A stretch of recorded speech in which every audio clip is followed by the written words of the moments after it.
And we are live. Happy days. All right. So, hello to everyone, and thanks again for coming over to my second ever stream.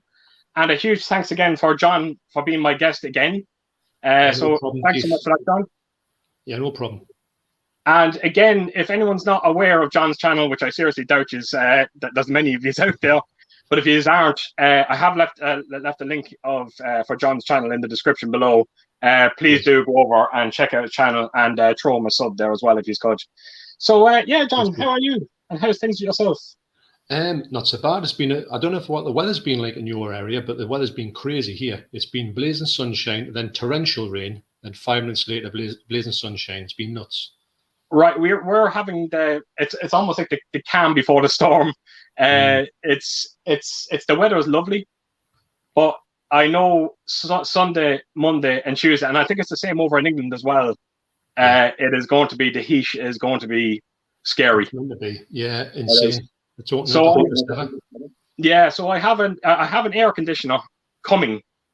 Unfortunately, Amazon still haven't dispatched it yet. We were hoping to get it before Sunday, but it doesn't look like it's going to happen. So, believe it or not, I'm going to be doing a bit of a clear out in this room. I'm going to have to start removing some vinyls that I have in here. Oh, really?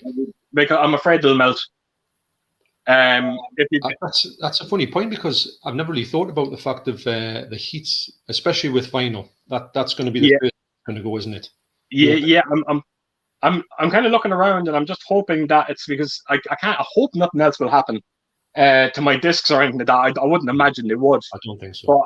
But it was pretty bad now. I think it was 3 nights ago. We were in this pod, and it must have been around 33 degrees in this pod at 11 o'clock at night. Wow. So it was like Ellen was having a drink beside me. It was the funniest thing. Ellen drinks Magners, Bulmers. Yeah. And she loves topping the glass with ice from top to bottom with ice. Yeah. And I'm not kidding you, John. Every time she took a sup, it just refilled, because the ice was melting that rapidly that every time she took a sup, it just kept refilling. And by the time she got to the bottom, it was just pure water she was drinking. Yeah. A never-ending pint. What? A never-ending pint. I started thinking of, you remember Thor Ragnarok when he met Doctor Strange, and his pint glass kept filling up. It was kind of something similar to that. Yeah, I can imagine. But no, there's nothing better than getting Magners, because I used to drink the pear Magners with ice. Yeah, it was like it was like slush basically. But wow, good in the summer. Yeah, but yeah, that's some heat, mate. No, it's and I'm a lager man. And it's one of those things when you're in this pod, you're going to be drinking warm beer. There's no getting around it. Unfortunately, it's warm. It's cold for around 20 seconds, and then that's it. It's warm. So it's something we have to get used to until this air conditioner comes in. And I'll tell you one thing: we are counting down the days. We are. I bet it's something you don't really think about, but you never think you're going to get weather like this in the UK or Ireland. It's always a bit murky, isn't it? But this has been exceptional as well. I mean, it's great, but wow, you can't get any. Yeah, no. Air. Well, what scares me is that the day that we checked the degrees in here, and it was like 33 degrees in this pod. The day that happened, it was around 26 degrees, but it was very overcast. There was no sun getting through. And yet this pod still heated up that badly. Yeah. So I'm dreading these days that are coming up now, like Monday. And if the sun is out and there is no cloud cover and that's beaming down on top of this pod, I can only imagine what kind of heat is going to be in this room. I think we'll be taking a break. Look after your vinyl, mind. I think the vinyl could be a casualty of war with that one, mind. Absolutely. So, John, I'm just going to run on to a couple of quick comments just to get through. I say it's going to be a couple of hellos and all that, so we'll get on to them and then we'll start chatting a bit again. So I'm going to go on. So the first comment we have here is we've got Cheekstar777. Good evening, Keish and John. How are you, gents? Doing great. Warm. Warm but good, yeah. And I think everyone's warm. Yeah. And we've got Cheekstar777 again, and he's saying good evening to John. Good evening, Cheekstar. Yeah, and then we have another one by him, and he was just saying, I was after watching one of John's the movie collector videos that I learned of Euphoria Pictures Productions and Mondo Chelloveck movies channels. Instantly subscribe to them all. Oh, really? I really appreciate that. Really Well, appreciate that. John's a great lad. He has been since day one, really, hasn't he? We all inspire to be like him. I don't think we ever will, but No. we can always inspire to be like him. Yeah. But he's his knowledge is frightening. It is. I mean, we have chats with him over the phone, and I don't know about you, Keith, but when he talks about the stuff, it's very interesting. But I do find that he knows that much about it. I find it hard to keep up. Yes. Yeah, I sometimes recite some of the things that he said to me. I actually only just done it recently in a top 10 video when I mentioned something about when you get a 4K movie and the credits are coming, like especially if it's an older 4K movie, and when the credits are coming up at the start, the picture always looks soft. And I learned all that, why that picture is soft, from John, and then I kind of put it into one of that video that night. I mentioned I don't know which one it was. I think it was The Shining, maybe, or something like that. And that was all down to John and what I learned from him. So thanks for that, John. Well, I did on when I was talking about Citizen Kane, the fact there was a lot of transitions in it. So you would see when you went to chapter search, you would see a transition from one scene to the other scene. So the quality was really bad until you got the next shot where it was a proper, legit shot. And that was purely from John as well. Right. Things take the quality down. So it's a great way to explain it, mind. Oh no, it is. It is. You're always it's weird when you talk to, like I said, when you talk to him, it's almost like school is in session. You're learning so much from him, and I have to admit, I've learned a lot from him. Oh no, yeah, no, he's very interesting. He's knowledgeable, and it's good because some things you don't understand, and he can explain it, and you go, oh yeah, so that's why that happens.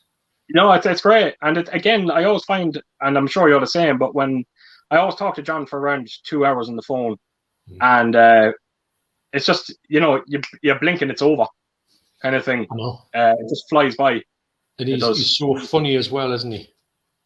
Yeah. Oh, he's great. He is. And actually, I rang him there not so long ago, and Susie, his wife, answered. And God love her. She sounded so surprised when she answered the phone and it was me. Oh, she was really, yeah. So I spoke to her very briefly, finally. And so it was always great. Yeah. Right, so we have got Otis here. Really looking forward to this. Two of the finest movie commentators on YouTube on the same stream. Great start to the weekend. I have to give credit to Otis. He was one of the first people that said he would be here. And rest assured, he was one of the first comments. Fair play to Otis. And thanks again for coming over. That's a great comment, Otis. Thanks very much. Yeah, absolutely. Very flattering, actually. It is. So we have Lenny here saying UK 11:30 UK time, so that's in 4 hours. No, you're a bit behind us. No, he's behind us. Sorry, Lenny. So catch up. So okay, Otis, I'm gonna just skip by these. It's just Otis kind of corrected him. So we got Lenny again, and he says, "Oh, cool. I'm a moderator. Cartman voice. I have authority. I'm not gonna do it in his voice. I can barely do an Irish accent. Never mind doing his accent." Cartman. Cartman, yeah. You ever watch what's it called, South Park? Oh yeah, my son has it on a loop even now. Used to come downstairs and put it on, and he used to watch it all the time. So I've been schooled on South Park for a lot of years. I think it's great. I don't watch it myself personally, like separately, but when he's down, he has it on all the time. So yeah. It's funny. I think it's one of those things that I always kind of have it almost playing in the background more than sitting down and watching it, and that's so. No, I really enjoy it. I do. Yeah, absolutely. I don't think it's as big now as it was then. No, it was huge, wasn't it, back in the day? Yeah. And then it's kind of the bubbles burst, but it's still good. It's still yeah. Put a new one on, it's still watchable. Oh, absolutely. It's kind of like The Simpsons. It's just it's never going to be as big as it was. No. We've got Lenny again, and he says, "Oh, good. So YouTube already converted the time to my zone. Oh, happy days. There we go. You're sorted, Lenny." Right. We have got Cheekster. I'm going to find it hard to pronounce that all night. And we are going live at any moment now. We've got Sophie. Evening, you wonderful gentlemen. Hey, Sophie. All right. Hey, Sophie. Thanks for joining us. I really do appreciate it. And I'm sure we'll have to get Sophie on sometime, John, with me and you. Oh yeah, Sophie. Absolutely. Yeah, she's a great gal. She is. Yeah. I said it to her. She's my favorite. She's the favorite. She's my favorite English girl. Granted, she's the only English girl I know, but she's my favorite. So she's number one with the bullet because she is literally the only one. But no, I've got a lot of time for Sophie. I think she's great. Absolutely. And we've got Jordan, Movie Worm. Hey guys, two awesome YouTubers. Thanks, Jordan, so much. And that his channel's doing very well at the moment. I was actually looking at one or two of his videos the other day, and he seems to be flying along very well at the moment. Great. He's always had a steady channel. He's always had a steady. The thing I like about Jordan is it's always good stuff. It is great. It's always quality. It's very knowledgeable. He has a great presence, and he's a lovely lad. He's a really lovely lad. Probably one of the first people I kind of got to know on YouTube as well. Yeah, me too. I think it was maybe was the first one that I kind of interacted with. He was definitely the first one to give us a shout out, and I told Jordan about this when he gave us a shout out that first time. I couldn't get to bed. I couldn't sleep. You know, you only get that thing that someone's actually spoke your name on air. I know. I was up all night thinking about it. It was mad. Yeah, it's great. It really is. And I've all the time in the world from. He really is such a nice lad. Right, we got C Gray. Good day, guys. Sorry, late. Early here in Sydney. Oh, I forgot. Yeah, that's right. He did tell me before that he does live in Sydney. I'm nearly sure. I think he's Irish, but he lives in Sydney, as far as I remember. Yeah. Because he is because he always leaves an Irish flag and an Australian flag when he leaves a comment on my videos.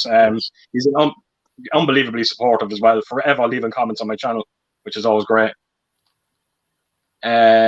Right, we got Forgotten World of Movies. Hi, Keith and John. Hope you're both doing well. Hi, Andy. Doing great, Andy. And I think Andy is definitely an absolute must to be on our streams as well someday. Well, I've got to say, and this is no slant on anybody there's a lot of knowledgeable people on here. Yeah. I've got to say, Andy is, and you know what I'm going to say here, Andy's got some knowledge on him. It's one of those, he knows a lot about movies, which is, to be honest, I'm not going to say it's like an age thing, but I expect them at a younger age not to know the movies he knows. And he knows a load of movies, and I'm like, I know. Yeah. I find myself a little jealous by his knowledge. And that it's kind of like it is frightening. You're almost intimidated, almost. That you know, it's his knowledge is just there's nothing he doesn't know. I'm just putting my charger on, or else. No problem at all. How professional is that? Haven't even plugged it in. How professional is that? I only realised 10 minutes before we went on to actually send you the link to the stream. And I was just about to go on and just to say, Keith, did you send us a link? Completely forgot. Wow. Right, so we've got the Movie Cheer podcast. Hey, gents, I hope you're both doing well. We are doing fantastic. Yes, thanks, AP. We have got Man Cave Movies. Chris, good evening, gentlemen. I hope you're both well. Can't stay on long as the ship Wi-Fi is terrible. Okay, I look forward to your next videos. Keep up the great work. Again, thanks for coming by and just leaving a comment. I really do appreciate that. He's on the ship at the minute, isn't he? He's doing a cruise. That is what does he? I wasn't quite sure. Does he actually work? I think he works in like entertainment. Okay. To be honest, when you see his videos, you can tell he's got the gift of the gab, which I'm quite jealous of. Actually, he can really put stuff together, and I think that comes with speaking in public quite a bit. Yeah, because the last time I seen he'd done a video and he was on a ship, I just assumed he was going on a trip somewhere, and he was just showing he was doing unboxings on it. I didn't actually know he was literally in work. I think he goes for cruise. When you go for a cruise, you go for a bit, don't you? Of course. You're on there for maybe a couple of months. I'm sure he's going to do a couple of months this time round. So wow. The fact he's even getting on there is amazing, really. It really is when you think about it. That's incredible. So thanks so much for that, Chris. Yeah. We have Warp Art Studios. So this is Tristan. Hey guys, great to see you guys together. Thanks so much, Tristan. I really appreciate you coming over. Thanks, Tristan. We got Movie Worm. What are your thoughts on the Human Centipede movies? I just finished all three. Strange franchise. I'm going to let you go with that, John. Well, I've got to say, I thought the first one was great. It was so different and so odd. and body horror to the max. The second one I thought was a bit too wild, and I didn't really like it that much. I thought the third one was absolutely terrible. In fact, I turned it off at 10 minutes. I just thought it was the worst movie, one of the worst movies I've ever seen. But Wow. getting back to Human Centipede, I think it's a decent movie, and I do think it's got a lot of good stuff about it, even though it's very, sort of extreme. But I think they go. It's a funny franchise because they go really bad, and I hope they never ever do another one. I think they should have left it the first one, and it would have been considered maybe a bit of a cult classic. Okay. I've never actually seen them, so I can't really comment on them.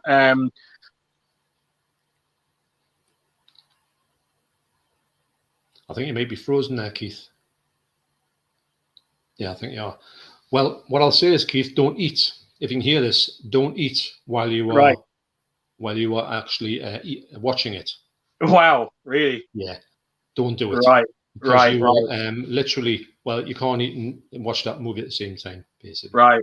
Wow. It's one of those. It's one of those movies. I'm well aware of them. Aware of the. Actually, to tell you the truth, I didn't know it was a trilogy. I thought there was only two of them. But I don't think it's my cup of tea now, if I'm being completely honest. So maybe someday I will get around to it. Just do the first one. That's all you need to do. And then leave it alone. Yeah, fair enough. Personally, I'm thinking. Okay. Right, so we've got Chronologic and Mondo. Tell him about the Blue Underground Fulci sets. Oh, I know all about them. But go ahead, John. Yeah. Well, we've had plenty of discussions about this, Keith. And the fact is that, well, you do want them. It's just finding the right way to get them. Because you could either be literally cleaned out with them, or you could use your savvy and get them. So how would you pick them up, Keith? Because I know you want to pick them up. I think I've spoken to you about this before. I think the ideal way. Look, you know me, John. If I'm going to get these Blue Underground releases, I'm going to get them in the best possible ways. I want the lenticular covers. I want them all. Yeah. So I think what I'm going to do is I'm just going to wait for the day that someone on eBay comes on and he has around 10 of them for sale. And hopefully then I'll be able to snap them up because I desperately want them. I'm always late to the game sometimes with these. It's probably why I'm struggling so badly with my my 88 films slasher collection, because you know as well as I do now, there is no way I'm ever going to complete that set because I didn't start from the start. And I think Blue Underground, unfortunately, is going to be part of that list where I will be able to get some, but I know I won't be able to get them all. I think if you're lucky, you might be able to get them, but it's one of those ones where I think you're doing it right. Just wait around and something will drop in your lap, hopefully, and you can just snag up a big chunk of them anyway, or even get the ones that are hard to get in one go. That would be good if you could do that. Yeah. So chronologically, he said he hadn't seen them yet. Yeah, because I think what he's referring to is I think he might have left a comment in my top 10. My top 10 horror. Right. Must own horror movies on 4K, and I did say to him that I actually didn't own a single Blue Underground release, but I did say in the comment that chances are if I did have some of them, particularly Zombie, I'm sure it probably would have featured in that top 10. Oh, massively. I know from what you like with movies and what your tastes are, you will eat the Fulci ones. I know you love Fulci. It's not that you don't like it. It's just that it's a funny one because actually the Blue Underground ones, I think it was probably John Hall that told us about the Blue Underground ones coming out. I would have never even noticed about it because I knew they were all 4K remastered Blu-rays, and I thought that was it. And all of a sudden this happened, and I thought, right, I'll just get myself ahead of the game. Never thinking that they would go out, especially the slips go out print so quick. And so I had a heads up off him. Otherwise, I would be in the same game. We're thinking, hang on a minute, when did that happen? And the problem as well, I think we were talking about this just the other night. You're committed now. You're going to have to almost see this through now. Yeah. You know. Well, weirdly enough, as when you said that, the next one Paul 4K Chef messages to say, have you seen the latest one coming out? It's The Quiet Days of Clichy. Now, I hadn't heard of that movie, although I did see an advert for it in that pamphlet I was looking through, and I've had a look at it, and it looks really like, I'm going to say it, like an art house, grindhouse, 1970s, like exploitation, weird thing. Okay. Black and white. Right. I can't think it looks good. I don't know why it's on 4K. So that's going to be a test for me. This is going to be the Right. one where you say, how are you going to like them all? And I says, well, there's going to be one coming up that I won't really like. I think this is going to be it. Yeah, because we spoken about the 4K transfers as well before Blue Underground, and they're so consistent, I suppose, is the best word for the. So, do you think that what it could be coming to a bit of a stop then with this one? I can't just reading about it. I can't see this being one that I can. You know, there's plenty of movies from 1970 that look like stunning, even black and white, as you know. I'm not saying that. I'm just thinking that the source material might be really bad on it, but it must be good if they're going to do a 4K. That's the only thing I will say about it. There must be something to it. Mm-hmm. If they are doing it. That might be a tough one to sit through and go, hang on a minute, what have I got here? Absolutely. Well, look, only time will tell. So Chromologic, he was just saying, they're amazing. Then we've got Sophie here. A nice cold cider sounds lovely right now. If I could taste it. Oh, no. Sophie must have a dose on her. I hope not. And I hope she doesn't have COVID now, because when I last had it, I lost my sense of taste and all that. So here's hoping she doesn't. I really do hope that. Right, so we got Tristan here. What are your thoughts on the new Predator film? Will it save the franchise? Let you go there, John. To be honest, apart from Predator, when Predator 2 came out, I didn't like it one bit. Couldn't stand it, and haven't watched it since. I might have to go back to that, because a lot of people say it's a really good movie. And after that, I think I watched Alien versus Predator, watched them two movies, thought they were all right. And I haven't watched anything else apart from that. So I'm very behind on that. So really, if I never watched another Predator movie, I would be okay with it, because I hear a lot of really bad things about the newer ones. Yeah. And I don't know if it's a rabbit hole I need to go down. Fortunately for me, I can just kind of just draw the veil and just say Predator 1, great. And then I'm done. Yeah. I'm not sure what to say about nothing can live up to the first one. They never can. Like, I don't think these people are even trying to make these movies with that thought in their heads. Oh, let's try and outdo the original, because it just never will happen. But I have to admit, is it Adrian Brody? Is that his name? On the Predators. I absolutely love. That's my favorite of the Predator sequels. Not right. I never liked the second one, because I just didn't like putting the Predator into the city. Yeah, he needs to be in the jungle. You know, it's. I didn't think Danny Glover made a good enough sort of hero. I like him, but I just think he was the wrong type. You should have a big action star. I think you've got to have for that role. Yeah, but the good thing is they had Bill Paxton in there as well, and I actually did like Bill Paxton in the movie. And of course, you have Gary Busey in there as well, who's always kind of like he's I was going to say the villain of the movie, but he's not necessarily the villain. He's just he's just the person that's in the way, I suppose. But I'm kind of like you. The second one never stuck well with me. This new one from being the Predator, being absolutely, you've never seen anything. It's one of them movies in the 80s. These movies used to come out like you'd never seen anything like it, like The Thing, Predator, Terminator. You get all these landmark movies, and you think, right, then something else comes out, and you think, it doesn't go anywhere. It doesn't go anywhere near it, and you think you're kind of been spoilt with the first movie. Yeah, so absolutely. Apart from Terminator 2, you're kind of thinking, where's this going? Or Aliens, you're thinking, should they not just stop this now? Yeah, it is.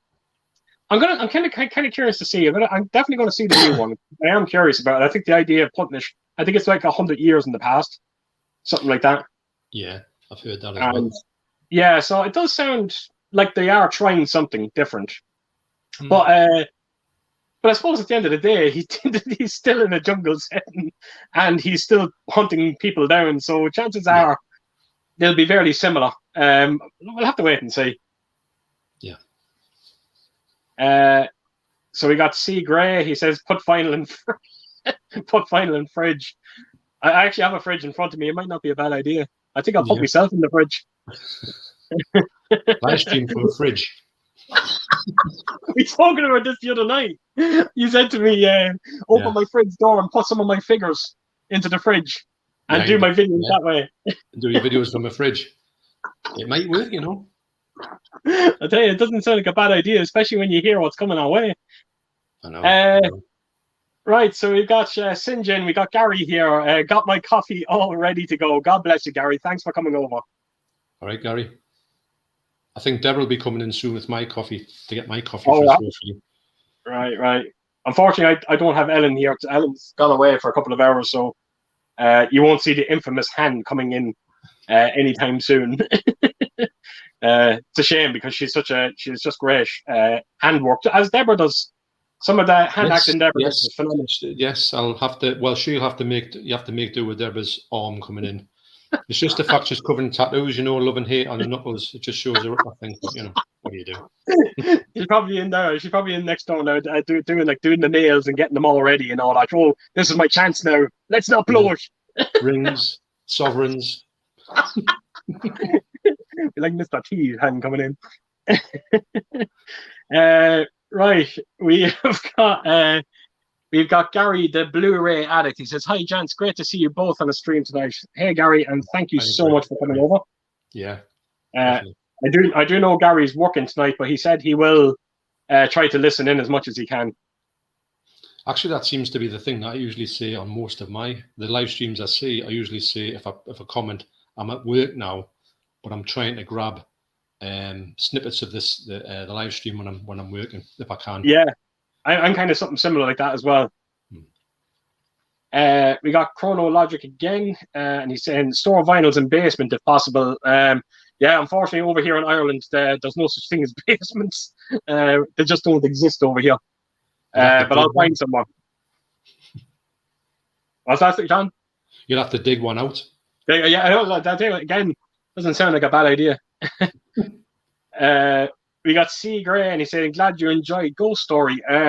Yeah, I really, really did, and I just found out a lot about that movie. Again, this is me not doing my homework when I'm doing videos.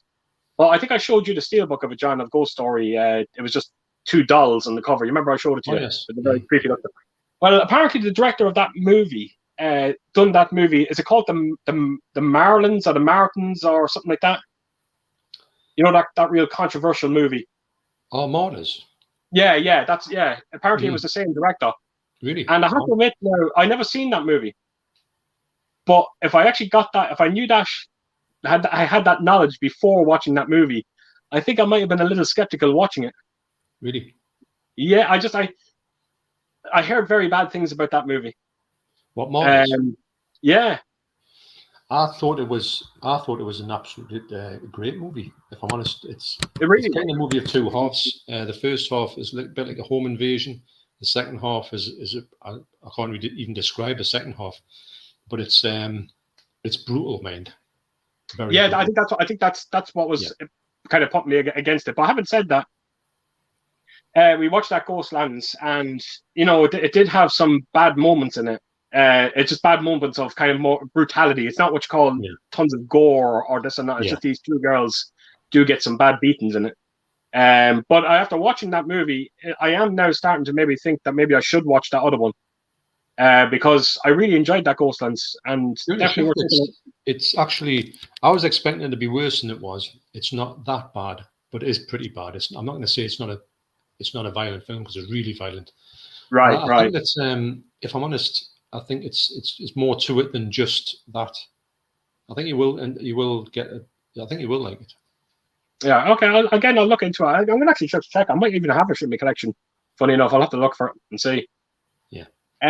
Right. We got Robert here, and he's saying, "Good evening from hot, breezy Greece." He's in. Yeah, that's why he said that to me today. Wow. From my holiday.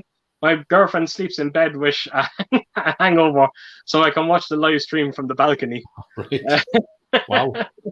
Wow. The poor wife drooling off the side of the bed. With a hangover on holiday, because it seems to be worse than any hangover you can get in your own country for some reason. I can't. I can't. I got to the point with hangovers that I just couldn't handle them anymore. So when I have a drink, I drink very sensibly. I just don't want to have to deal with that kind of crap the next day. I'm not built that way. Yeah, and like you said, it's a good point. They always seem to be worse when you're on holidays. Why? I think it's the heat. Heat knocks it out. It could be. It could be. You can drink like 100 pints because you're that thirsty, and then you think, oh, hang on a minute, I've drunk lots more than I can actually drink. That's why the hangovers are so much more common on holidays, because I think you just don't realize what you are actually drinking. No, you don't. So chronologic is just saying heat rises. Not in this pod, it doesn't. We got Joe Dakin, and he goes, "Welcome, gurus of 4K Blu-rays." Wow. Hey, Joe, gurus. I like that. Yeah. A 4K guru. We should have some kind of head thing on. Hey, Joe.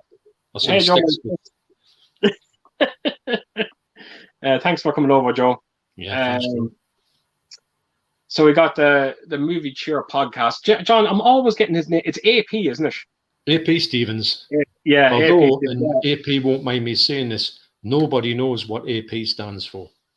Wow. He said he would say one day, but he hasn't said it yet. He hasn't said it yet. But to be honest, I kind of like that, Yeah, it kind of reminds me a bit of. Do you remember Saving Private Ryan?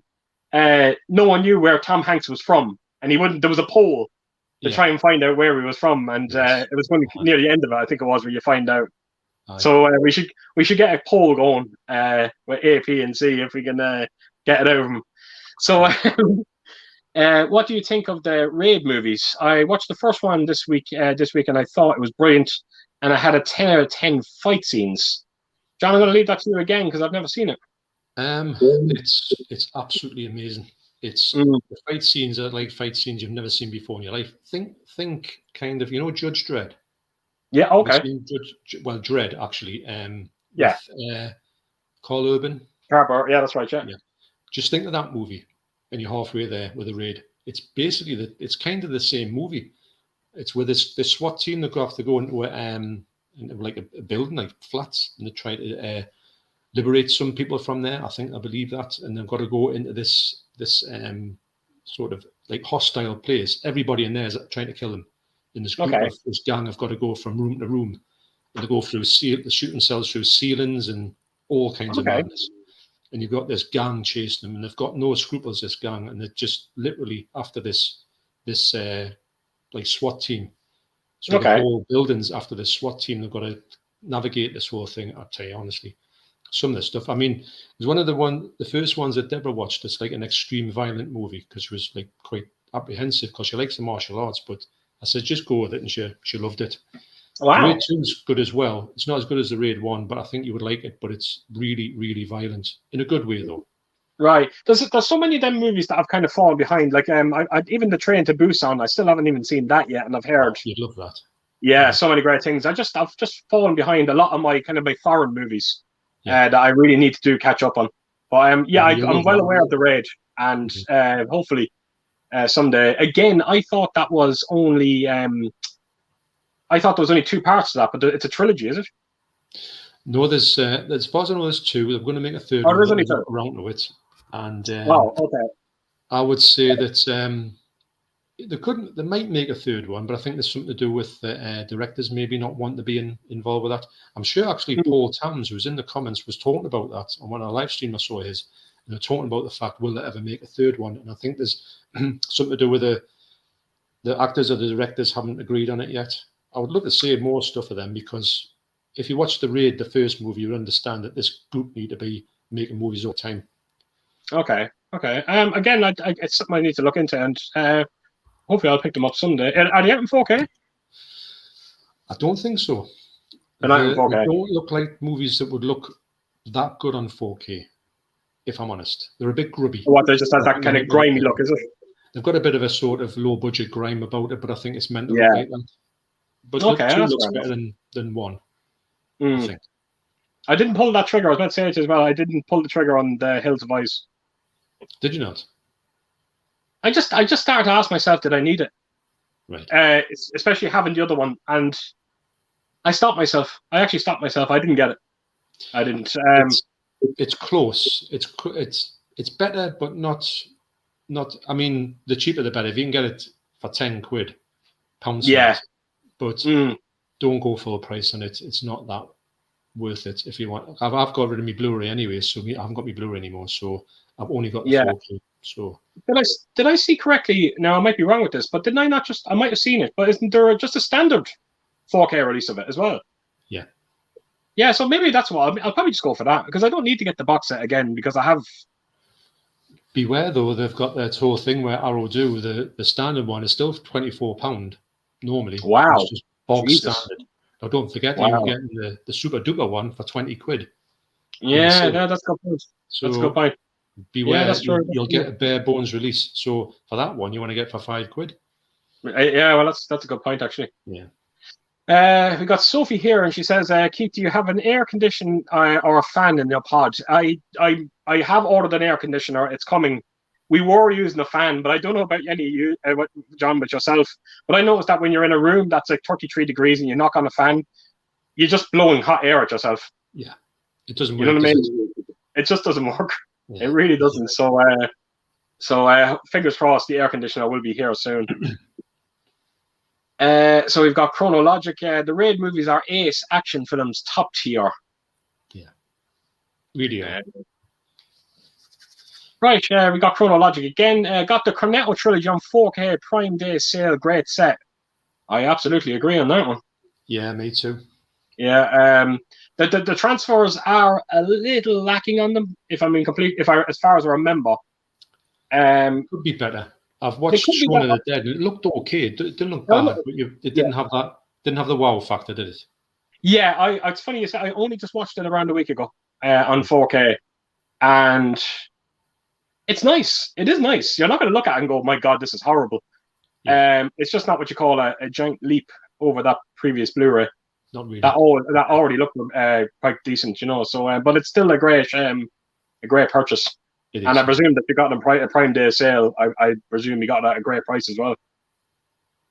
I got mine for £20, and I was more than happy with that. Did you get the one? Did you get the one there with the? Did you get the slipcover with? Did you get all the little goodies with it, the beer mats and all that kind of stuff? No, I didn't actually. I wanted it, but the one I got was just a case. But what I did was the other day when I went to CEX, I had bought the World's End for the slipcover to put on it. And I saw the Hot Fuzz one, you know, the one that's like a cartoon, like a sort of yeah.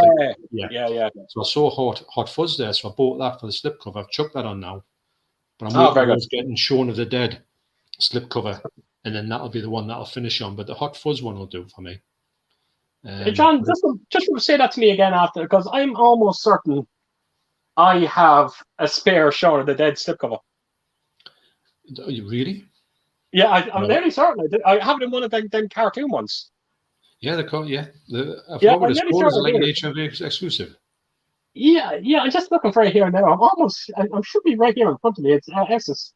I wouldn't mind, you know. I used to have it, but I got rid of it because my son got the Blu-ray box set, so I got rid of all of my ones, and then of course I should get it now. I do have it. I do. I'm looking at it there now. I actually do have it. I'll send that your way. Oh, wow. That's brilliant. Happy days. Great stuff. Yes. Thanks a lot, Keith. No problem at all. Right, so we've got Thomas Pearson here, and he's just saying, "Evening, gentlemen." Hey, Thomas. Hey, Tom. Thanks for coming over. We got Tristan here again. What are your favourite vampire movies? Right, John? Right, it has to be, for me, definitely, although I didn't rate it at all until I saw it quite recently on Blu-ray, but I've got the 4K of it now. The original Bela Lugosi Dracula movie. I thought it was not good at all when I watched it way back in the day. But on reflection, when I watched it, I think it's absolutely amazing. But I've got to go with the Christopher Lee, the Hammer ones are my go-to stuff for vampire films. I don't think they've ever touched them, but there's a few ones like Count Yoga. That was great. I like Count Yoga Vampire Killer. Is it? Not Vampire Killer. No, Count Yoga. And then there's Count Yoga Vampire. That's it. Then there's also another one, The Fearless Vampire Killers. I like that one. It's a 1967 movie with Roman Polanski actually directed that one. So you kind of love the traditional vampire movies. I'm stuck with a sort of the 60s to the mid 70s vampire look of the cloaked, slick vampire. I'm not into any. Although say that Fright Night, brilliant. So that's a modern day classic. You can't go past that. But like ones these days, Martin, the George A. Romero one, that's brilliant. Very good. Yeah, that's a good one. Yeah. So that's a very I'm not really looking for new vampire films, if that makes any sense. Yeah. But they're actually great picks then. My favorite is the movie that I think inspired From Dusk Till Dawn. Vamp is my favorite vampire movie of all time. I love. I don't know about you, but you know when it goes into the what's it called, the After Dark nightclub, and I just get this the way it's all lit up. I kind of get a Demons vibe from it. Demons, Suspiria, it's got that look. It's the neon, isn't it? That's it. Yeah, that's it. Yeah. It's got a great look. It's great, and especially when they go out of the nightclub, and everything is either a lovely pink color or a lovely kind of green color. Yeah. It's all lovely lit up, and I love the casting. Robert Russell. I'm such a huge fan of Robert Russell. He's the best friend that gets turned into a vampire in it. Yeah. He's absolutely fantastic. I loved him in. He was in a great Stephen King movie called Sometimes They Come Back. I remember you talking about that one. I haven't seen it, but I did like the sound of that one. Yeah, it's a great movie. It's one of those movies. It's a creepy movie, but it has a bit of heart to it as well. If I'm completely honest, there'll be a few bits in it where you'd be feeling your bottom lip go a bit. But Vamp would definitely be up there with my greatest vampire movie. I think we're gone. The vampire like horror movies seem to have just died there. We don't seem to get them anymore. I think if I'm honest, if they want to do, I think personally, if they want to do vampire things now, they should kind of go and kind of reboot the character as the sort of dashing vampire. I don't think they want to go down any other route, because I think they'll be quite fresh now, because we've done everything else and it's never worked, has it? These young kids, or you've done the ones where it's like they retold the Dracula thing, like a new version, and it was not any good at all. They've done the whole Vlad the Impaler element. Just go back to him being the Lord of the Undead, sophisticated and kind of mesmerize people, and just have him as a bit of in that character. See how that goes, because I don't feel like anything. I'm not, if somebody says, "Oh, they make a new vampire film," I'm like, so. But if they said they make a new werewolf film, I'd be, oh. Yeah. I think I think the last good vampire movie I think I've seen was probably 30 Days of Night. It was probably the last great vampire movie. I really enjoyed that. You've never seen it? No. Oh wow! It's. I've always spoken to you about this before with me in horror movies. I love a small town horror movie. Right. Yeah. And it's a small town in Alaska, I think it is. It's called Barrow. And it just happens to be dark for 30 Days of Night. And so that's what it's called that for. Yeah. So colony of vampires literally come to the town. Near dark. Oh wow! And then don't forget as well, Salem's Lot, and we've got the Salem's Lot remake coming as well. Yeah. So very interesting. Yeah. That Salem's Lot one kind of definitely has me intrigued a little bit. Yes, actually, that's probably the only modern day vampire one I'll be kind of thinking, oh, yeah. Yeah, there's a lot of talent behind it as well. Right, so we got AP saying, I agree, but the first one is top tier. I can't wait to watch the sequel now. So it must be the Raid, is it they're talking about? Yeah. Yeah. So we got Lenny here, and he said, I bought the 8th season Brooklyn 99 BD box set on Prime Day. Really fun TV series. I've never seen it, John. Did you? Well, actually, Lenny left me a comment on mine saying he'd done that, and I've seen a chunk of them, and I thought they're really good. Actually, like comedy. I'm not into sort of crime, like a CSI type thing. It's not really CSI. It's kind of. It came across like a. Actually, am I thinking of the right one? Actually, I think it is. I'm sure Lenny would tell us if I'm correct. I'm sure it's a comedy one. If it is, it's quite good actually. Okay. Good cast. I'm trying to think who it is. There's a fella, and he's in quite a lot of movies. You know these couple of characters in the main characters, but right. it just has a really fun TV series. So I'm guessing it's not comedy. Yeah, it was. It's one of those ones where I've seen it enough to think that would be a good purchase, actually. Okay. Again, no, I've never seen it myself, so I can't really say a whole lot about them. So we got Slayer reviews. Evander, hello, my friend. Hey, Evander. Right. I was actually only on his stream there last week. It was. I had a great time, it has to be said. Yeah, you were saying. And thanks for having me on as well. We've got Sebastian here. Good evening, Keaton, John. What an exciting evening for everyone here. I really hope so, Sebastian. I really do hope so. I have to admit, I think I could speak for John as well. We do love these streams. We don't want to kind of we don't want to flood you with too many streams. We kind of want a few months to pass before putting them out, so everything just feels a bit more fresh. But I remember when we had the first one, and it was great. Really enjoyed it. But you said that you didn't want to make it too regular because you wanted it to be a one enough time goes past, so you can it would be a bit fresh. Yeah, I think it's one of those things that it's almost like like you said, you want enough time to pass by, so much so that it almost feels like your first stream again. You know what I mean? So yeah, I think that's the way to do it, and I think we're more than happy doing it that way as well. Yeah. So thanks again, Sebastian, for coming over. He's such a regular, without fail. No matter what video I put out, John, he's unbelievable.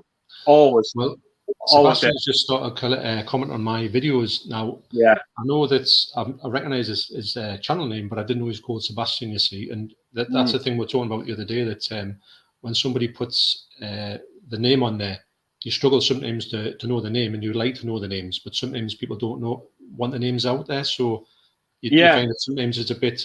You've got to kind of have the person commenting for a bit so you can say, "What's your name?" Yeah. You know? You don't seem like you're being cheeky, if you know what I mean.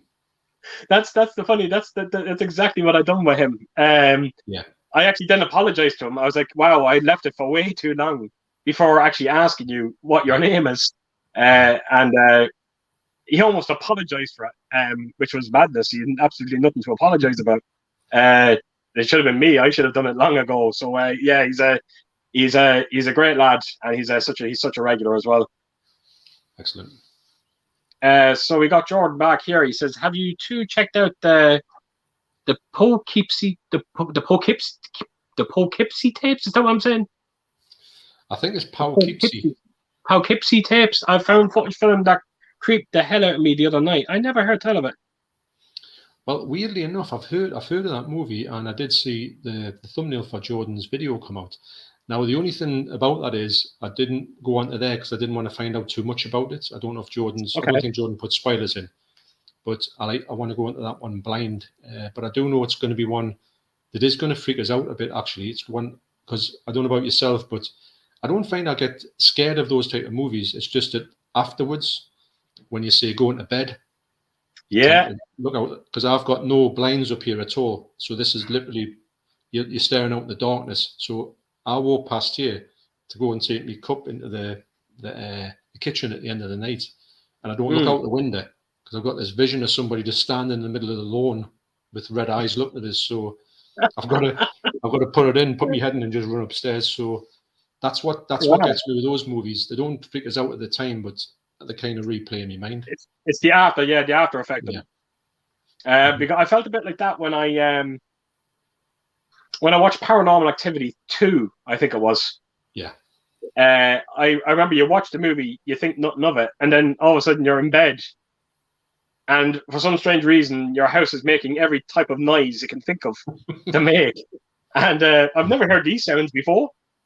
And, it would never happen on a night where you're watching, Revenge of the Nerds or Porky's. No, it had to be on a night when you watch Paranormal Activity. It's a thing. I think it's probably your mind plays tricks on yourself, and there's lots of, especially when I was younger, I used to sometimes stop at my grand's had this massive house in Whitley Bay, and I used to sleep in. It was like an old house, very old house, and it used to make all these rackets. And I'll tell you what you had in all of the rooms. Unfortunately, you had You had trees touching the window and like Oh scraping on no. the window. You had the whole lot going on. It was like, like that. And you had through the curtains, you could see the tree, and then you would look in as if like a human hand. It used to freak me out, especially if I watched late at night. I would watch I would go back downstairs actually and say to them, "Oh, I'm going to bed now." They would go to bed. If I was stopping over, and I would go back downstairs and I would watch all the Hammer horror films, and then come back up to bed, and then be petrified for the rest of the night. So yeah. No, I was just going to say that you were just talking about like the branches hitting the window. Salem's Lot wouldn't have been a good movie to watch and then go to bed and hear that. I know, imagine that. If there's a little kid outside my window here, I'm going to flip out. Because it was a really spooky house, really spooky house. Wow. Okay. We've got Sophie here. She's saying, guys, I'm blushing. Love you guys. Oh, I think you're great, Sophie, man. You know what? Yeah. She's such a kind soul. She is. I have a lot of time for Sophie. Yeah. Always got a laugh out of her as well, I found. Yeah, absolutely. We got Jordan here. Thanks for the kind word, lads. Really appreciate it. It's all true, Jordan. It really is. Yeah, it actually goes without saying. You're a nice lad. You're always happy, right from the get-go. Great family as well. Yeah. Do you know what they do? Okay, right. Yeah. So we got Chronologic. He's saying that Poughkeepsie has its fans, but he thinks it's trash.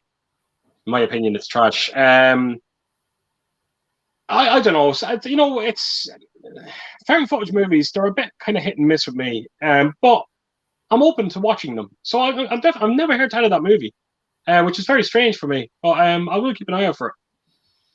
I've heard of it. Definitely heard of it. Yeah. It must be a streaming. Is it a streaming movie or what is it? I think, if I'm honest, I think it's been out a while. I'm only guessing. I think it's been out, good 10 years. I could be wrong there. It might be. Wow. Okay. I know the title. I've heard the title somewhere. Right. Okay. We got Sophie here, and she's saying that Andy is an absolute legend. Yeah, I absolutely agree. I totally agree. Absolutely. So we got Gary here. Me and one other are working in the warehouse, and there's no air conditioning. Putting 600 windscreens away. Oh my God! Got to do the same Monday and Tuesday night when it's going to be 40. Help! Get plenty of water on the go, Gary. My God! If there's ever a day to call in sick, yeah, that'll be the day. It is. That's Jays, I'm actually sweating just thinking about it. I know it's not even kind of warm here, but it's still warm. It's not super warm like it has been. I think that rain just calmed the weather down a touch. Yeah, it's amazing because when I come in here now, I don't know if you can see it, but my door is actually open now. Yeah. Because it's amazing. Once I get the door open, everything's fine. As soon as I close it, very different story. Yes. It is. So hopefully I'll be okay tonight. Like a greenhouse, you'll get a tomato plant in the corner. I'll be going redder and redder as the night goes on. We got Play Nintendo guy. We got Pete. Evening, Keaton. John, looking forward to this. Looking forward to watching this whilst eating fish and chips. Haha. Hey, Pete. And again, Pete, we've spoken about this, John, numerous times, but we desperately want Pete on the stream as well, with the two of us as well. Pete's got a. I think that, if I'm honest, and I don't know if this will come across right, I think with Pete doing his streams, I think he's kind of grown into the role of a host. And he's got it. To me, he's really nailed it. I think he's been so consistent when he started. I think he was great when he started, but I think with his consistency, he's nailed that format. Does that make sense? No, I think I absolutely. But the weird thing about us, we've always spoken about Pete, and we think he's the top streaming channel, I think, at the moment. But his hosting skills, he knows what it's all about. He knows that he has guests on. He almost lets the guests do the talking, and that, and he's always very welcoming. You always feel comfortable when you're on his streams. But again, it's a huge testament to himself and Mike and Andy. You just feel very comfortable when you're with them. I think it's you're right. It's it's a great atmosphere. You're always very much welcomed, and it's just a great. I don't. It's a great vibe, and I think when you get on the stream, that's all you can ask for, really, to be welcomed into it, have fun, because that's what it's here for. It's just to have a laugh, read all the great comments, interact, and I think that they do a great job. That's I think we've spoken about it before. We thought before you done the stream, before we done our first stream together, we were saying before that we always thought it would have happened before that. We thought we were going to get onto Pete's stream some night together. It just the stars never seem to align for that. Okay. Maybe someday it will happen. I think, to be honest, you are one of the first people I interacted with on YouTube, and you're one of the last people. I think I've been on a stream with everybody apart from you until I had that stream, and I was like, "How did that happen?" Yeah, you never crossed paths. It felt like I do. I remember that. I'll never forget it, because I remember when you done that stream. It felt like we were talking about it for nearly a year. Yeah. Before we actually done it. Yeah. I had a lot of experience and run-ups to it. That's why we're able to talk to each other, because we've been talking to each other for a year previous. Absolutely brilliant. It was a great night as well. I remember it well. Yeah. We got Movie Worm here. Didn't love the movie Chrono, to be honest. I just thought it was okay, but something about it just stayed with me. You see, that's exactly what we were talking about, John. Yeah. These movies have this gift to just stay with you. Look, if a movie stays with you after the movie, then you know it's done something. And I think those ones can kind of maybe not freak you out at the time, but later on, things happen and you get reminded, and you do get that sort of shiver down your spine. Yeah. Just goes to show that it kind of tells you that movie done its job then, in a way. That's it. Yeah. So we've got Sophie here, and she's just saying, "Hello, Peach. That sounds so good." So we've got Dr. Impossible of Counterpunch 1984. Andy is the dude. No need for Jeff Bridges, even gentlemen. Yeah. Right, so we got Chrono. I guess trash is too extreme. It was just okay. The acting and script, I felt, was lackluster.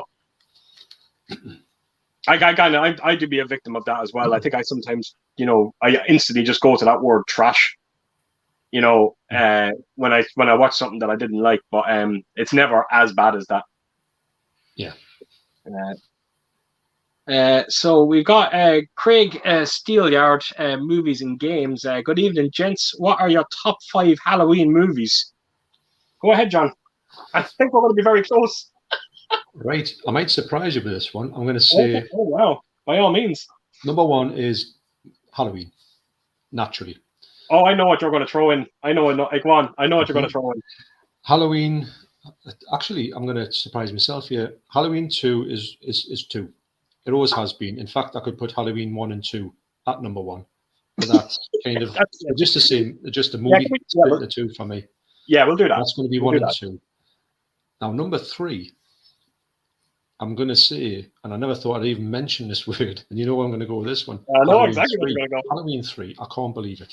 But and 4, I'm going to put Halloween Kills. Yeah, that's the one I knew you were going to put in. Yeah. And I'm going to throw in at number 5, bearing in mind there's a few I haven't seen. I'm not going to go Rob Zombie's Halloween 2 or anything like that. I'm not that crazy.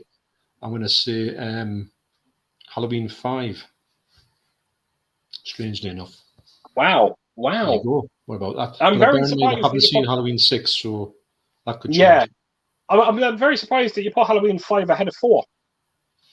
I just liked it. For some reason, I just had fun with it. That's fair enough. We were talking the other day, if you have fun with a movie and you can kind of forget the fact that it doesn't stick to certain things or there's certain hokey bits in it, but as long as you enjoy it, then that's how you perceive the movie. You don't have to tear them to bits. You just have to say, I like that movie. I really enjoyed it. Plus, as well, the 4K transfers are that nice. It was like watching a new film. Yeah, absolutely. What about yourself? Halloween 4 and 5, though, you could almost do that, what you've done with Halloween 1 and 2. You could nearly put the 2 of them together. Yeah, because they perfectly continuate each other as well. With me, John, actually, you know what? It's nearly identical to yours. So I have Halloween 1, Halloween 2, Halloween 3, then Halloween 4, would be my number 4. And I never thought I'd say this, but Halloween Kills would be number 5 now for me. Really? Every time I've watched the movie, it's almost I've gotten to the point now where I'm literally trying to force myself to like this movie. And it does seem like every time I knock it on, I seem to enjoy it that little bit more. And I think that maybe the director's cut of it might be helping with that. Mm-hmm. I love the alternate ending that we get with it. I think it's far better than the original ending. Yeah. When she's on the phone to Michael, I think that was absolute genius. I'm actually slowly growing to really like that movie. I never thought I'd say that. Never in a million years. You see, the thing is that we're talking about with that whole giving a movie like a break. I know it's got its problems. I know it's not perfection, but I just found myself really enjoying the movie. And I could see past. I knew I was watching a flawed movie, but I enjoyed it. Yeah, and there's no denying that the 1978 bits when they go back. Oh, brilliant! Isn't it just absolutely? That's the sequel I want to see. We've spoken about this. Yeah. That's what we want to see. Yeah, I think it was so well done. I would love to see them make a movie of them trying to capture him. Yes. You know, to see that movie, I think it'd be actually a quite fun movie. So yeah, I agree. I think it's just it was a really good. I would love to think they would do more of that in Halloween Ends. I don't think they will, unfortunately, though. I think what's killing Halloween Ends for me at the moment is the 4-year jump or the 5-year jump they're taking. Yeah. It almost spoils it for me. You kind of want it to be on the same night, but it can't be on the same night because Jamie Lee Curtis is an absolute bits. The sheriff is got a slit throat and his legs are gone, so everyone needs time to recover. True. You know, so I know what you're saying, but you've got to imagine that he's going to be in a wheelchair soon. He's getting on, Michael Myers. He's not getting any younger. He'll never chase anyone in his wheelchair, will he? And there's rumours going around that he might have had COVID as well, but we'll have to wait and see. That's right. I thought of that. We got Michael Hewitt here, and he's saying, good evening both. Looking forward to your chat tonight. What Blu-ray or 4K are you looking forward to getting released this year? Well, the Deborah's just come in there, and we were. What does that mean? What? What does that mean? It doesn't mean anything. Hey, look at that. Live on the stream. No, what I'm saying is, Deborah, this is an exclusive. The first time ever you said to me, and I wasn't even saying anything. She just goes, Maverick was the Top Gun there was a big stand for it, and you said to me, and I quote, "I can't wait for that to come out on 4K. I'm going to get that one straight away," didn't you? She did. And that's the first time ever. So I'm going to back her up with that one. I'm going to say yes. Top Gun Maverick for me, definitely. Oh, and also the Halloweens at the end of the year. That's concerning me a little bit. Has that been confirmed? I don't know if it's been 100% confirmed, but I think I've seen that much like things about it, like posts about it, that I think it probably is. Right. I think the movie I'm mostly anticipating there for 4K, and I only just found out about this today. And I never thought I'd got to say this as well. Criterion apparently announced it, but we are getting the 4K release of Night of the Living Dead. So, yeah, I only mentioned it in my top 10 video that when I showed off Dawn of the Dead at number 2, I said I would do anything to get a 4K release of Night of the Living Dead, and rest assured, it's coming. Well, I've got the Criterion Blu-ray of Night of the Living Dead, and it looks unbelievable. So I can only guess at what this 4K would look like. Would look stunning. Yeah, if it's done right, and it will be done right. If Criterion looks. In fact, I was going to watch it the other night. I might have to hold on now. Has it got any date for that? Or is it going to be a while off yet?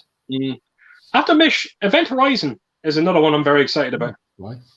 And Dog Soldiers, another great one there as well. There's a few. I'm just trying to think of what I have pre-ordered, but I have a couple of movies pre-ordered. Edge of Tomorrow, Tenebrae. Yeah, it's coming at the moment, isn't it?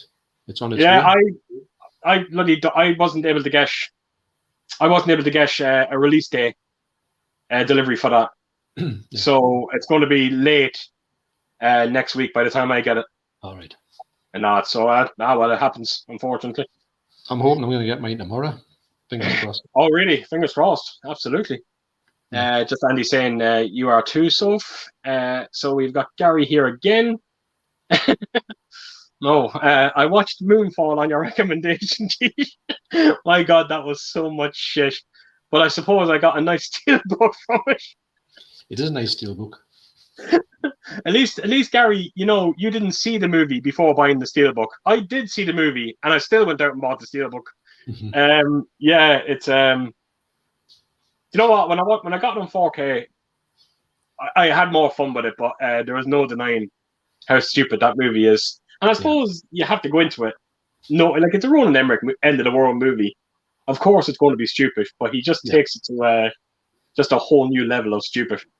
Do you think so? Do you think it'll be something you'll watch, John, in the future? I'll see it definitely on if Sky Movies put it on or somebody's streaming it. I'll watch it. Right. I'm interested in watching it. I've seen it a few times on Blu-ray. I thought, should I pick it up? But I thought, no, I'll wait for streaming. Have a check on there. It may be one of them ones that I quite like, even though I know it's not that good.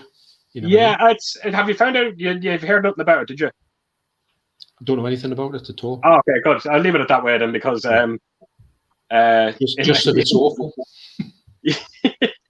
Look, and you know what? It's a spectacle as well. So the spectacle alone might kind of get you by. So we've got Dennis Fee here, and he's saying, "Hi guys, I'm from Germany." Wow. Hey Dennis, and thank you so much for coming across to the stream. Definitely from my favorite country when it comes to buying physical media. Yeah, definitely. Yeah. I can only imagine how sad this room would look if I didn't have Germany in my life. Actually, I think you're probably one of the ones that I see most picking. One of the channels that picks up a lot more Germany stuff than in Italy than most people. Yeah. So look at nearly everything behind me. It's everything's nearly the German releases behind me. It's wow. It's a shame we just can't get them over here. Yeah. Yeah, it's look. Someday you'll like to say that they maybe they will wisen up over here in like the Ireland and the UK, but I can't see it happening. Yeah. We got Pete just saying hello to Soph. Oh, okay. We got Pete here. Thoughts on John Landis's Innocent Blood? Never seen the movie. Never seen it. Never seen it yourself. I'm aware of it. I'm just going by the name and the fact that we were talking about vampires. So something's telling me maybe it's a vampire movie. Yeah, I think it's on HMV Premium release date. It's got a great cover. I think you probably know the cover if you see it.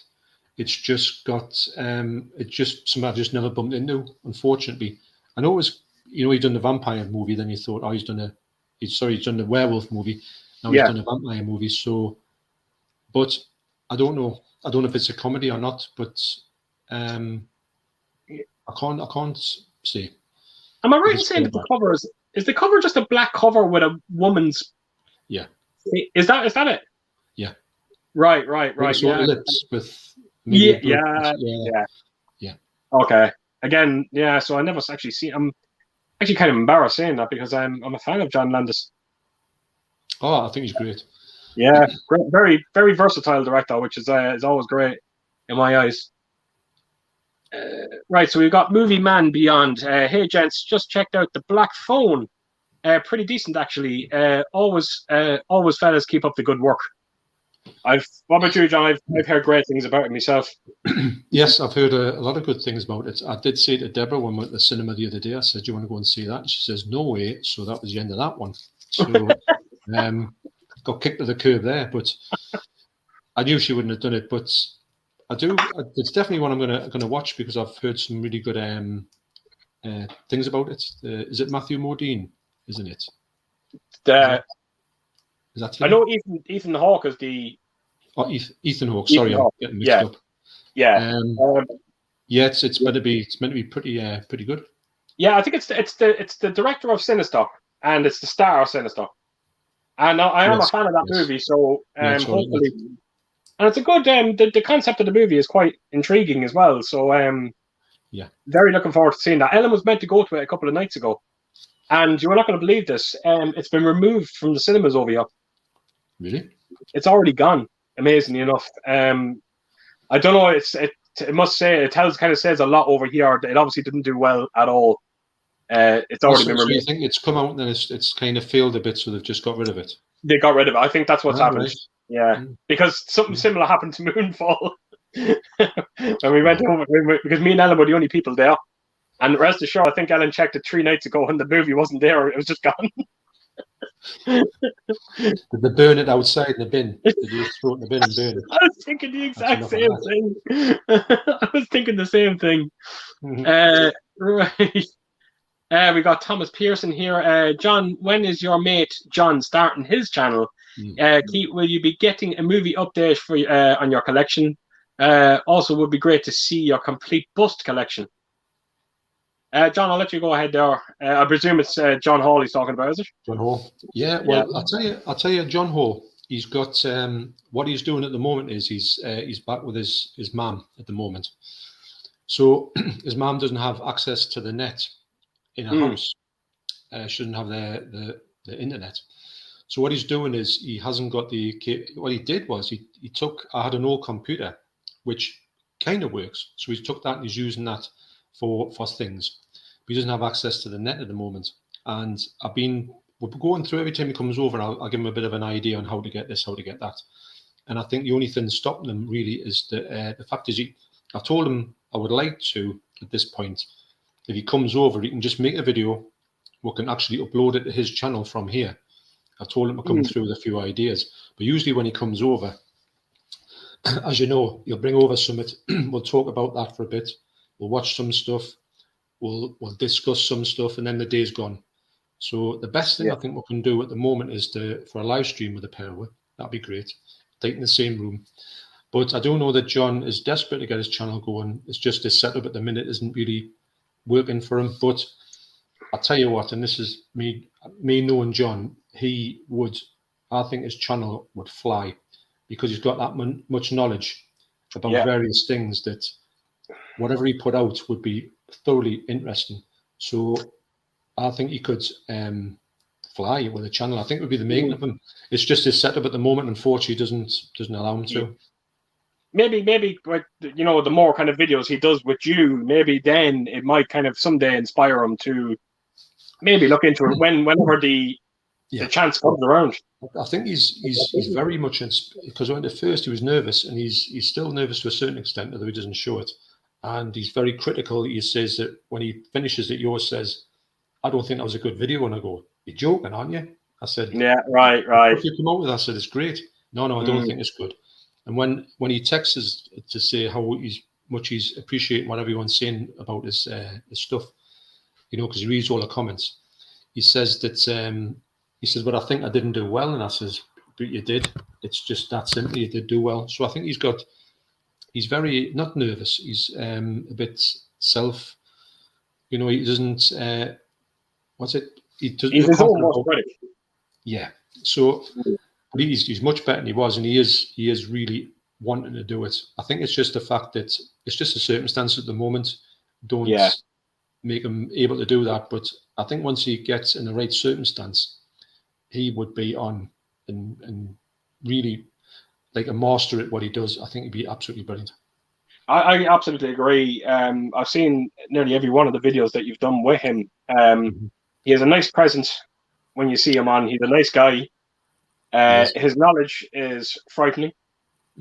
I've seen so many releases that he's given you of releases that I've never even heard of, and that's saying a lot because I know most of everything out there when it comes to these kind of like I keep thinking of that version, that edition that you showed of Flesh for Frankenstein. Is that what it's called? Flesh for Frankenstein. Yeah, never seen a release like it. Absolutely remarkable. So it's astounding. It really it's amazing. Thomas, movie room update.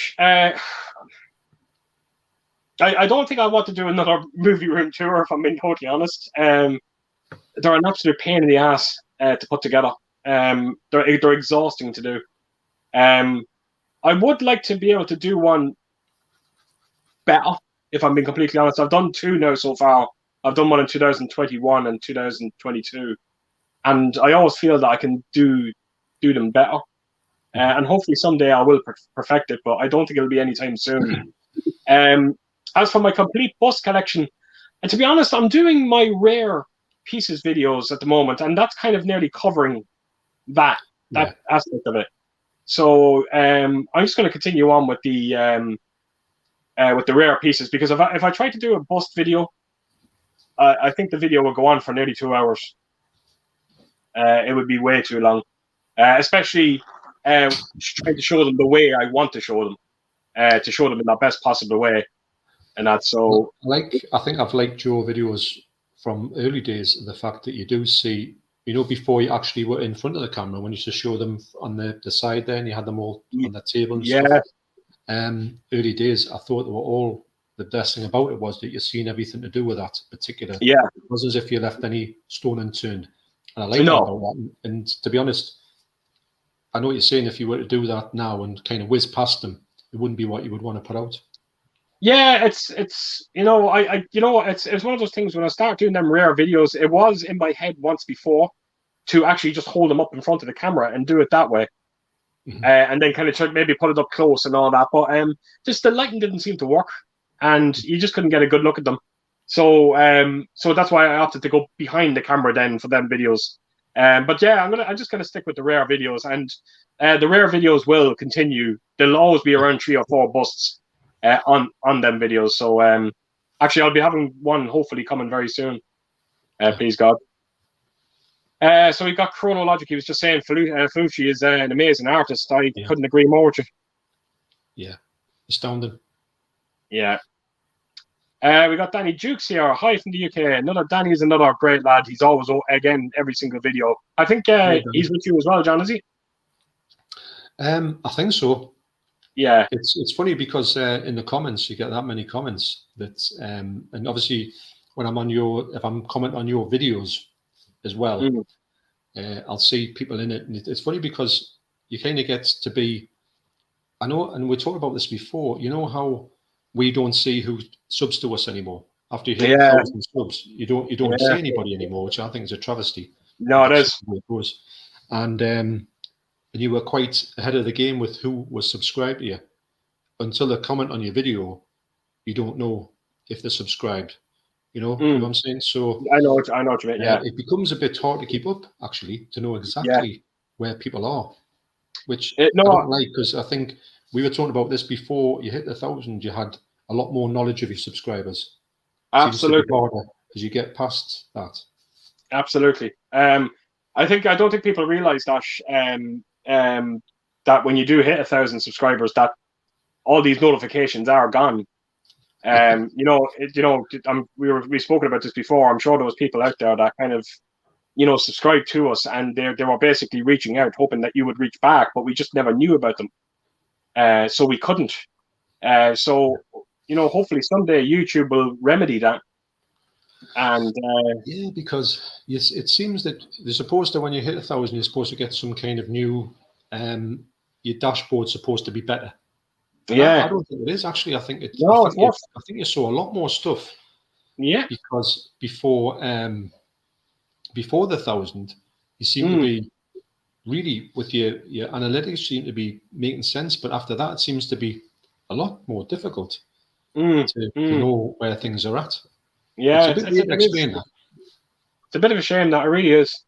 Yeah, because we were just saying actually that the personal touch is one of the best things that we like to do, and it's nice to know that you've got the personal touch still there. But if you had the fact of knowing who the people were you subscribed to you, if they wanted to be known, it would just come up that notification. It would keep you a little bit more grounded and personalized instead of not floating away from it all. But I don't think that it's a good thing that YouTube do that personally. No, definitely not. No, I absolutely agree. I do.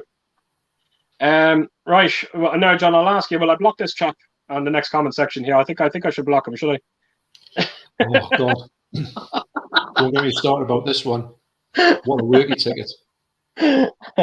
We've got the legend that is John, the movie collector. John, move over to your right a little, as the comments are hiding your physog. And while you're at it, can you straighten the Marilyn Monroe picture, please, John? Actually, weirdly enough, the thing, look, I'll show you. It is straight. Watch. If I do that, it is actually straight. It's just the angle. You know, I put it there. See, if I do that, I've got. You can see the glare off that telly that's it's still there. So I've got it here. So I'm sorry, it's an optical illusion, John. You think he'd know all about that as well, John? You what? You think he'd know all about that whole optical illusion thing? Exactly. Yeah, yes, yeah. You would. You let yourself down there, John. Right, we have got Martin McBurney. Did either of you buy the Amityville box set featuring the cursed item movies? Enjoyable films, but Amityville 2, The Possession, is still my favorite in that franchise.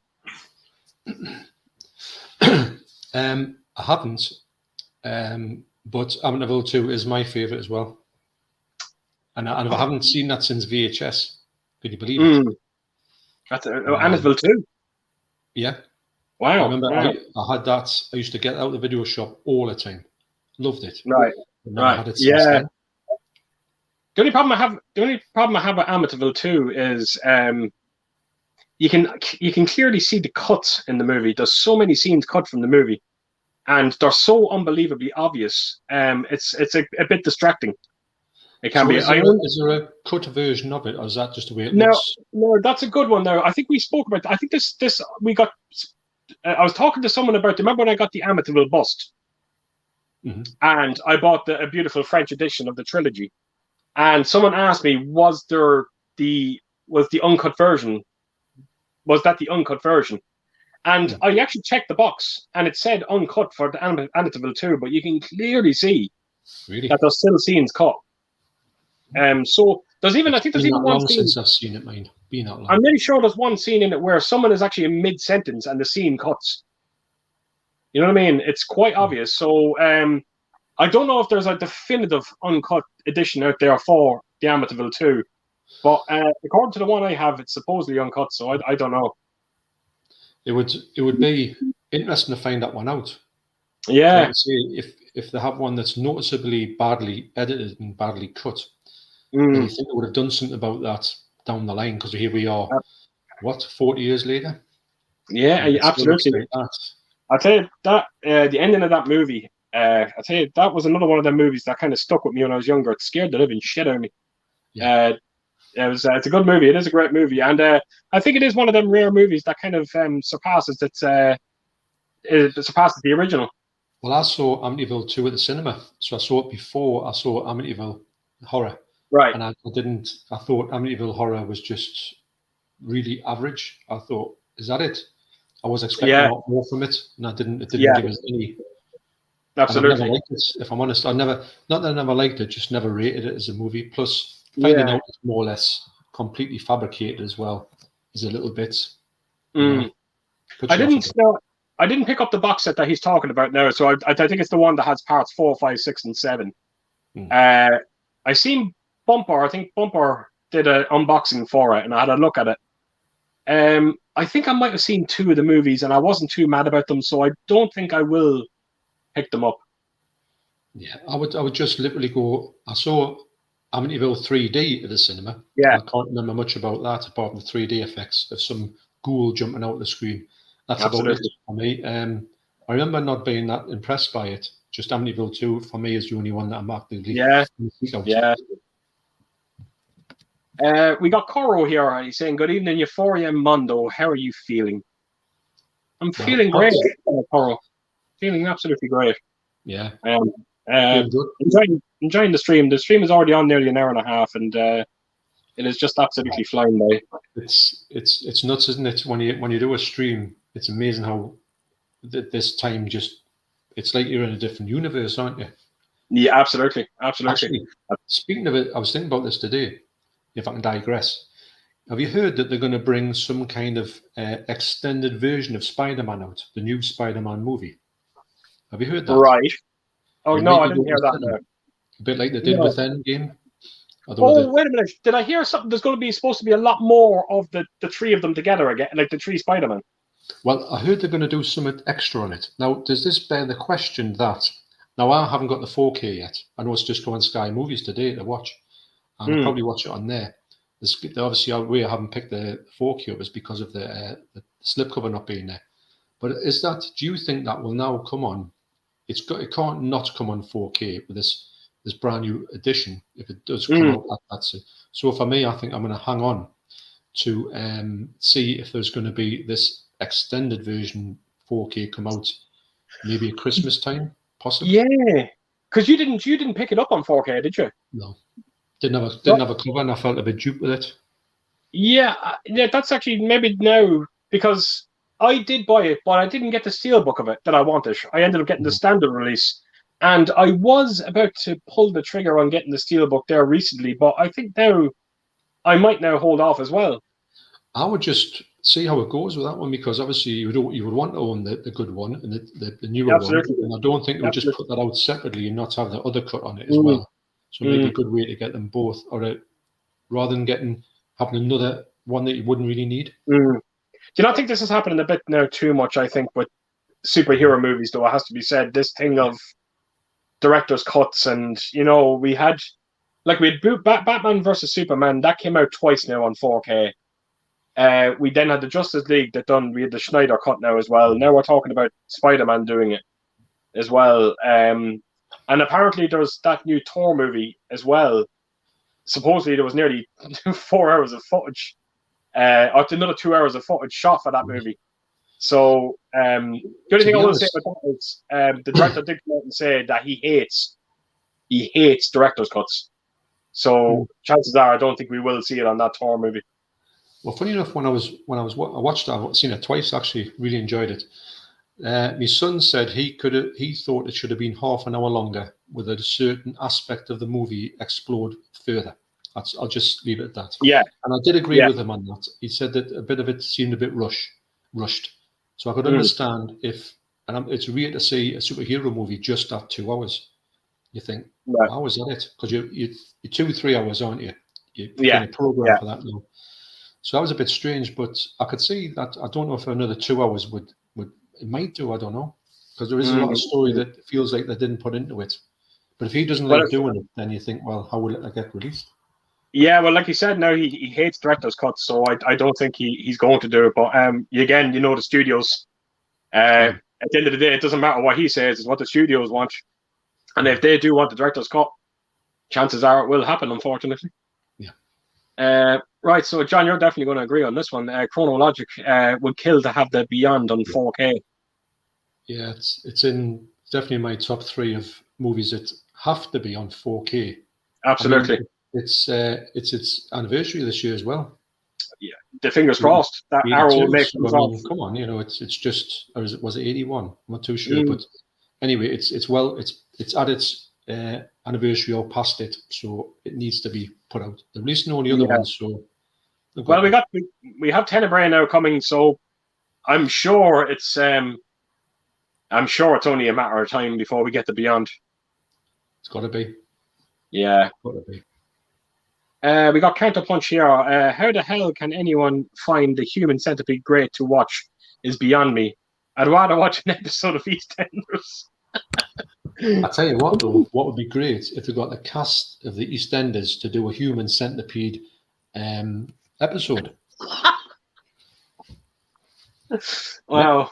I only know one or two scenes. That'd be different, wouldn't it? Yeah, I know 1 or 2 scenes from that movie, and that's even the thought of that is even scaring the living shit out of me. Wow.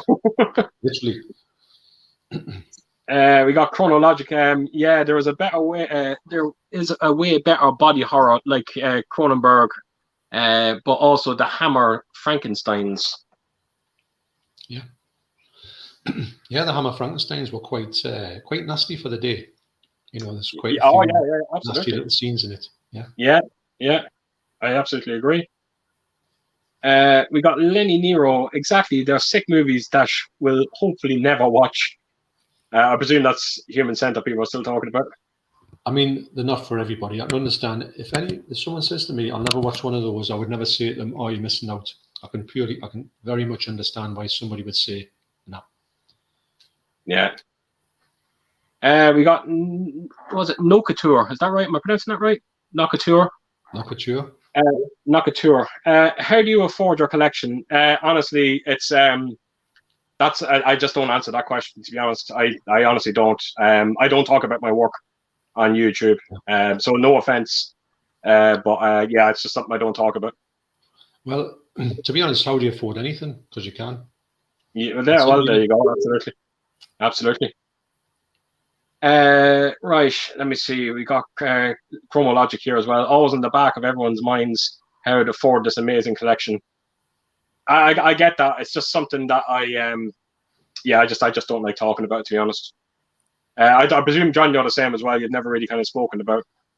No, not really. I don't think it's something that it needs to be explained. And I think that the thing as well. The only thing I will say about it is, I think we talked about this before. This collection that you have there and I have in my thing, it's over many years. Yeah, many years. I think that does. Yeah, I think that it does slip a lot of people's minds. I think they literally look at it and go, "That this all happened yesterday." You know, I've been collecting for what, 20, 25 years now. So yeah, it's. I mean, I've got some stuff in my collection that I bought in 1986, so it's still there. So yeah. You've got to think that, it wasn't overnight. And I think when you collect anything, you find most people collect stuff and they enjoy what they collect, and that's it really. Absolutely, I absolutely agree. I'm not being like a snob or anything about it. It's just I just never talk about what I do for a living or anything like that. I don't know if, getting back to that whole thing, a last sort of thing on that is that I never ask anybody how they can afford something. That's absolutely. I never ask anybody personally. Yeah. Because it is weird, because you see someone buy a new car or you see someone buy a new house. You never instantly turn around and say, "Oh, by the way, how can you afford that?" It's weird. But when it comes to a movie collection, it seems to be in the back of everyone's minds to how or why. We got Sophie here. This is actually a little alarming. So Sophie was saying she was in hospital last week with suspected meningitis. Wow. It turned out to be severe COVID with a respiratory tract infection. Getting there slowly. Haha. Sophie, wow. That's actually shocking. I'm so sorry to hear that. I hope you're resting and getting well. I really do. I didn't hear nothing about her. I thought I would have seen something on Facebook or something like that. I haven't heard anything about that. No. Get well soon. And obviously, these things can affect people in very strange ways. And the thing is, when you get anything in your throat, I've got a thing at the moment. It's not COVID, but it's like as if I've got like a chest infection. I've had it for ages. I need to go to the doctors and just say, "Can I get something for these antibiotics?" I think that's why I've got my water here, because I'm getting a bit croaky. But yes, once you get this going on, it kind of causes a lot of problems, doesn't it? Actually, John, now to talk about a drink. Now I'm just going to get up quickly to grab one second. Yeah. It's very handy to have a fridge in the room. Don't have to travel too far. Just put your feet in it. Yeah. I should have just had like one of those, them garbage pickup, them sticks you can get. I should have just one just reaching over to the fridge. I wouldn't have to get up at all. So Chronologic, just saying smart shopping, sales, trades. I don't. Do you ever trade anything? I don't trade. No, I don't. I don't get rid of anything in my collection, no matter how bad it is. No. So a lot of people ask me that question. They said to me, "Why do you keep something that you don't like?" And I said, "Well, because I don't like it, it doesn't mean someone in my family won't." Yeah. So maybe someone else could get enjoyment from it. Mm-hmm. Sorry, I've got to say though, it's not as if, like we're talking about Spider-Man there, it's not as if I say some movies that if they come out like Maverick we're going to buy because we like that much, but in some of the collectors ones you kind of force into buying them straight away. But usually I will try and get these. I mean, a lot of these things, like I've got this stuff here, it's just come from Amazon. It's another Prime Day sale, so it just arrived today. these are all as cheap as I can find them. So Yeah. you do shop around. You've got to, and I mean I've done Oh, that yeah. since I started. You've got to try and find some bargains. I absolutely agree. I've been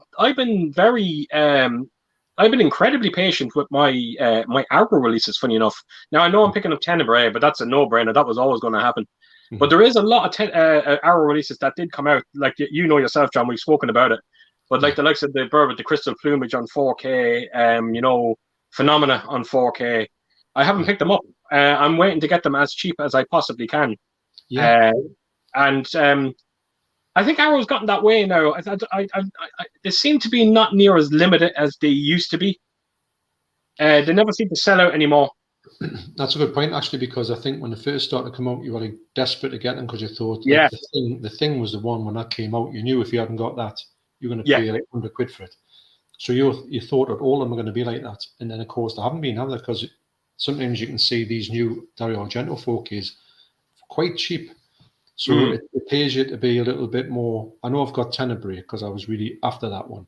I've got that day one, but there's other ones that you can hold off on. You don't feel as frightened of missing Absolutely and having to pay a stupid amount of money. Yeah, well, I think the reason why with Tenebrae, the reason why I think everyone was interested to get Tenebrae was because the last time the Arrow released that was on them old window box editions, so it's not like they brought out a limited edition set of it a year ago and they've done what they always do now. So, it made it a lot easier. And again, Arrow should learn from this. Because if they brought out a limited edition set of Tenebrae a year ago, chances are I wouldn't be buying that now, the 4K set. Definitely. And I'm glad that they brought it out as a pure 4K as opposed to the 4K remastered Blu-ray. But actually, if they'd done that, I would have not touched that with a barge pole, knowing full well they're doing a 4K come out. So they want to start, and if they do like Inferno, things like that, they want to start doing them pure 4K straight away. And then that's the end of that. Absolutely. Absolutely. Right, we got Leno here. Chronologic, he's talking to is tagging correctly. Right, my collection is worth 3 times the apartment it's in, but people don't understand it's a result of over 22. Yeah, we were just saying the exact same thing. Yeah. It just slips their mind for some strange reason. People look at it and go, "I will never have a collection like that." And I was like, "Well, you won't have a collection like that tomorrow, but give it some time. You just might." So. And if you're in it for the long run, you see, because you've been collecting for that long length of time, you've proved your sort of thing that you've kept on going.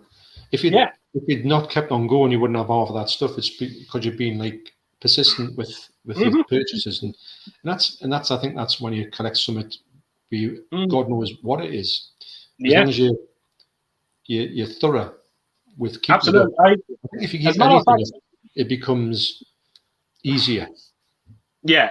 As a matter of fact, I'm even I spoke to Ellen about this there very recently, and I said that I think I'm putting the bust, I'm going to lay them to rest now for a while.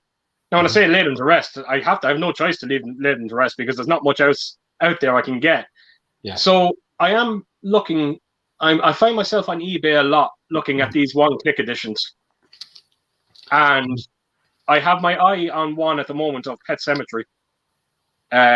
I've been talking to a seller on eBay, and we're kind of just negotiating at the moment, but it's going for big money. I think it only just came out. I think it's from a company called Sign Museum. I think it's Sign Museum. And I'm actually just waiting to talk to Ben over at the Cadaver Club. He sent me a picture of it this morning. And I'm just trying to find out what price he paid for it before I talk any more to this fella on eBay. Yeah. Because I'm not going to pay over the odds for it. So, again, maybe fingers crossed that could be an upcoming video, but again, I'm going to be very clever with it. Well, you got to be sensible and careful. Yeah, and I think you've got a good knowledge now of what is a good price and what isn't a good price. Yeah. It breaks your heart because, like I said, Ben sent me them pictures today, and I went onto eBay, and rest assured, there is 5 of them on sale on eBay, and I think, as far as I know, it only just came out in the last week or two. So. Yeah, I'm just waiting to find out the price for it. Yeah. So we got Counterpunch, and he says, "So Keish, how do you feel about these Paramount Kino 4K films plopping out from the US market? nice deal with Kino did with Paramount for, I presume it's as a back cat material and DVD, possible Blu-ray. Is that meant to be back cat? What's that? I don't actually know what that means. Back catalogue. Back cat. Oh, back cat. Oh, I see what you mean. Okay, sorry, right. Yeah, look, I done a video on them 4 kinos that I showed off. I've watched 3 of them. I thought they were jaw dropping. I haven't watched The Great Escape yet. That's the one that has me really, really excited. But if it's anything to do like Misery and Hard Target and particularly Invasion of the Body Snatchers, I'm sure I'm going to be in for a treat. The only thing that's letting me down with them is I felt the audio was very lacking in them, particularly Hard Target. The Hard Target sounded very, very thin for an action movie. And it does annoy me that these companies do go through so much, so much work to get these movies looking pristine, and then they just turn around and go, "I'll leave the audio alone." Yeah, But yeah, I'm excited. I'm going to continue carrying on, and I look forward to seeing what they're bringing out. Yeah, they've done. They've got some great titles. They've come from a thing that I've heard of them for ages, but never really took notice of them. Now they're pushing, they're sort of knocking on the door, a bit like Blue Underground. They're starting to get a few ones. Do you think that's? And usually when they come out, I got Mad Max 4K from them, and it was nice. That's right. Yeah, that's right. Yeah. Lovely version that. Yeah. Is the version that you got with that the exact same as the one that you got in the box set? It's not. No, it's slightly different. It's different. Yeah, it's different. It's got different extras on it, and I don't know that it's got. The picture is slightly different as well. Really? It's got like a different color correction on it. I'd say Wow. it's slightly darker. You can tell it's on the Kino one. The same print, but they've done something different to it. They've done probably their little color correction on it. And Okay. It is enough of a different thing to keep it as the disc as rather than just getting rid of it. Right. So yeah, so it is a kind of an exclusive to a certain extent. It's not the same disc from that. That's it. Okay, that's good. So Chronologic was just saying he has 3,000 vinyls himself. That's an incredible collection. It isn't, especially when it comes to vinyl. Especially collecting vinyl nowadays. Expensive game. Very expensive. We got Otis here. What are your fine gents' thoughts on American English remakes of world cinema? I hear Parasite is going to be Americanized. I didn't see the movie, and I already know that that's a bad idea. Sorry, John, what do you think yourself? Well, just when I'm hearing that, Parasite, that is a movie that is perfect and should just be left where it is. They can't. They've done such a good job on it that they cannot. But I've got this impression that when people see a movie that's got subtitles on it and they've got foreign actors in it, even though it's from their country and they've actually produced it and they've wrote it and directed it, that they think it's kind of it needs to be made better by being American big names in it, which is far from the truth. Absolutely. Usually our OC, but then again, Parasite is that much of a good movie. It shouldn't be Americanized. And then the American English remakes usually are inferior. If I've got to be honest, you've got like Wings of Desire, which is a brilliant film, and it was remade with a Nicolas Cage movie. I think it's called City of Angels or something like that. City of Angels. Yeah, that's right. Yeah. It's hopeless compared to the other one. I'm not saying it's a bad movie. Just when you compare it to the source one, it's a German movie. It's brilliant. And it looks brilliant. It's in black and white as well, which I've got no problem with. I mean, it's from 1987, but black and white looks lovely. Criterion released it. But that's the way it should be. It's there. It's been black and white for a reason. Yeah. It's just another. There's no way they could have done an American remake black and white, could they? It's just another. It's just another one of these things that you just clearly see that just Hollywood are literally running out of ideas, and now I was just going to say this is going to be the next thing now. Well, to be honest, this Parasite Battle Royale, they're all great ideas, and it's really because I don't think Hollywood can come up with any great ideas anymore. So just go, Hey, that was a great idea. Let's just do that. Yeah, It's lazy, actually. absolutely. And we already had that spell already remember when we had all the Asian horrors, the likes of The Grudge, The Ring, and that, and then all of a sudden they were all just American releases for nearly all of them. Jesus, there was so many at the time, and half of them were absolute garbage. Yeah, I just think that usually the Japanese horror is far ahead of the game, so just leave it. And if people don't like watching the subtitles, fair enough. That's just the way it is. But there's no point in remaking it to American English audiences because you just can't translate the movies. Like Audition, you can never remake Audition and make it so utterly how creepy as Audition is, especially the last half. Yeah. If they did that, they would kind of maybe see with Battle Royale, with them doing this whole Hunger Games, they haven't put in the sort of really bad stuff from Battle Royale because they're a bit So then they'll make it a little bit kind of like sugarcoat it a bit, which is just rubbish. So yeah, that's my views. I think stick with the world cinema because it's brilliant. Exactly, and I think it's a kind of a smack in the face to world cinema, in a way. So it is, but I like the fact that a movie like Parasite can sort of win the Oscars and just clean up with them and then sort of say, how's that? Stay that in your pipe and smoke it. Yeah, exactly.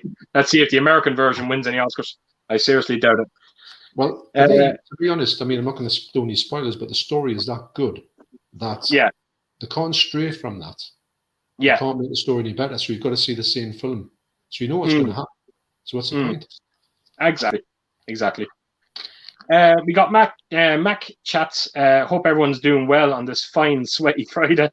Thankfully, it's actually massively cooled down here now, so I should be okay tonight.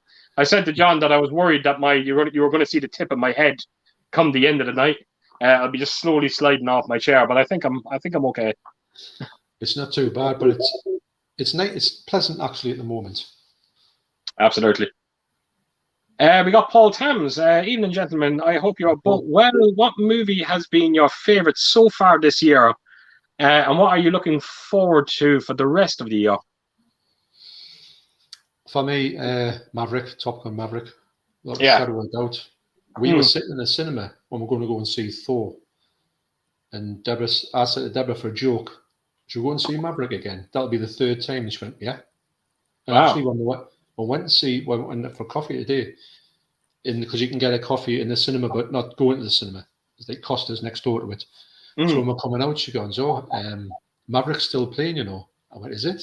And I'm thinking, maybe we could get one last view of this. I've never felt like this with a movie, a recent movie at all. And I didn't really think that Top Gun, the first movie, was brilliant. I thought it was all right. Yeah, it wasn't. I'm the same. It didn't stun us. But this movie, my God, brilliant! I can't wait. I haven't seen it. I'm still embarrassed that I haven't seen it. It's unbelievable. I know it's going to be remarkable. So what about for later on in the year, John? What has you excited? Probably Halloween Ends. I think that's got to be, because I just don't know where it's going to go. I want to know if it's going to. Well, what's going to happen? Is it at the end? It might be. I don't know. Won't be. It's intriguing. It won't be, but I'm intrigued by it, definitely. Absolutely. I'm actually going to be. It's weird. If you were to ask me now what my favorite movie this year was probably Ambulance. I was absolutely blown away by it. But something's telling me that I'm going to change my mind very soon. And that takes me on to what am I looking forward to. Is Jordan Peele's Nope. I think it's out next week over here, and something's telling me that is going to be my movie of the year. Jesus, I hope I'm not cursing it. Yeah, but the trailers just look so unbelievably good on it. And it has definitely that Jordan Peele feel to it. And it's given me a little hint. I'm just getting a little bit of Close Encounters about it as well. If Close Encounters were a bit more horror to it. But I am just getting that kind of hint of Close Encounters. So very, very excited for Nope. So that is going to be mine. That's a good call. I think I'm excited for it mainly because of the fact that I did like the other two. Yeah. out in us. And I do think that if it's anything like them, and maybe I'm hoping it's going to be a bit twisty turny with it's not going to be what you see is what you get. If it Mm. can do that and keep you guessing, as it's not just a straightforward alien movie, Yeah. I'm really interested to see what you can do with it because he's done great stuff with the other stuff. So Yeah, like I think I was reading a lot of comments people were saying about, oh, they were going on with the trailers. Oh, he's showing too much. He's showing too. Like, come on, people. This is Jordan Peele we're talking about. He has shown you nothing, and all. He's shown you exactly what he wants you to see, and all that. It's he's not bloody stupid. He really isn't. So, yeah, that has I me think very you've only excited. got a flavour of it, but you've got no storyline whatsoever. You've just got Yeah, a kind of flavour of where you think it's going to go. absolutely. Because even the first couple of trailers, you were thinking, is this to do with aliens? It might not be. And then you got the Mm, flavour it was. Then the last one I've seen, which tells you the most, it doesn't really tell you anything, if I'm honest. You yeah, just see yeah, little clips of absolutely. people going, nope. Yeah, yeah, Well, yeah. nope. Nope. So, yeah. It's a lot. It is. It's a lot of like just people staring at the sky. Uh-huh. And it's intriguing. It looks great. Yeah, I can't wait to see it. Right, so we've got Doctor Impossible here, and he's saying, and the cat people landing on 4K in the US market. This could be interesting. Well, that's very interesting because Coro actually sent me the Blu-ray of it, but I still haven't got around to watching it yet. I think it's the cat people he sent me. I think it is. Is that I the still haven't got around to watching 1982 Cat People? No, 19. Something's telling me it's around 52. Would I be right in saying that? Yeah. Yeah, it's like Yeah. there's an earlier one, yeah. Uh-huh. Yeah, yeah. I've seen Is that the one? such a long time ago. I wonder which one then is getting the 4K release. I'm guessing if it'll probably be the same one that Criterion have released there. Yeah, yeah. I can't imagine it'll be the 82 one with Natasha Kinski, I believe. Okay. I think Right. David Bowie does the soundtrack on that. I might be just guessing with that one. Well, He does a song on it. Oh, really? Right. Okay. You know that song when he says putting out the fire with gasoline? Remember Yeah. that song? Yeah, I think yeah. that was from Cat People, but I could be wrong. Oh, okay. Yeah. Okay. We've got Undead Sick 83. John Quiche, my work schedule has been crazy, so I'm happy to finally catch your live stream. Hope you are doing well. Mm-hmm. I have seen Jurassic World Dominion last week, and I thought it was a huge misfire. Sorry, John, I'm going to let you go with that one first, and I'll say what I think about it. Have you seen it, Keith? No. Right. I'll not go into any spoilers. I thought it started off well, then it went a bit odd. I thought, where's the dinosaurs? Then, as it's kind of came into the last third of it, I thought, oh, right, I get why that bit happened. And I thoroughly enjoyed it. But right. I can understand why people think, because it does take a little bit of a different turn in the middle, when people could say, well, I'm not too sure, but I think it righted itself enough to actually, it's definitely better than the second one, Fallen Kingdom, definitely better than that one. Right. I thought it was really good, actually. And I tell you what, for a long film, it flew over. Okay. I'm sure I'm going to get some sort of enjoyment from it. I had a bad feeling about it right from the trailers, if I'm being completely honest. The only thing that kind of got me going was to see the original 3 back. But I have to admit, and this is taking me back to Predator 2 again. Yeah. But whenever Jurassic Park whenever they brought the dinosaurs into cities, I just lose interest. I don't like it. There's something about the dinosaurs. Even in Jurassic Park: The Lost World, they just don't look right. CGI wise, they don't look right. And even when I seen the trailer to it, the dinosaurs didn't look right when you put them in a city environment. To be honest, though, there was quite a few scenes of the dinosaurs in some parts, and they looked really poor CGI. I was really? Yeah, it did kind of a few times it threw you. 2 times it was like absolutely brilliant. Yeah. But see, unfortunately, I'm going, that's a bit of a poor one.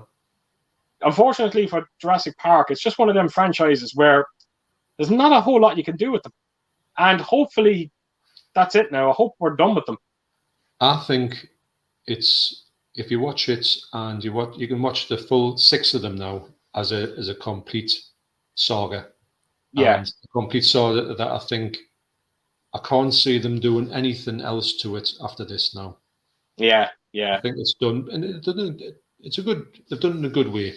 I'm not taking yeah. anything. I did enjoy the movie, and I have enjoyed Okay, the whole lot. I do like all of the movies. okay, Probably the first one more than anything else. But to be absolutely. honest, I think if I'm honest, I think I've seen every single movie in the cinema, and I never thought, looking back, and I think, oh, I've seen them all in the cinema. So that's I haven't seen two of them. I haven't. I haven't seen the last two. yeah. I didn't. Um, but again, I look forward to it as well. We got Irish Yoda. We've got Johnny. How's it going, lads? I have a quick question. Is the Watchman Titans of Cult worth a purchase? Did you pick that? You didn't pick that up, John, did No, I've only picked up Clockwork Orange for Titans Occult. you? Mm. I'm not It's a a fan tricky of thing. Watchmen, if I'm honest. Yeah, neither am I, to be honest. I don't know what to tell you, Johnny. If you're collecting Titans of Cult, then I suppose it's a must. The Steelbook was nice. I thought it was nice, but I've seen a hell of a lot better. The outer packaging was a little lacking, I think. I don't look. You know what? If you can get it for cheap enough, I would say yeah, go ahead and get it. I was never a fan of the movie, to be honest. The 4K picture, as far as I remember, as well, wasn't that great. So yeah, I think if you can get it for maybe around €25, then pull the trigger on that one. But I wouldn't pay the 45 that they're asking for. Don't do what I done. I need to learn with these Titans of Cult as well that I need to start laying off them a bit because they're not selling out anymore. So, and they seem to drop down very quickly. Yeah, it's funny because I never used to see any of them on the shelves at all. Now Yeah. I'm seeing quite a lot of them. In fact, there's some of them like Space Jam. It's Yeah. like always there. In fact, Yeah. you imagine that coming down to £5 in a sale because it's literally the one that's been there, the two that's been there, are the ones that have been there since they were put on there. This is going back to its release. They're just not selling. I think it's sometimes down to the films that they choose. They could have chose a better movie. Yeah. Like it is, you do look at the movies that they brought out, and you do question some of them. Space Jam is definitely one of them. Why Titans of Cult Space Jam? Okay. Yeah, and they've done Scott Pilgrim versus the World. It's almost, you know what they're almost doing? It's almost like they're bringing out, the movies that didn't sell well on 4K the first time around. Okay, let's put them out in Titans.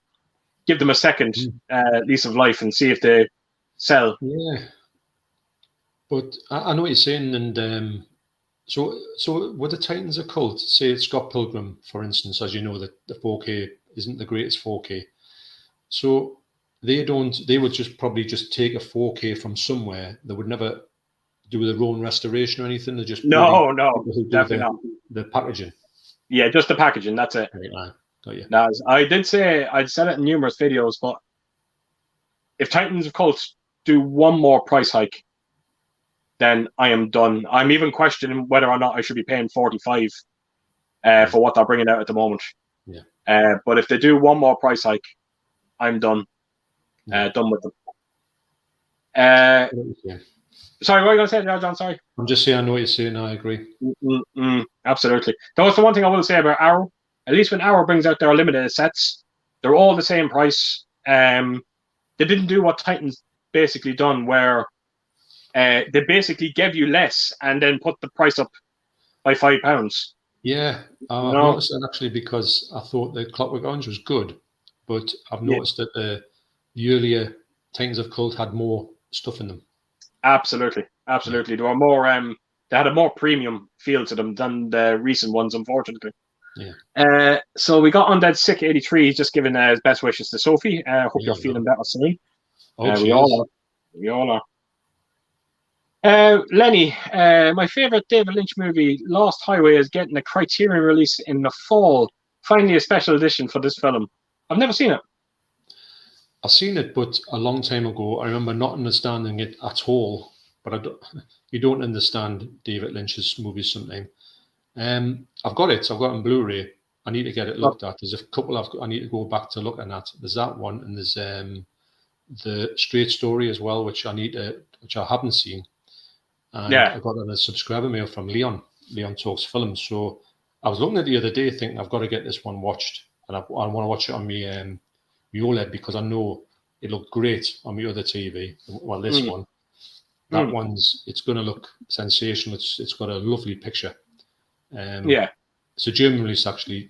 I remember he'd sent it to us because that's the only one I hadn't got. And I was like, oh, wow. So he helped us out with that one. But Lost Highway it's funny. It's a strange movie. Okay. But I need to give it a good watch again. Okay. We got Irish Yoda. Sorry, I'm dead sick. I didn't mean to do that. My phone froze. What, did I miss something there?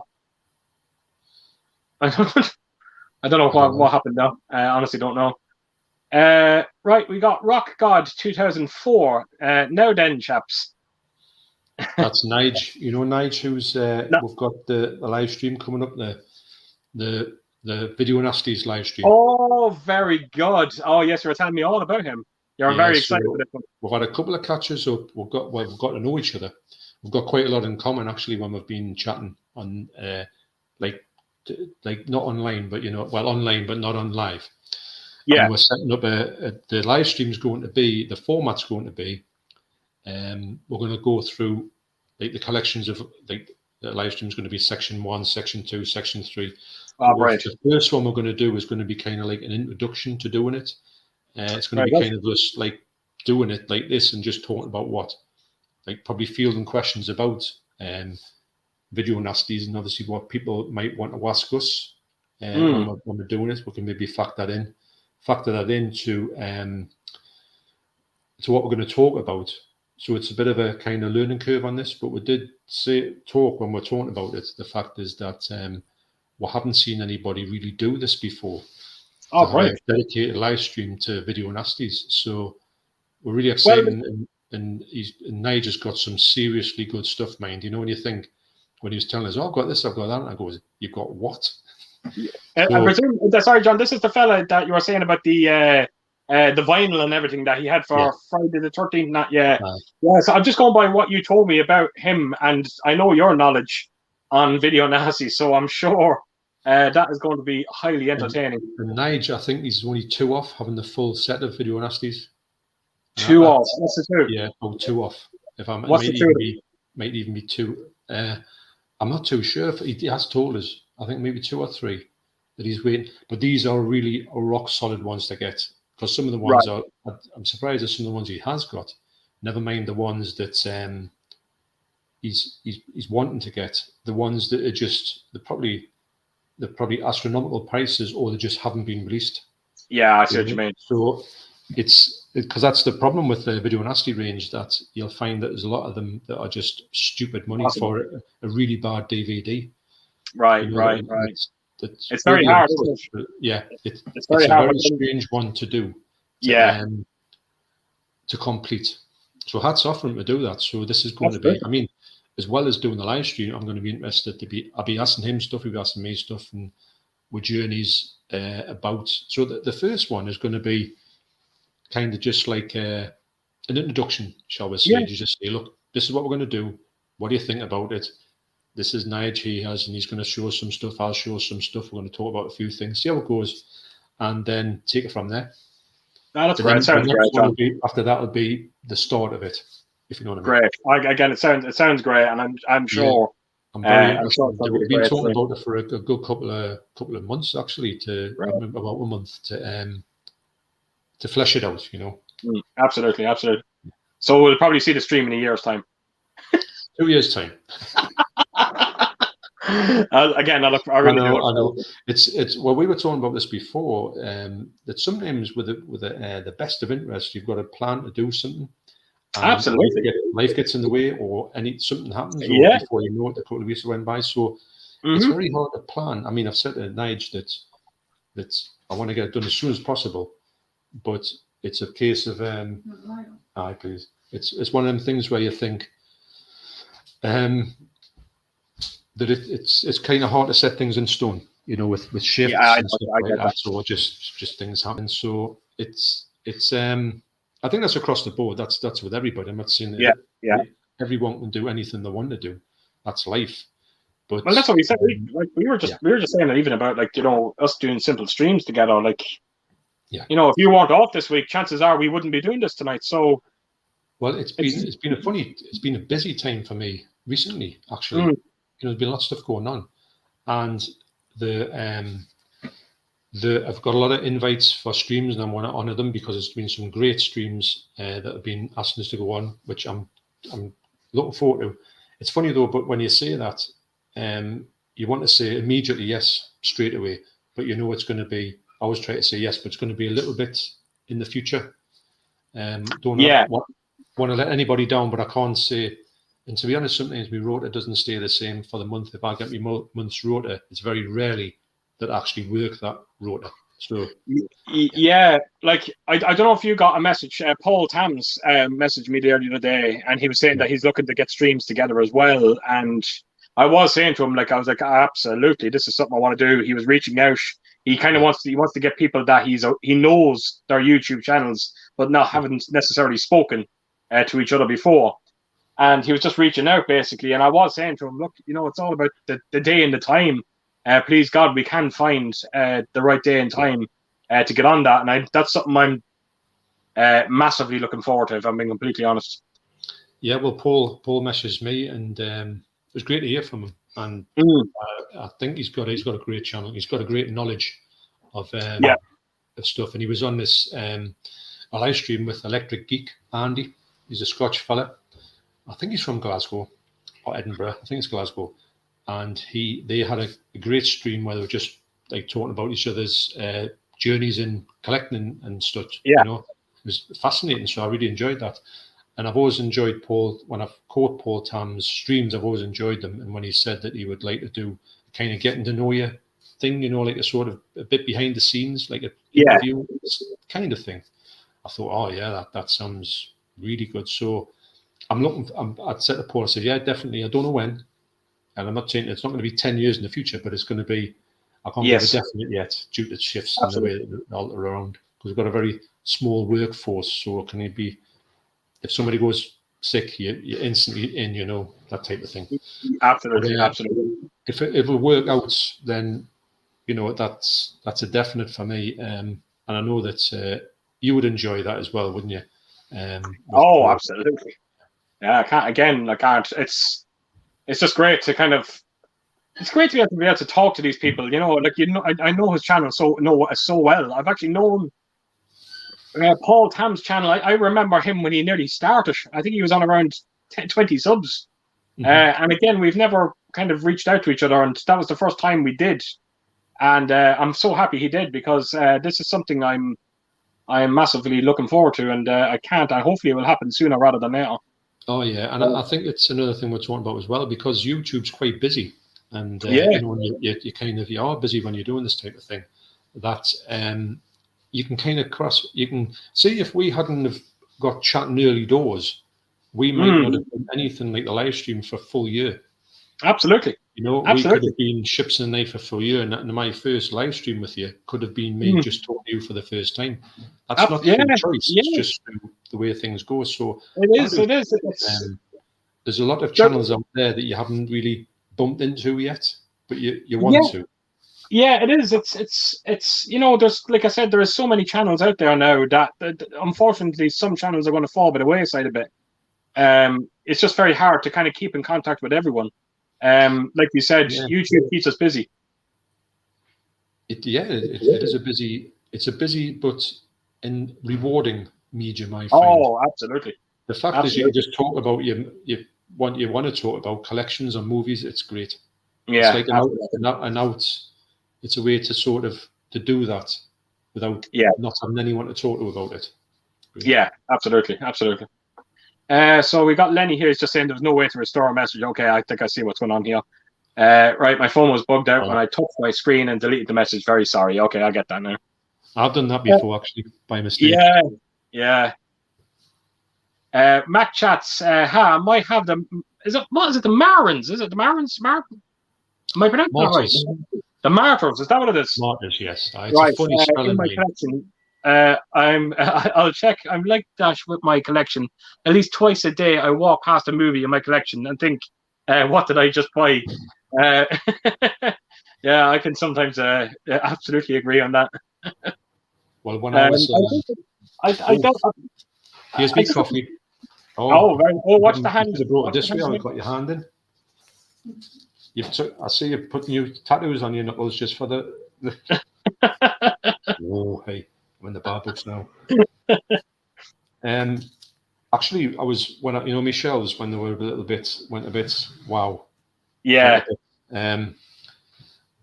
I put a load of stuff and I lost a movie. It was one of the Italian classics collection called Zeda or Zeda, and I put it somewhere and I could not find it. I was all over the place looking at it because I wanted to put it in the slot where I got for the 88 movies now. Just couldn't find it. It took us about 4 hours to find it, Really? It I kept going back because I kept getting that annoyed. I kept going coming back and saying, right, I'm going to find it this time. Can't find it. I was looking under my bed at one point. Wow. Jesus Christ. But it was there. It's well, it's like, Keith, I know where your stuff is, but there's sometimes when you think, where have I put that movie? Or I've definitely got that movie, but you might have moved into a different slot and it's gone. Yeah, I know, absolutely. And why do you think I had such a hard time trying to find the Shaun of the Dead slipcover early?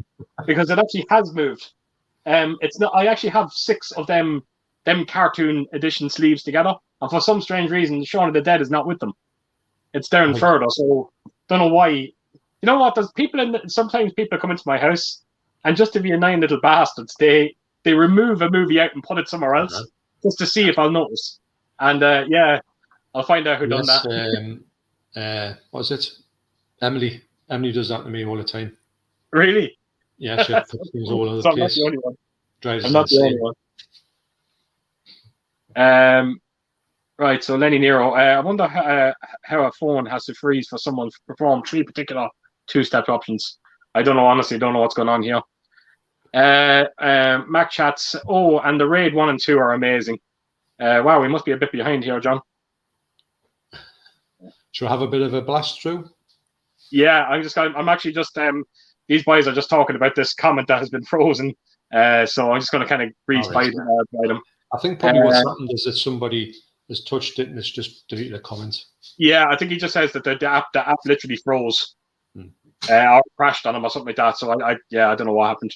Yeah. So Mac chats here. He says the director made the show Gangs of London. It's great. Is that the director of? I saw a trailer for that actually. That's that. I've seen some scenes from that. That show is absolutely brutal.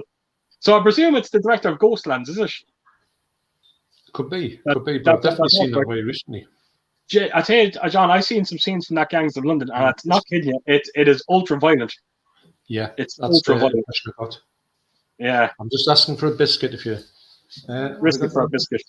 Oh, please. This is me whining on for a biscuit. Don't throw them, Gary. You might smash them. Right. Sorry, I'm just having a biscuit. I'm just going to go through just as the lads are still just talking about this one. Oh, lovely. Right then. Lovely. Yeah, I'm a fan of them. Yeah, nice. Yes, I'm going to scroll through here, John. They're just talking about this. They're still talking about that delete-ish. I think we can move on from it now.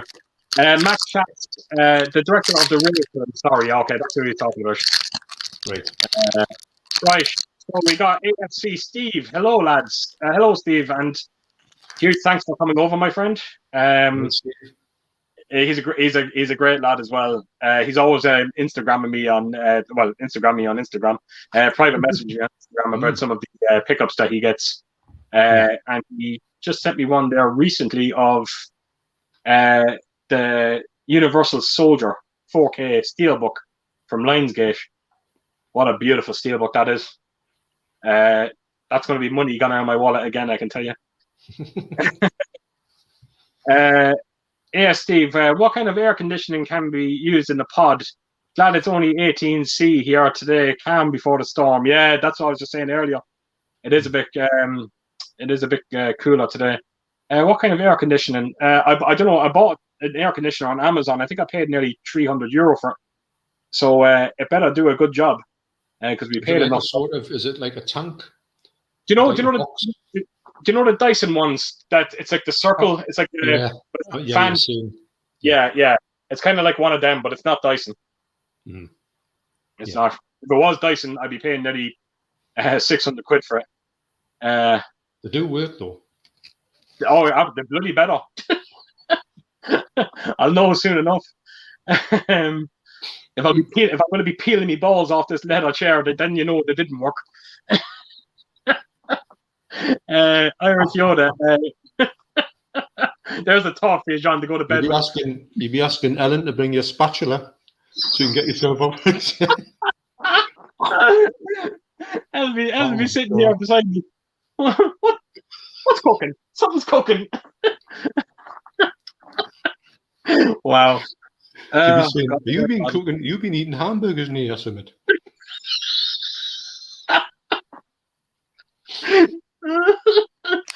Oh dear. Right, Irish Yoda, good idea having the door, Quiche. It's roasting today. Us Irish can't be dealing with that heat. Johnny, we can't. I'm not kidding you. I'm counting down the days to winter. It can't come soon enough. Us Irish don't do well in the sun, John. No, I don't either, actually. It's it can be horrible sometimes. Right, we got Counterpunch. How many Fritz Lang films do you have on Blu-ray and DVD, Quiche and John? Well, that's going to be easy to answer because I've never heard of him. Fritz Lang, he directed Metropolis. I do own Metropolis. Yeah, I thought you did actually. Yeah, the Steelbook, isn't it? Is it, if I remember correctly? Eureka Steelbook. Yeah, that's the one. Yeah. So one. What would you? I've got quite a few. I really like them. Really? I've got Metropolis. I've got what else have I got? I've got quite a few. You know, I'd have to. What's the other one? I'll have to look on my brain, which is Internet Movie Database. Oh, very good. Very handy. I've got that many that I can only remember two of them, but there's got to be. I know he's done a lot of really good movies. Like, Watch has only got them two. He's done 46, so wow, I've got more than two. Right, I've got Destiny, which is brilliant, absolutely brilliant. I think the short story of that is that there's this, like, the death is following somebody. And it's like some episodes where death gets these people, or does he? That's quite good. Okay. Or Dr. Mabuse, the gambler. Brilliant. Okay. 4 hours, 2 minutes. Oh, nice. But it's great. Okay. It's great. I've got that one. I've got Metropolis, got Spies, brilliant Spies. Girl in the Moon. Oh, The Girl in the Moon is one of the best films you'll ever see. Just go up there a bit. Okay. You see it? Yeah. Okay. And then in the Testament of Dr. Mabuse, I've got that one. And I think that's it for them. Because the rest of them, I think that's when he left Germany because he didn't like that swine who was ruling Germany at the time. And he went and moved to America. Okay. That's when he sort of got into talkies and that. But yeah, all them silent ones are brilliant. Okay. We got Thomas Pearson, and he's just asking, do you think they should release a Bruce Lee boxer on 4K? Well, that's definitely a no-brainer. Definitely. And if it can get Game of Death 2 on 4K as well, that would be brilliant. Yeah, that's just a question of when, isn't it? That's going to happen. They've already done the masters for them. Yeah, it's definitely going to happen. Yeah, it is. And again, but hopefully not individually release them. Put them into a box set. Send them all out. It might be Criterion who do it, so God knows how much that's going to cost. My God, absolutely. Oh God, Jesus, yeah. Right, AFC Steve Salem's Lot and Fright Night. So wow, we are really behind here.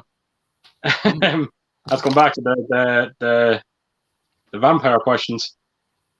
Right, Undead Sick 83. Sorry, Martin is released later this year by Second Sight.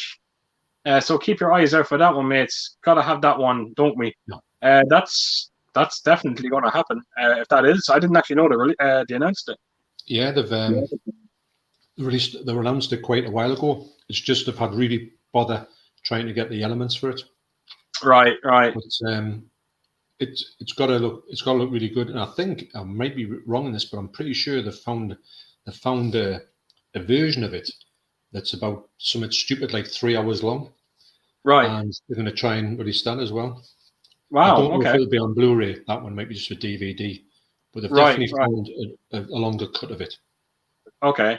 You see, Second Sight are a bit kind of mixed sometimes when they do announce movies, because I'm almost certain they announced The Salt in Precinct 13 there around a year ago, and it just never happened. It didn't. Well, I remember about, Dawn of the Dead, when they said we're going to do it, and they said, mind you, it's going to take a year to do it. So at least you knew it was going to, and they did say with Martin it's going to be a while, but it's been a long time of that. I didn't know about Assault in Precinct 13 though. Yeah, I'm very certain they announced it. And Dog Soldiers as well. They announced Dog Soldiers, Jesus Christ, ages ago as well. So are they doing the Hitcher? Only the Blu-ray. Because they were going to, apparently they found the elements to they can do a 4K of the Hitcher. Whoever's going to release it have found the elements to do a 4K. Did I not hear? Now, Jesus, I could be wrong with this, but did I not hear that I thought that they said that they can't do a justified job with the 4K, so they're not going to bring it out. I think they're just doing a blue. No, I might be wrong. I'm sure originally they said that, but then they found the stuff to be able to do it. Okay, well, that's if they can say it in the comments, but I'm pretty sure that being able to do that. Hopefully, well, fingers crossed that is true. It would be great. Yeah. Mac Chats, yes, a Vamp fan. I thought I was the only one. One of the greats. Never Near Dark is a great too as well. Yeah. Catherine Bigelow directed that Near Dark. What a movie! It's actually technically it's the stars of Aliens, isn't it? Yeah, it is actually, isn't it? Yeah. We got Movie Worm. Sometimes They Come Back is an underrated, very creepy. It really is such a wonderful movie. I've actually got a beautiful release of it here on MediaBook. I remember you haven't. I remember seeing that was good. Yeah, it's beautiful artwork on it. It is. Great movies, John. Definitely check that one out if you have a chance to. AFC Steve, right? And if you're old school here, Night Flyer, yeah, Stephen King, yeah, I remember that. That is, I can't think of the actor's name, but he was in RoboCop. You remember this sleazy? Remember the fella that was behind building RoboCop? He was the kind of the. Remember he gets his kneecap shot off in the movie. Remember, I think he's the star. What's his name? He's just died recently, hasn't he? That's right. Yeah, that's right. Yeah. He's a great actor. He was in Hot Shots Part 2, I think he was in. Really? Yeah. When he stood in the middle of the jungle, he just went, "Whoa, it's fantastic." That's him. I remember that. That was in the trailer and everything. I remember that well now. Yeah, very good. We got Sinjin. So Gary, Salem's Lot 1979, Fright Night 1985, absolutely. The Lost Boys are three of my favorite vampire movies. Vamp is awesome. Everyone likes Vamp. How could you not like Vamp? It's just a great cheesy 80s horror movie. Yeah. AFC Night Flyer had a cool premise. I remember the movie. I'm not going to say I remember it well, but there's parts of it that I remember quite well, but I don't fully remember the premise of it. I think it was one of them movies that got it was released straight to TV. It was a TV movie, I think it was. But I do remember enjoying it. I can see a comment down here. It is quite. You're not going to get to it soon as from Eastwood for Life. It's Carlos. I'll just read you out the end of it. It says the Hitcher 4K is happening, but when? No date yet. Okay. Great. Yeah, that's going to be great. Yeah, that's great info because I'm dying to get my hands on that. No, The Blu-ray, well, fair enough if that's the way it is, but with them doing that, saying they've managed to find this stuff, it's funny I don't know where they find this stuff, but it's weird how they can just hang on, we've found this. Yeah. Yeah. I think everyone's hoping. I think they're saying the same about the that movie Event Horizon. Apparently, there was supposed to be some great footage removed from that movie, and apparently they were saying that the footage got lost. And I think everyone's hoping that someday it will just magically reappear. But just goes to show it might happen. You just never say never. Well, they find stuff for these long lost silent movies. Yeah, there you go. Absolutely. Right, Undead 683. By the way, if you want something new and original with vampires, watch Midnight Mass. It's absolutely brilliant. Again, never heard of it. I've heard of it. Midnight Mass.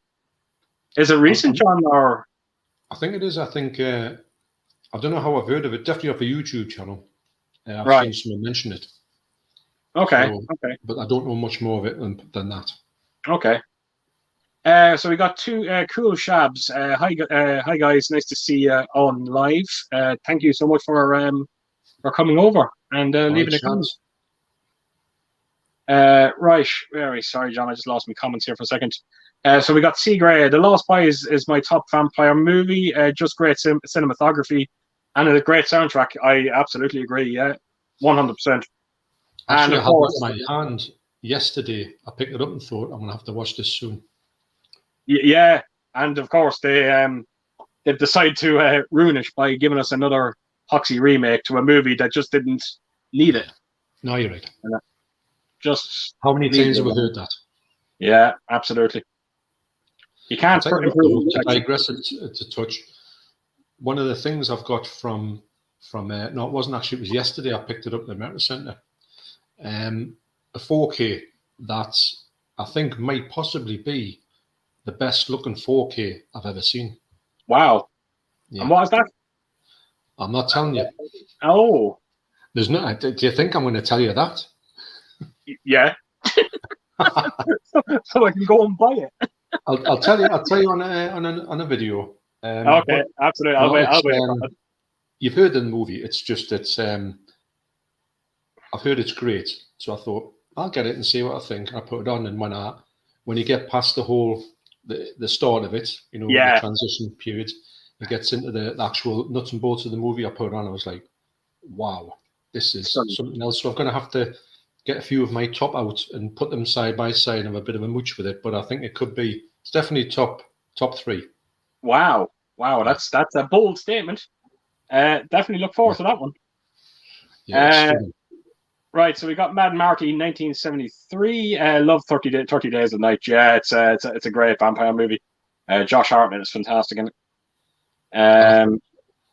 John, you need to check that out. It's a great movie. Steve was just saying he agreed on the Midnight Mass. Again, this is another movie I need to check out the trailer to see what it's like. I've heard the name. Oh, wait a minute. What's going on here? Right.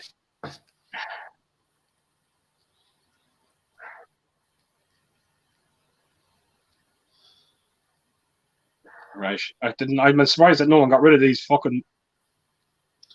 Well, it was removed earlier on. Maybe that one might have got through. There's a few that one that was taken off. Right.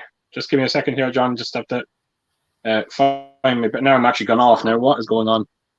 There we go. I'll look in here and see what.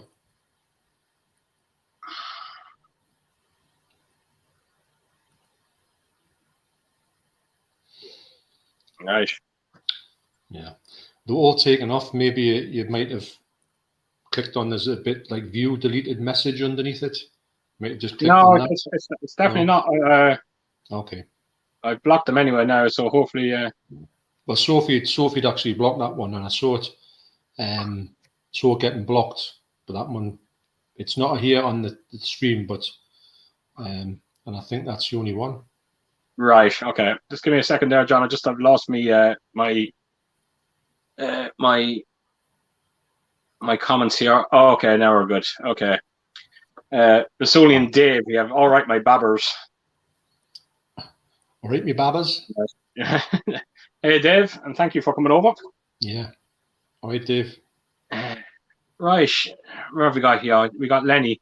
Jim Jarmusch, is that his name? Only lovers left Jim alive. Jarmusch, yeah. Yeah. Is my favorite. Is my favorite. Always makes me wish I lived 300 years plus to be able to learn move languages, read all the books. I want to visit the place on Earth, etc. I've bought that actually. I just got it. I haven't watched it yet, but I do. Yeah, it's one of those. It's a modern day vampire movie, but Right. I've heard great things about it. And if you the Jim Jarmusch films, well, he directed Down by Law, which is my favorite movie of all time. Right. And but he did do that zombie film that nobody liked, but I quite liked it. But you know, when you've got a movie that breaks like the third wall when they talk to the camera. Yeah, yeah. And they've got them. So you've got the movie, without any spoilers, it breaks like the third wall, the talking to the camera. Okay. It breaks another wall, which would be like another thing where you go, what? You're mentioning that? Mm. And it'll break another wall, and by the end of it, it's broken about 9 walls. Right. Right. And the things they're talking about in this movie is just insane by the end really? of it. Yeah. Right. Right. It's never seen another movie like it, but the zombie in it should have been a lot more in it, but it's very slow paced. It's more people two people talking in a car than actual zombies are very much a secondary part. Wow. Okay. Okay. Yeah. I again never heard of it. It's great, but people detest the movie, and I can understand why. But I really enjoyed it. But it's okay. fun. Is it just for obvious? Is that for obvious reasons, or is it? It's for the fact that they're in the movie. They're talking about. I can't believe we're in this movie. Right. Okay. Oh, I see. Okay. I get you. And then it's not going to spoil it, but the fella says, "See what's happening over there?" And he's going, "Well, that's not in the script." She goes, "Oh, you read the script? You wouldn't show me the script." He's going, "Well, I've seen the script." Oh, okay. I see. It goes much further than that. So, but anyway, yes. Okay. Gary, let me see. Did you know Tom Holland, the director, is planning another Fright Night with the original cast? Les Roddy McDowell, of course. God rest his soul. I did hear that. I think they're doing a Halloween with this movie. They're ignoring what happened with part 2. Again, that leaves me a bit sour because I'm a huge fan of Fright Night, the sequel. I actually regard it as good as the original. I haven't seen it for a long time. It's another movie that you want to see. I'll just go and get it, and you can't get it anywhere. It's a very hard. I picked up. I think I have a Spanish release of it. It's a hard movie to get. It is. I'm a massive fan of it. I only just watched it the other night. Actually, I'm a big fan of that sequel. But they're ignoring the events of it. But if that does happen, and Tom Holland does come back to direct it, happy days. Happy days. Well, if they can do it with Maverick, worked. So there we go. Absolutely. Dr. Impossible, Grace Jones as Vamp. Who would have thought it? Yeah, I know. Actually, when you do look at the doing the rehearsing, there's a behind the scenes on the Blu-ray of it, and them rehearsing the scene where she bites the neck of Robert Russell. But I think it's the director. The director was actually lying on the couch, and not Robert Russell. And it looked like he was enjoying it a little too much. Yes. She has a dark side, especially poor old Russell Hartley on Wogan. I still think she had a soft spot for Hartley. I think I do remember that, actually. You remember that? Oh, yes. She didn't, because he wasn't talking to her. Because she was a guest, and then he went and talked to somebody else. So he says, what are you ignoring us for? She was slapping him on the head. Well, that's right. That's right. She's not. There is a little bit of a mean streak to that woman. That has to be said. She's very. She knows what she wants. Put it that way. That's absolutely. Now we have. Let me see. We have Steve just saying, "Have you seen Night Flyers?" Night Flyers. Well, I did again back in the day. It's been a long time. But I definitely do remember enjoying it. But again, it's been so long. So we got Mad Marty 1973. Danny Houston, brilliant. 30 Days of Night. Yeah. Again, John, that's a must. You need to get that into your collection. I'll have to see. It's in CX all the time, so I'll pick it up. Yeah, I imagine they're going for nothing now. Actually, no, something. I think I have it twice here on Blu-ray, John. Like £1 or something. I think I have it here twice. I do have it here twice. I'll send that to your way. Wow. Yeah, I have it twice. I have it on Steelbook and I have the Blu-ray of it, so I don't need the Blu-ray. No worries. Undead Sick 83. Well, they are talking about. They're talking about it, but it's still. Oh yeah, this is the Fright Night. It's in the development stages, so it might take a few more years before we actually see another Fright Night. Look, I'm just happy that they're talking about it. Right, we have Frags Gaming. Good evening, lads. How's it going? All right, going good. That's it. It's going good. Flying by. As far as I thought it was going to be. No. It's moving along quite nicely now. Really is. And thanks for coming over. Right, Sebastian, what movie would you like to see get a deluxe collector's edition treatment? Something similar like they did with the Batman movies. Right, John, what do you think? The Exorcist. Oh. You know, it's got you know how that's come out previously. Sorry, it's come out previously, and it's got like there's been loads of special editions by it. When they put this out, it can't be just like a slipcase. It's got to have a big, amount of stuff with it. Yeah, they actually brought out a deluxe edition of it from. No, they didn't actually bring it out. Correction. Sci Museum. I only just found out about this and I couldn't believe it. Sci Museum done this this edition of The Exorcist, and it was this big, huge deluxe edition of it. And I was told about it by a few lads from America. I think Ben told me about it, and we all were trying to get one of them when it went up they went up for pre-orders. And of course, none of us got them. They were instantly disappeared. And I think this was nearly a year and a half ago, and apparently they still haven't released it yet. Wow. They haven't. Now, I made a bit of a mistake, and I might have to correct it very soon, but that Sci Museum, they put up a pre-order for this deluxe edition of Creepshow, and I pre-ordered it, and it was around €130 for it. What I didn't know was the bastards took my money already, and there is no release date for it. And I was told that it can take up to 2 years for these feckers to actually announce when these things are coming. So I might contact them and say, put my money back into my account and cancel my pre-order. Yeah, it's a bit. I mean, sometimes they do that to take the money out when you do it, but they've got it. Yeah, they've got it. They've made it. It's not as if they're going to say, "Oh, we might make it in 2 years' time." Yeah, you never agree to that, would you? Yeah, it's I'm not happy with it at all. I wasn't, and I knew if I knew that, I can assure you now, I would not have pre-ordered it. No, and that's so. With me for a deluxe edition, I think it'd have to be Assault on Precinct 13.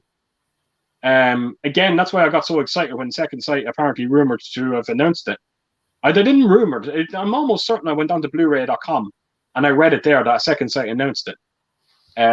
So I was very excited to hear that, but nothing's come about it. I've got to say that Second Sight's not saying anything bad about them because I think they're a great company. They do tend to put. They do tell you when something's coming a lot of time before it's even there. So I'm not surprised to hear something like Assault on Precinct 13. I've never heard them say, "Oh, we're going to release something like an older movie." The new ones that come out pretty all right, like The Guest and that, and Drive. They're pretty much on the spot on with that. It's when these ones where they'll say, "Oh, we found some elements. Now we're going to do it."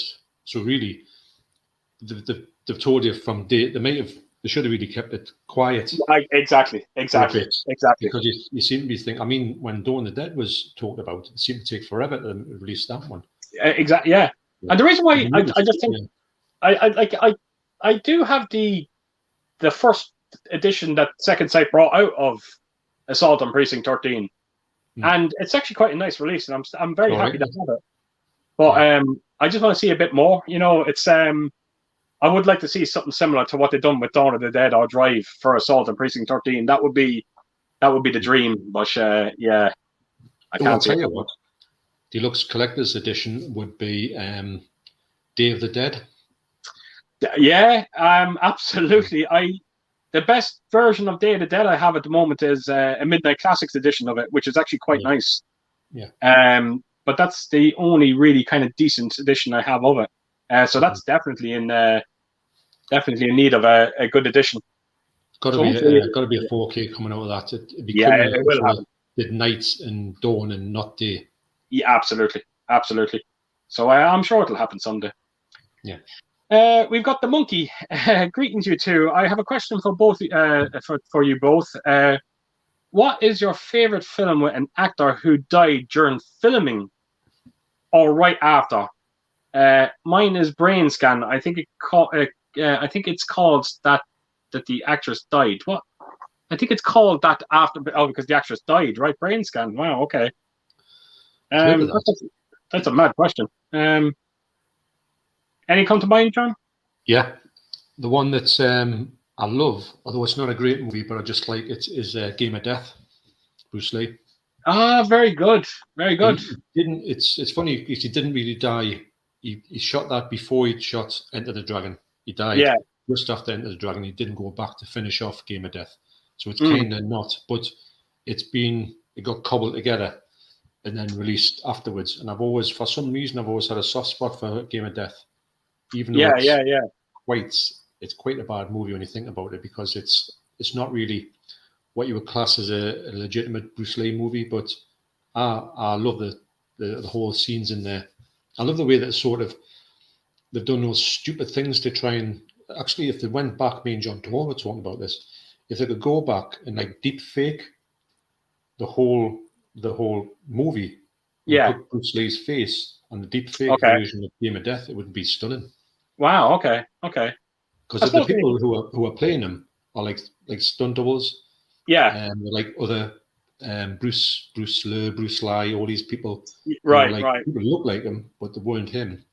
Yeah. Put a face on him, and I think it would look quite good actually. Wow. I suppose you could put Brandon Lee into that list there as well for The Crow. Yeah, definitely. As well, which was tragic as well. Another one comes to mind as well, and I'm embarrassed to say this because I'm drawing a blank on the actor's name, but Gladiator. Oliver Reed. Oliver Reed, thank you very much. Yeah. That would be another one. Because if I remember correctly, I think they did do a CGI scene with him. They put him in. Yeah, they did. Yeah, and it didn't look quite right. If you look at it now, it doesn't look right. No, it looks like his head's sort of. There's something not right about it. Yeah. You're right. No, yeah, it's a good one. There's quite a few when you think about it. There's what was ones that's actors died, and I've got quite a few in mind, but I just can't pick them out. Like Donald Pleasant died just after Halloween 6 as well. He didn't even get to see the release of Halloween 6, I don't think, as far as I remember. Who was that actually? Donald Pleasant. Oh, really? Did he? I didn't realize he died that close to it. Yeah, I think so. There is a few. Bruce Lee never saw the finished version of Enter the Dragon. Wow. He never knew he got famous. Wow. Jesus Christ, that's unbelievable, isn't it? Yeah, it really is. Just wanting to be, obviously wanting to be famous, and he got it, but he never knew. Exactly. Yeah. Madman Marty 73. He was just saying the Grudge creeped him out. Depends on what version. And the American version is not the worst thing I've ever seen, but it's not as hated than the original. It's one of the better ones of that. Yeah. Undead Sick. I have also recently seen David Cronenberg's new film, Crimes of the Future. I will film my review later this evening. I've heard of the movie. I have not seen it. I think it's meant to be going back to what type of movies he made. Oh, wow. Yeah, wow, so it's one of it, a return to form, hopefully. And I'm sure, did Mike see it? From Cinemax, man. Really? I'm sure he'd seen it. Right. Somebody saw it and said it's not too bad, actually. Isn't it great to see the likes of David Cronenberg still directing today? It kind of gives me hope that maybe Carpenter might come back when you do see the likes of Cronenberg still directing. I think For me, if someone's agreed, I mean, Carpenter is just, his directing is just unreal, but he's not finished on a positive note, has he? He's kind of finished on a bit of a It's a dribble. sour. Yeah. Yeah. So if he can come back and just say, right, I'm just gonna, even though he's not a fan of making movies anymore, he could just do a definitive whatever he's gonna try his hand at, and just Yeah. you can Yeah. bookend his career. Absolutely. With, I think a weird thing that I think, Johnny Cash, he literally knew he was going to die. So he did them, he recorded all them songs, the American recorded songs when his voice is gone, which I think are great actually. And to me, when he made that video, Hurt. Yeah. Oh wow. I'll tell you what, he must have known that was it.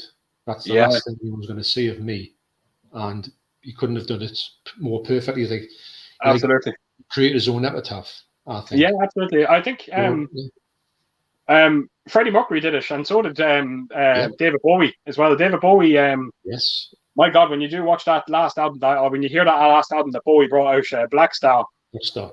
Yeah. Whew, yeah, it's a very a new thing, doesn't it? When you hear, because nobody knew, did they? And then it came out, and you were watching the videos, and you saw that, Lazarus and all that, and you're going, yeah.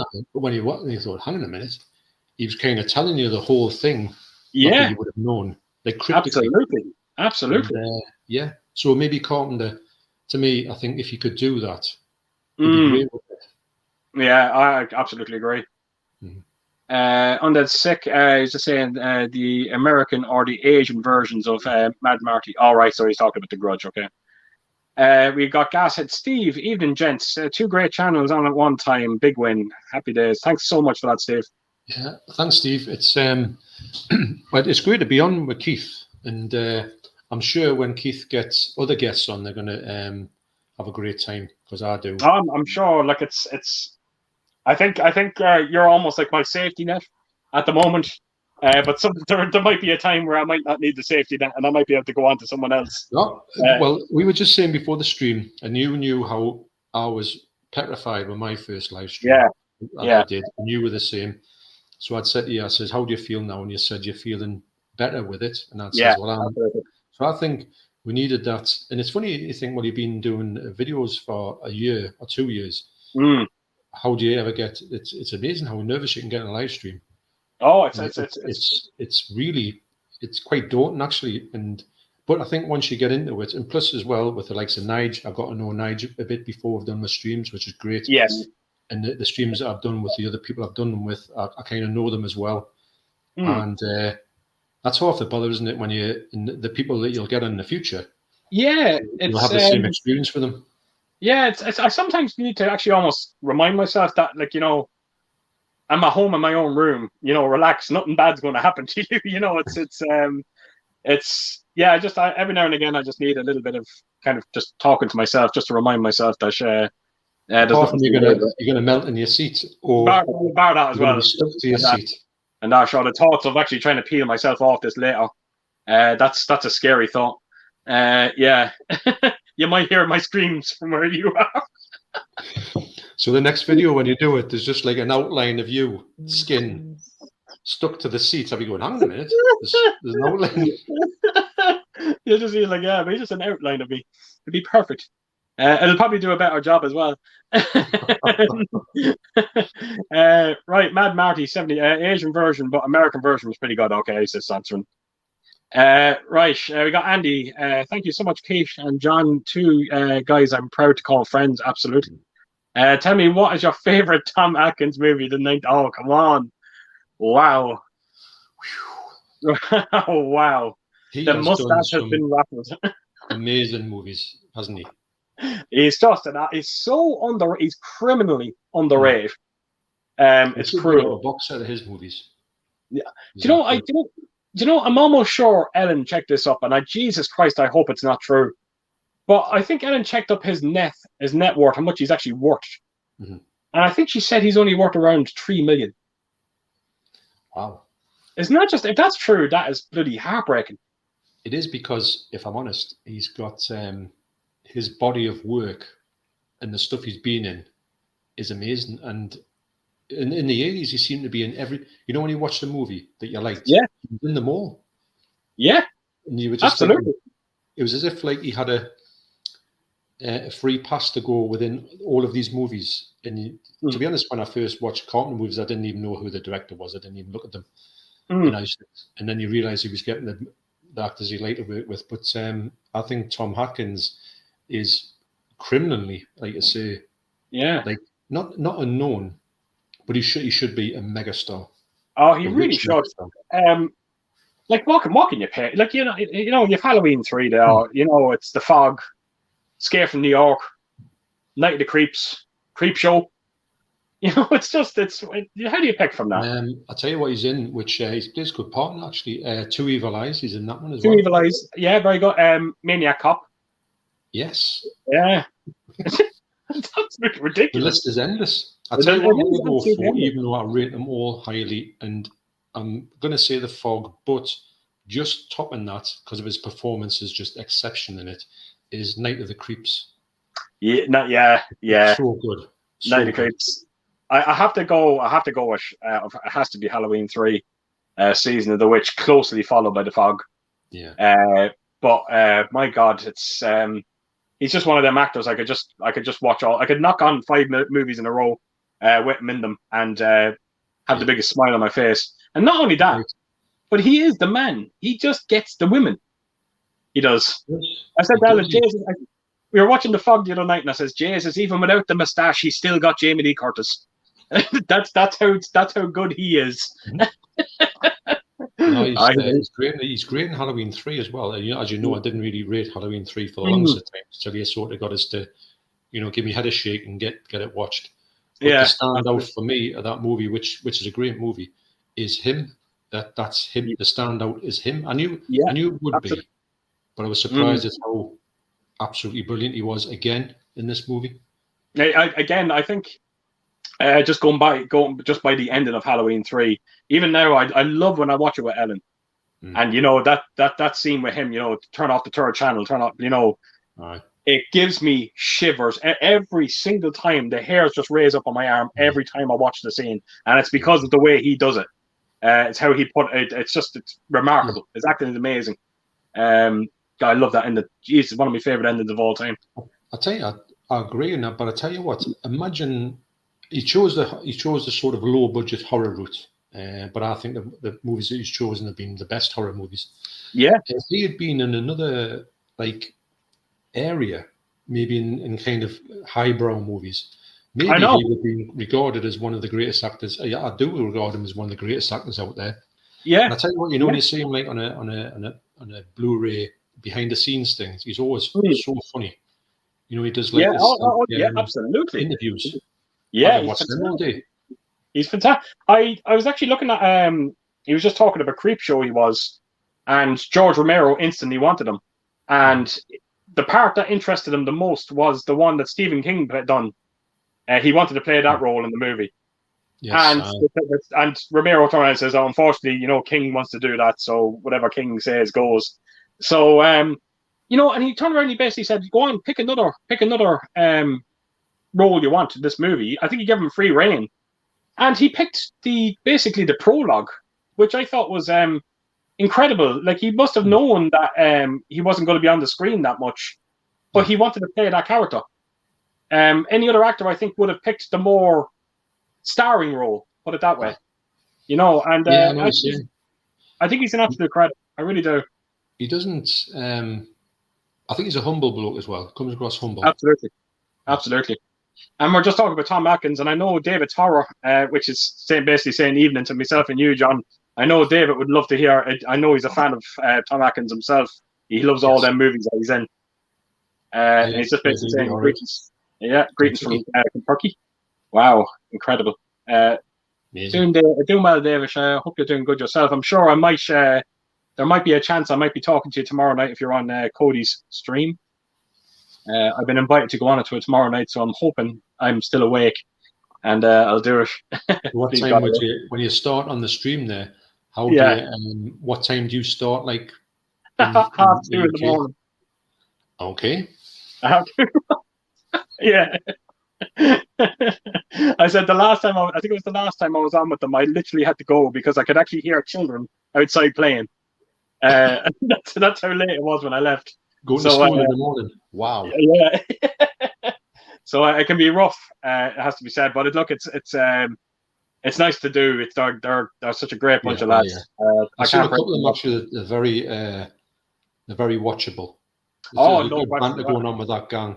Really is. Yeah, I know that. There's like it's weird. It's like there's just chemistry between them. To It's be honest, I amazing. think that's one of the earliest live streams I ever saw. Oh, really? Yeah, yeah. It's That's one of the wow. ones That's where incredible. I didn't really know there was live stream as a thing. Yeah, And when it come on, I was like, oh, God, so channels do that. I really yeah. didn't know That's that it. was a Yeah. thing. So I'm pretty sure that was maybe the first one I ever saw. Oh, that's incredible. That's incredible. Cody, be happy to hear that as well. Yeah. Um, right, Doctor Impossible. The Innocence still creeps me out from 1961. Jack Clayton delivered a nice spine-chilling psychological horror from the mind. A governess, two children, and a ghost from the past. Great stuff. I've never heard of it. I've heard of it. I'm pretty sure I've seen it. I do. I kind of think I remember it, but I do know that a lot of people say it's a great movie. I Um, actually got a nice little ghost story movie. It was a recommendation someone left in the comment section in one of my videos. A movie called Ghost Story. Fred Astaire. yeah, 1983, might be 82, 83, something like yeah. that. Nice little ghost movie that has to be said. There's a scene in. Have you seen it? Yeah, oh yeah, I watched it the other night. There's a scene in that which I'll not go into, but it's a jump scare scene. Is it on the bridge? Yes. Yeah.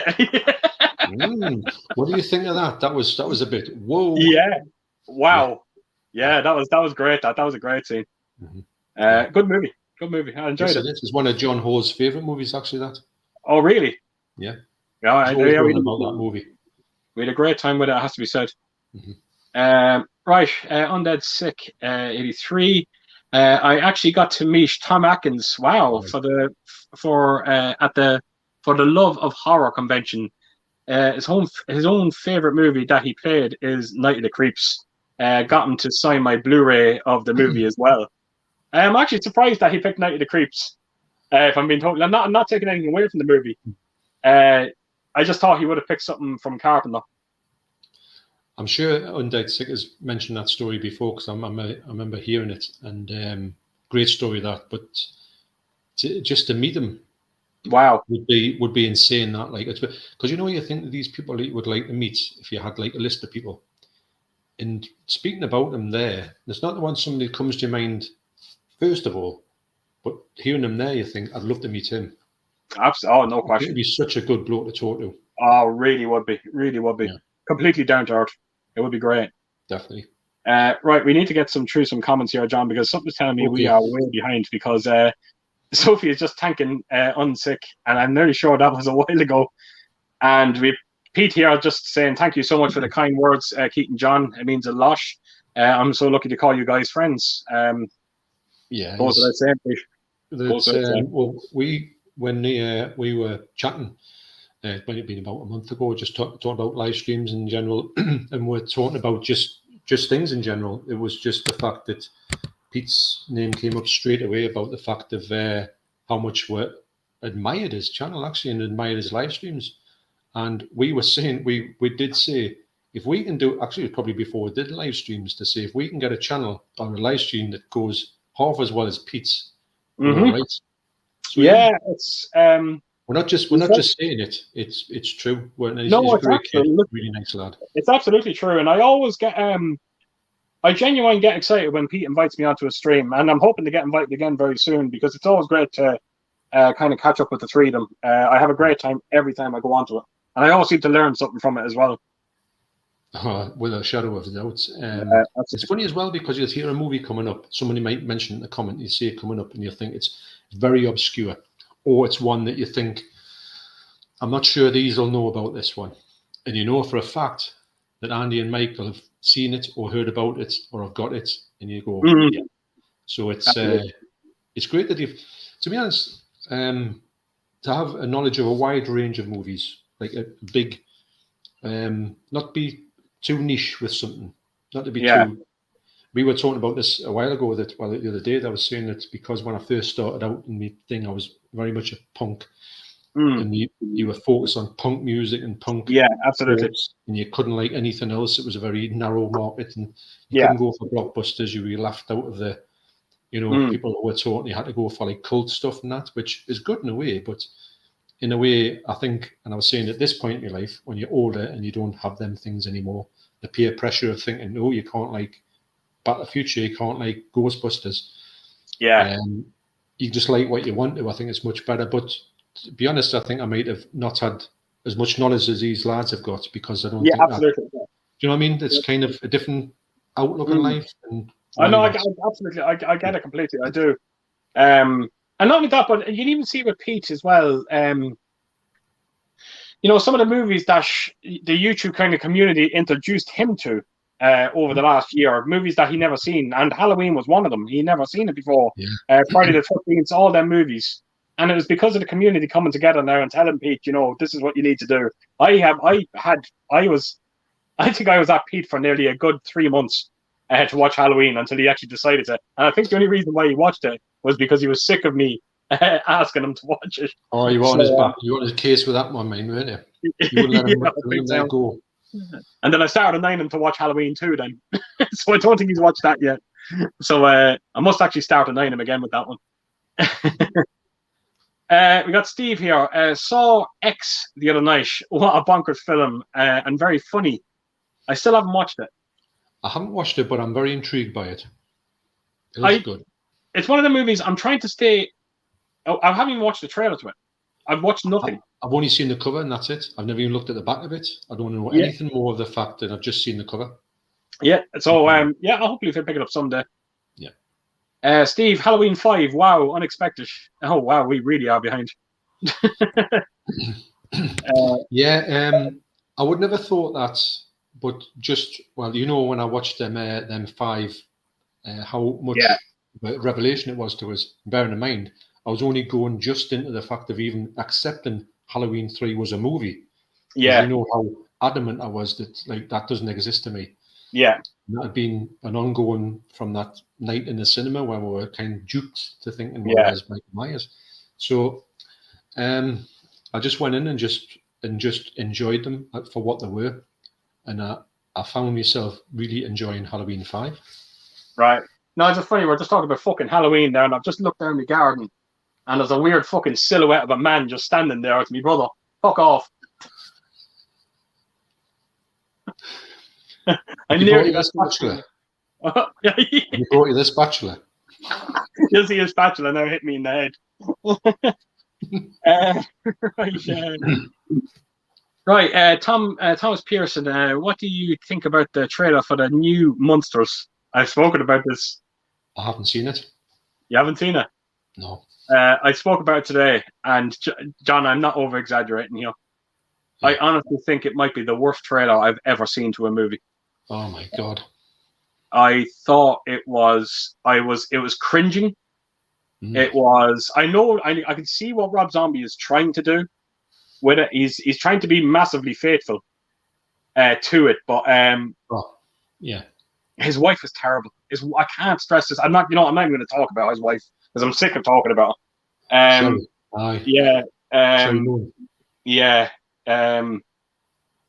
It just you need to watch it yourself, John. I thought it was horrendous. It was so bad.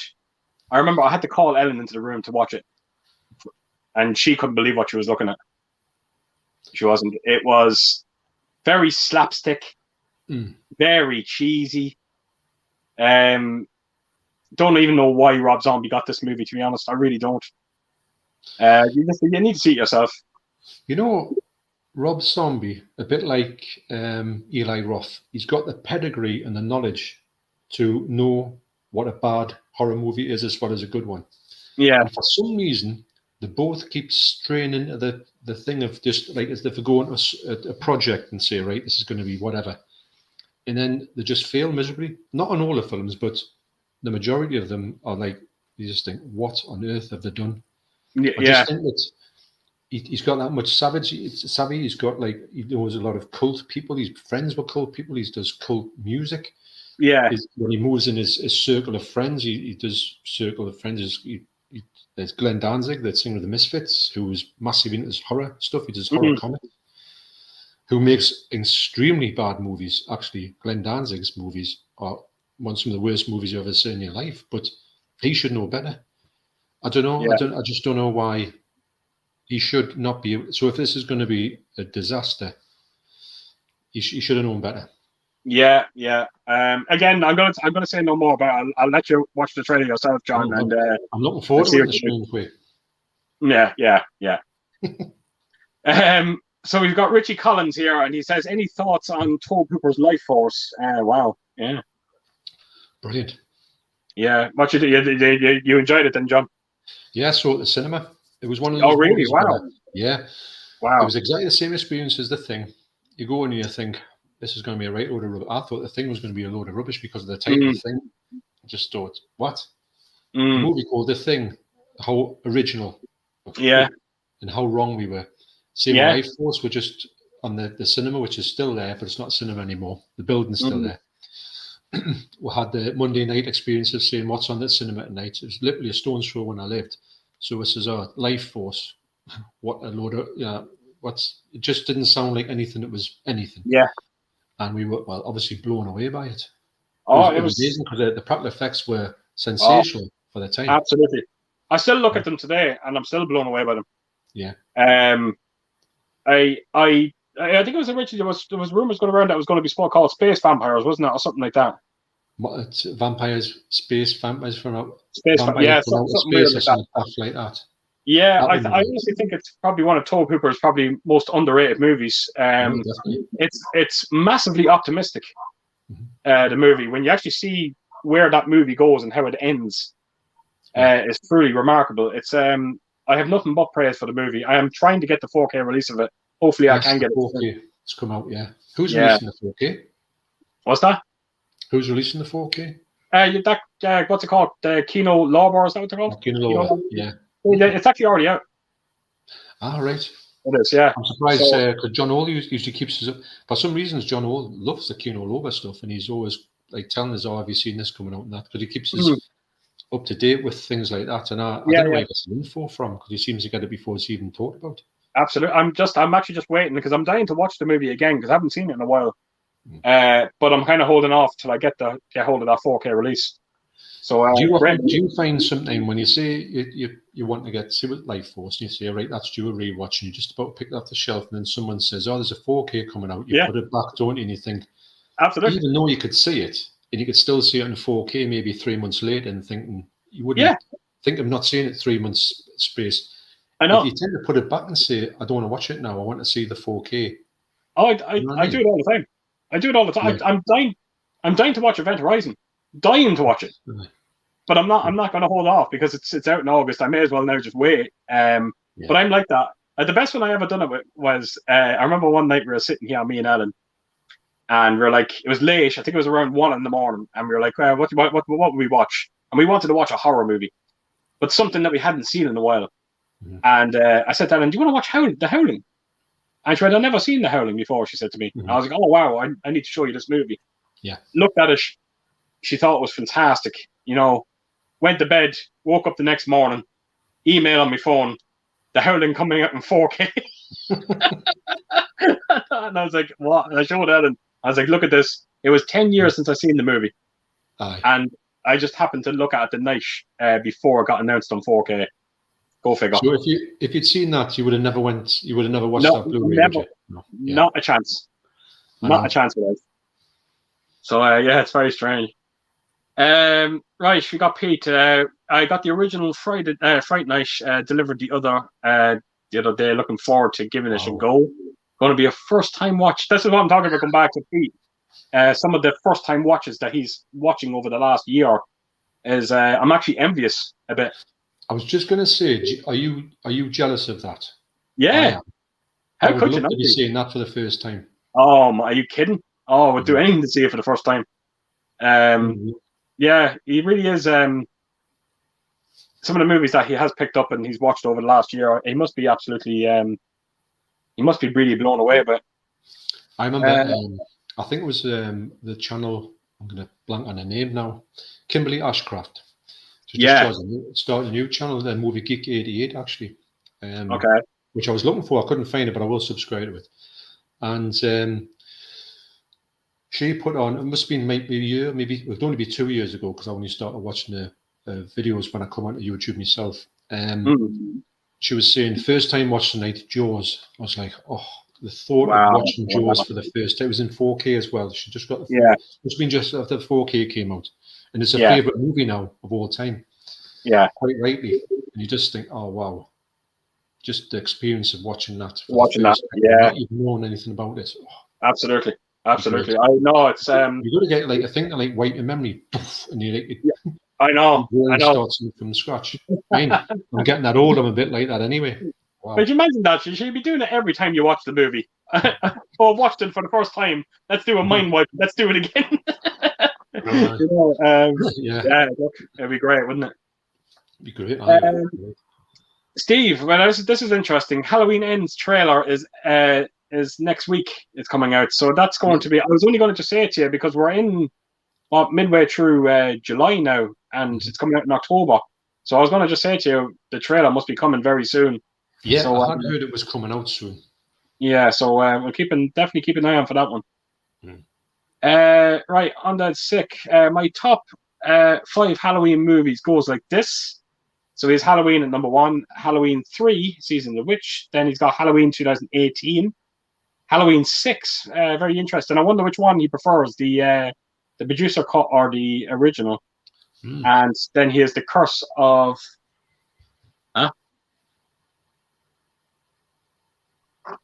Oh, and 5 he had Halloween. Sorry, I don't know what he's trying to do there. I don't know if he's. So is Halloween 6 The Curse of Michael Myers? Halloween 6 is The Curse of Michael Myers. Is that his like name? Yeah, that's the name. Halloween 6, Curse of Michael Myers, and then 5 Halloween. The Curse. I'm actually not quite sure. That Curse of Michael Myers. Interesting. No Halloween 2 there. Yeah, I'm very. It's. I can't see how you can enjoy Halloween and not enjoy Halloween 2. But look, each to their own. That's fair enough. Yeah. Right, Sophie. She's talking to Peach. We'll love it, Peach. Just don't bother with the remake, in my opinion. Yeah. So that's quite nice. Well, that's something I actually enjoyed the remake of Fright Night. I didn't mind it so much. I've never watched it. It's one of those movies I didn't want to, just in case. I didn't want to tarnish the first one because I liked it that much. Yeah, no, it's it's not a bad movie. I actually enjoyed it. I did. I thought Colin Farrell did a good job in it. He did, even though sometimes he did look a bit bored. Well, it'll definitely be a 50 pence pickup from CX. So there we go. Absolutely, and I'm sure it will happen. Yeah, and I'm sure I've got a slipcover for it as well. So so we got Brian Smith here enjoying the stream. I do love the Halloween movies. Absolutely, Brian, and thanks again for stopping by.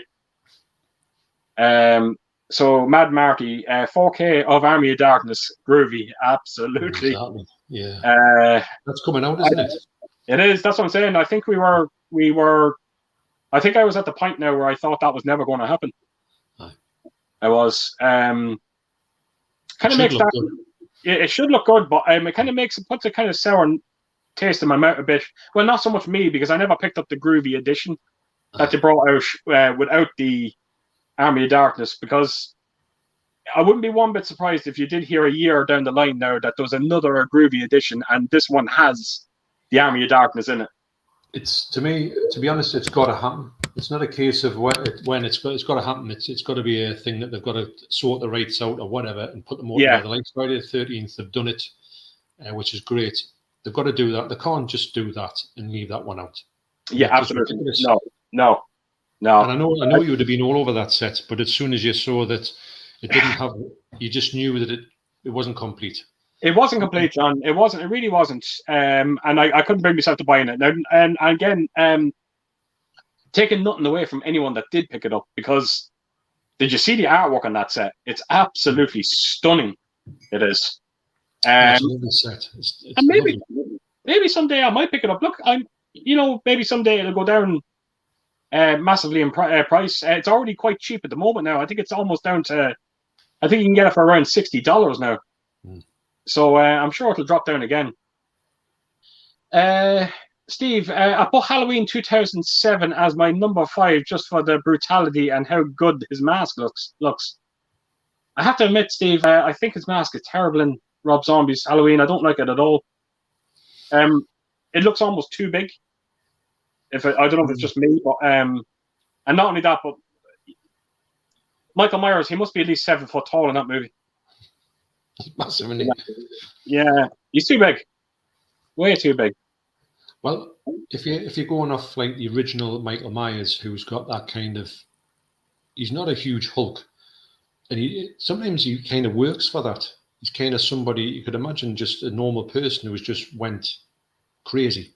Yeah, you can see that. It's not as if he's some kind of massive, huge bodybuilder. But saying that, I did kind of like the first Rob Zombie Halloween movie, but the second one, my God. Oh my God, yeah, awful. Yeah, absolutely awful. I just think that Rob Zombie kind of missed the point of Michael Myers in them movies. Yeah, it's almost like he wasn't happy that, like, Michael Myers is scary just with the mask on. He didn't need to be 7 foot tall in that movie.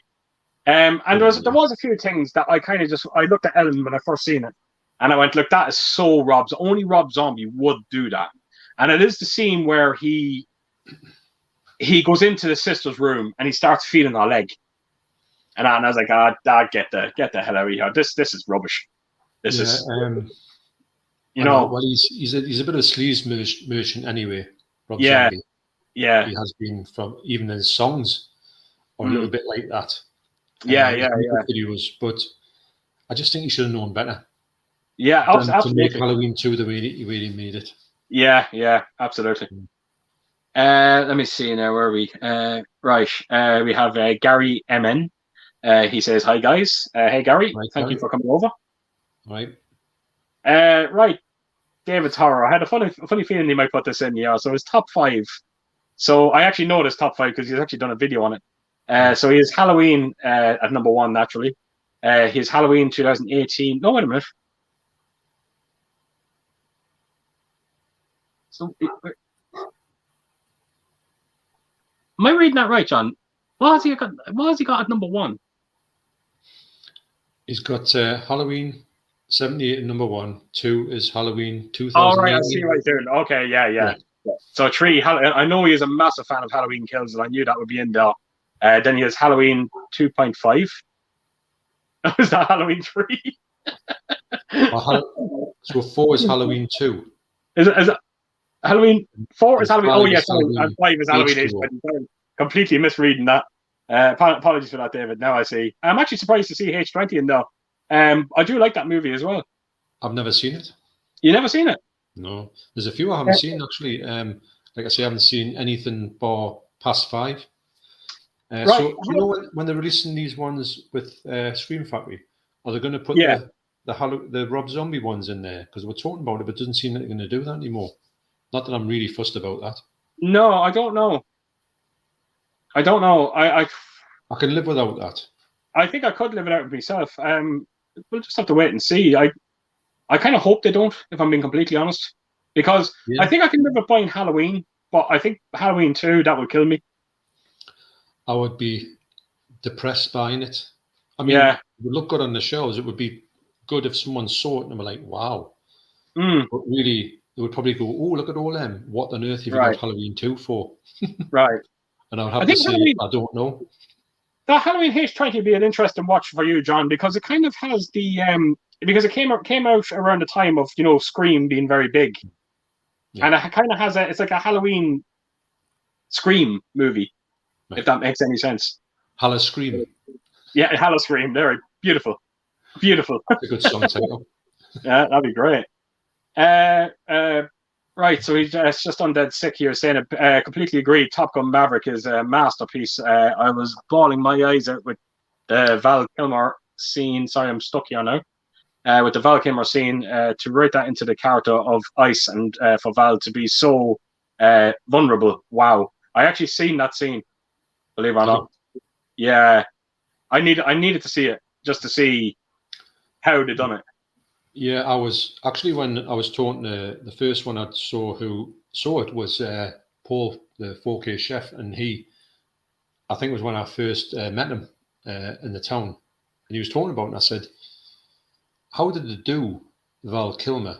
I was Yeah, wondering, he gives a little bit of an outline of it, but it was what I was very interested to see, kind of. But to be honest, it was funny because the second time I went to see it, I was sitting there, and it was in the IMAX, not the IMAX, but the posh seats sort of thing, where you put your feet up and fall asleep, instantly. So we were watching this, and there was a bloke sitting across the down from us, and him and his wife were there, and they were just watching the movie and all that. And funny enough, because I'd seen the movie before and I knew what was coming up and when it was coming up, and then when I went, I could see him a bit of movement, and when I looked at, he was getting his tissue out, and he was crying a lot in that movie, like, and he was crying a lot more than, well, in certain bits where you thought there were kind of maybe happy tears. That sounds a bit daft, but yeah. when there was good things going on, he was crying a bit and that. And I thought, well, it is what it is. But he was enjoying the movie as well, obviously, but he was getting the emotional impact of it, and it has got some pretty scenes where you think there was a couple of bits in it where you think, my God! And I tell you what, Tom Cruise his acting was great in that movie. I couldn't fault him. Yeah. I wasn't. And I didn't really like him much back in the day, but I rate him up. Yeah, Mickey Rourke said some horrible things about him very recently. Well, I saw the video, but I didn't watch it because I didn't like the fact. I do like Mickey Rourke, but I think sometimes he can come up with the most stupid things, and I just don't know what he's talking about. Yeah, he said that Tom Cruise is irrelevant in his world, and he was kind of saying that he's been playing the same character for the last 30 years. So, I don't agree with that. No, I really don't. I think sometimes that sounds like sour grapes. That mine. That's exactly what it sounds like, to be honest. So, yeah, I think he got a bit of a backlash over that, if I'm completely honest. Well, that was a stupid thing to say. Absolutely.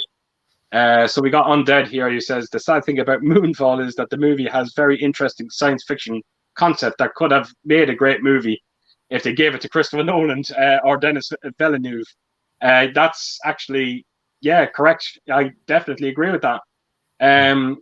I think with Moonfall, without kind of spoiling it for you, John, is I think if it was just a simple case of the moon was on a collision course with Earth and that was it, and they left it at that, that would have been grand. It's just, you just need to see when they explain why it is. Right. And I'm saying no more. Okay. Yeah, it's a shame. It's a shame. Brian Smith, have you guys seen the 1988 movie Ghost Town? It's so underrated. I would love to see it released on 4K. Ghost Town. I think that's the one that was released by 88 Films. I haven't, but I really want to see it. I think, if I'm right in thinking, it's sort of like a ghost town, but it looks like it's a bit of a western as well. Oh, wow. I'll get the picture for you, and you'll know what I mean when you see it. Wow. If it's the one I'm thinking of, I think it is mine.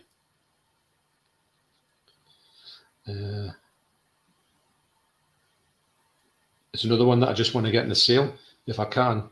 Right. Okay. I'll have a look at it now and see if it rings any bells. Actually, while you find that, I'll grab myself a drink. I'll read the synopsis out for you. Okay. A modern-day deputy tracks an abducted girl to a ghost town in the spirits of the past who took her. So that's the picture there. It is that one. That's I remember that cover. Yeah. Wow, that has actually really taken me back a bit. Yeah. Wow. I think I can get the one from 88, the cover for it. That's it there. Wow. And it's actually available, John. Yeah. It's usually in the sale. I'm just waiting for, when you get like an 88 sale for it to be there, because usually when you go looking for it, it's not there. But I know it's definitely at the most £10. Right. I think I might pick that up. Definitely looks like it's something right down my street.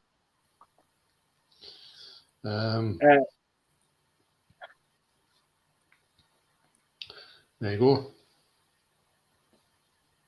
Nice. Oh, there's only one left. Yes, you're right, actually. One left in stock. Not anymore. It just goes 0, huh? Fingers crossed when the stream's over. But it's if I'm honest, it's a one that's been it might be one left, but there'll be plenty more coming on because it's always an HMV. Absolutely. When you Gary, won it, it's not, but No, of course, that's always the way, John.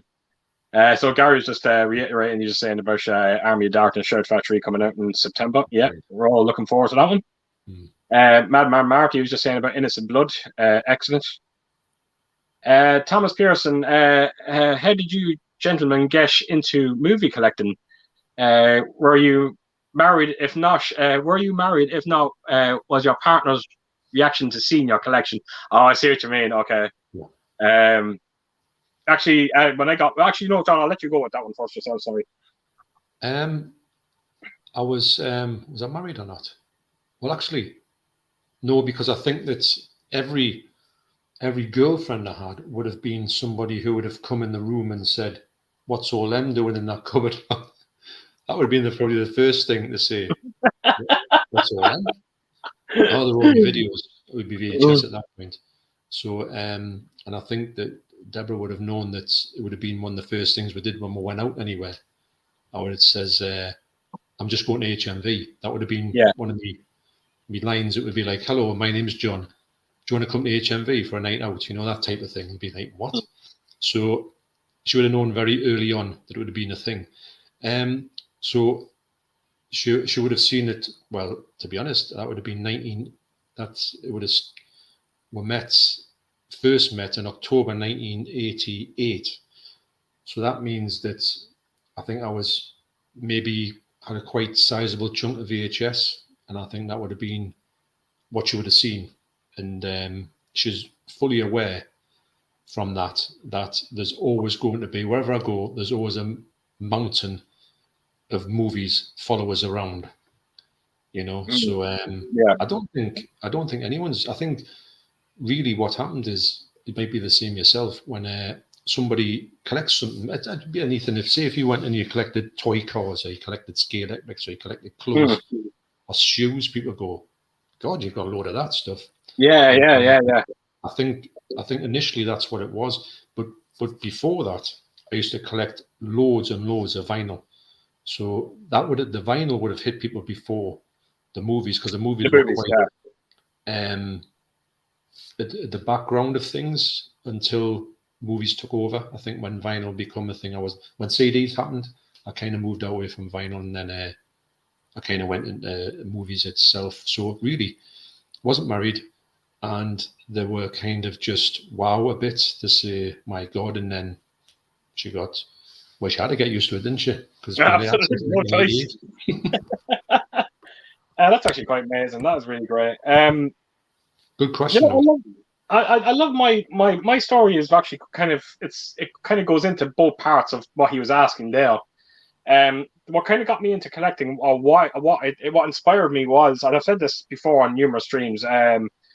My childhood home that I grew up in, we had a neighbor next door, and he had this cabinet, massive cabinet, and I remember he'd open it up, and there was all this VHS recorded stuff in the VHS, and he had it all perfectly in order. He had a book and everything that he had written everything down that he had recorded. It was hundreds and hundreds. Yeah. And I remember loving that. That was probably at the age of 7 years old. And it stuck with me. It stuck. I always wanted a movie collection. And I did say this, that as soon as I got my first job, I would start collecting. So in 1996, when I was 16, I started my first job. And within 2 weeks of working in that's when I started collecting VHS. Yeah. And 2 weeks later, I got with Ellen. Yes. She was working in the same factory that I started. So we got together around a month after me working there. I was collecting for around 2 weeks before that. And then we almost inspired each other. Ellen started massively collecting VHS as well. And Ellen was going crazy into she was massive into Mel Gibson, Nicolas Cage, Tom Hanks, collecting all their VHS, and I was into everything else. So yeah, we built the collection. We built our collections together, and yeah, we've been with each other since. So it's been it's a great. We love our life. Put it that way. Oh, it's I wouldn't change or swap anything. It's all happened. Really good, and it's great that actually Deborah does accept that, and she's all right with that. Absolutely. If she wasn't, it would be tough. He's just like us, there's nothing better than, knocking the lights off, sitting together, watch a movie. Yeah. I can't think of anything better that I want to do, to be honest. On a nice. I used to like. I don't know if you found this yourself, but when the very early days of going out with Deborah, I was kind of showing her, what I considered to be classics, but they were very obscure classics. I took her through I knew very early on she wasn't into horror, so I couldn't go down that route. But I did try with some really extravagant movies. David Lynch is the ones that kind of she kind of went with, but I was thinking that she wouldn't. She didn't go for Razorhead at all, and I didn't. But I don't know if you've ever seen, the new series of Twin Peaks. Have you ever seen Twin Peaks? No, yes. I tell you one thing, it's something I definitely want to get into. Oh, it's brilliant. But there's an episode in Twin Peaks that's on a new series, the series that they did, The Return, which one of the episodes is, I think it's episode 8 from that series. It's like Eraserhead 2, the episode. Wow. It's in black and white. Wow. And I think the first 20 minutes of it is the actual what happens inside an atom bomb when it blows up. So you're inside an atom bomb blowing up. Wow. Okay. It's nuts. That's 20 minutes of that, Nothing really? But like, Wow. Wow. And then you've got this whole thing, and on the end of that, I'm pretty sure it's this episode where you've got these really strange, horrible-looking men with beards. It's black and white. It's like it'd be good, and the HDR would be good in this one. When they're asking for lights, got a light, and it's but they like kill people, but they're asking for a light first, got a light. Yeah. Anyway, she sat through that and she said that's the worst thing I've ever seen in my life. And I says, well, if you like that, you like a Razorhead. So we tried to get in the Razorhead, didn't work out. But I think with Ellen, did you sort of try and get her to go in the ways that you wouldn't normally go into? Yes, I went for obscure titles, and I was worried because there's nothing worse than when you tell someone about a movie that they might like, and then they absolutely hate it. So I remember showing Ellen Demons. Yes. For the first time. And I was you're doing that thing where you're kind of looking at him and you're trying to see how our reactions to the movie was going to be. And I don't know what it was, but I was under the impression that she was just hating the movie so much. And then when the movie was over, she just thought it was phenomenal. Right. She thought it was just absolutely extraordinary. And it's horror because it's my favorite Italian horror movie, and it's Ellen's favorite Italian horror movie. Imagine that the first ever Italian horror movie she's seen is our favorite. They Live was the best one, I think, when it came to Ellen. They Live, when I first showed They Live to Ellen, she thought it was one of the worst things she's ever seen in her life. And now it's probably her favorite John Carpenter movie. Go figure. I was the same. I didn't like it at all.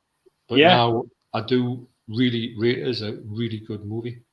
Yeah, it's Halloween 3. It's one of those ones where I thought, absolutely. Remember, because Mike was talking about They Live, and I thought I'll get the 4K and I'll give it one more chance. Same as Big Trouble in Little China. I was ready to say this is my last chance saloon with that one.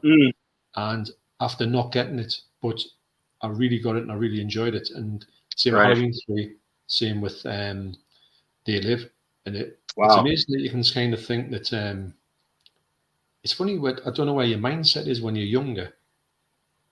Sometimes you can really dismiss something and go rubbish.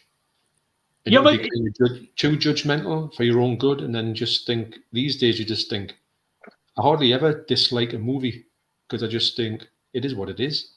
And I don't enjoy it that much, but I don't feel like I've got to go insanely raw with it, Well, you said it yourself there before as well, and it is a great point. When you do look at the likes of Day Live and Prince of Darkness and Big Trouble, you kind Yeah, of said that you were spoilt with John Carpenter with his early yeah, movies, and these films just didn't have the John Carperism that his original movies had, and they never quite sat with you. But I think if you were able, when you were able to put that all aside mm. and watch them and take them for what they are, you just grew to enjoy them. Yeah, and I think that you think because you only think about it. I mean, I told you this one as well when I introduced my son into all the Carpenter movies, and I says, "Oh, you've got to watch them." And I didn't really tell him it was this director I might have done. He didn't take any notice, but I started him off with Assault on Precinct 13, and then went to Halloween and went chronologically through the thing. And he was blown away by every single movie. The Thing, he just loved it, and I took him right up to, I think They Live. I might have done that because he used to like the wrestling, you see, so he might have enjoyed that one. But he's blown away by this whole thing. When I told him it was the same bloke, he was like, "What?" I said, "Oh, it's the same fellow who's done all of these." Couldn't believe it. And I'd said, he says, "Oh, is this like overbite? Like, because obviously it's a different world now. Is this because people don't make movies every year?" He says, "Oh, is this like over like 30 years or something?" I said, "No, it's about 5 years." He's like, "What?" And I go, "I know. It just shows you how good this bloke was." And then I don't know if I was, like I say, wanting Carpenter to make these. I mean, if you think about it, if he just made those seminal movies and stopped, you would have thought he's the greatest director ever. I know he kept them a little bit afterwards, but you were thinking, if they're not astounding, they're not any good. But that was the wrong thing to think, I think. That's the one thing about John Carpenter I think that we can all agree on when it comes to the YouTube community. There is no question about it. He is the most talked about director, I think, in the community. No question about it. He's more talked about than, Spielberg or Cameron or any of them. And that, there's just this unbelievable universal love for John Carpenter. And I think, as well as I think his whole, and we were talking about this a while ago, that when you see a Carpenter movie, and you used to see them back in the day, and you used to see some other ones, some exploitational stuff, some Friday the 13th and things like that. There was something different about John Carpenter's cinematography. You looked at it and you thought, this looks better. It looks like a better made movie. It looks like a big budget studio movie, even though he's very much independent. And I thought, it just shows you how good he was. It's amazing when you kind of do look back at John Carpenter's movies, as earlier movies, when you look at Assault, the Halloween, The Fog, Escape from New York, you won't find a drop of blood in them movies. No. He didn't have to show it. It was it's what really gave his it's this I don't know how to describe it. It's just incredible. Even when you watch I remember we used to always talk about the Halloween, that you don't see a drop of blood in Halloween, but The Fog is actually the exact same as well. You don't see a single drop. And I think that's what gives his power, or his power over us. He's just such a talented director, and you won't see anything like him again, unfortunately.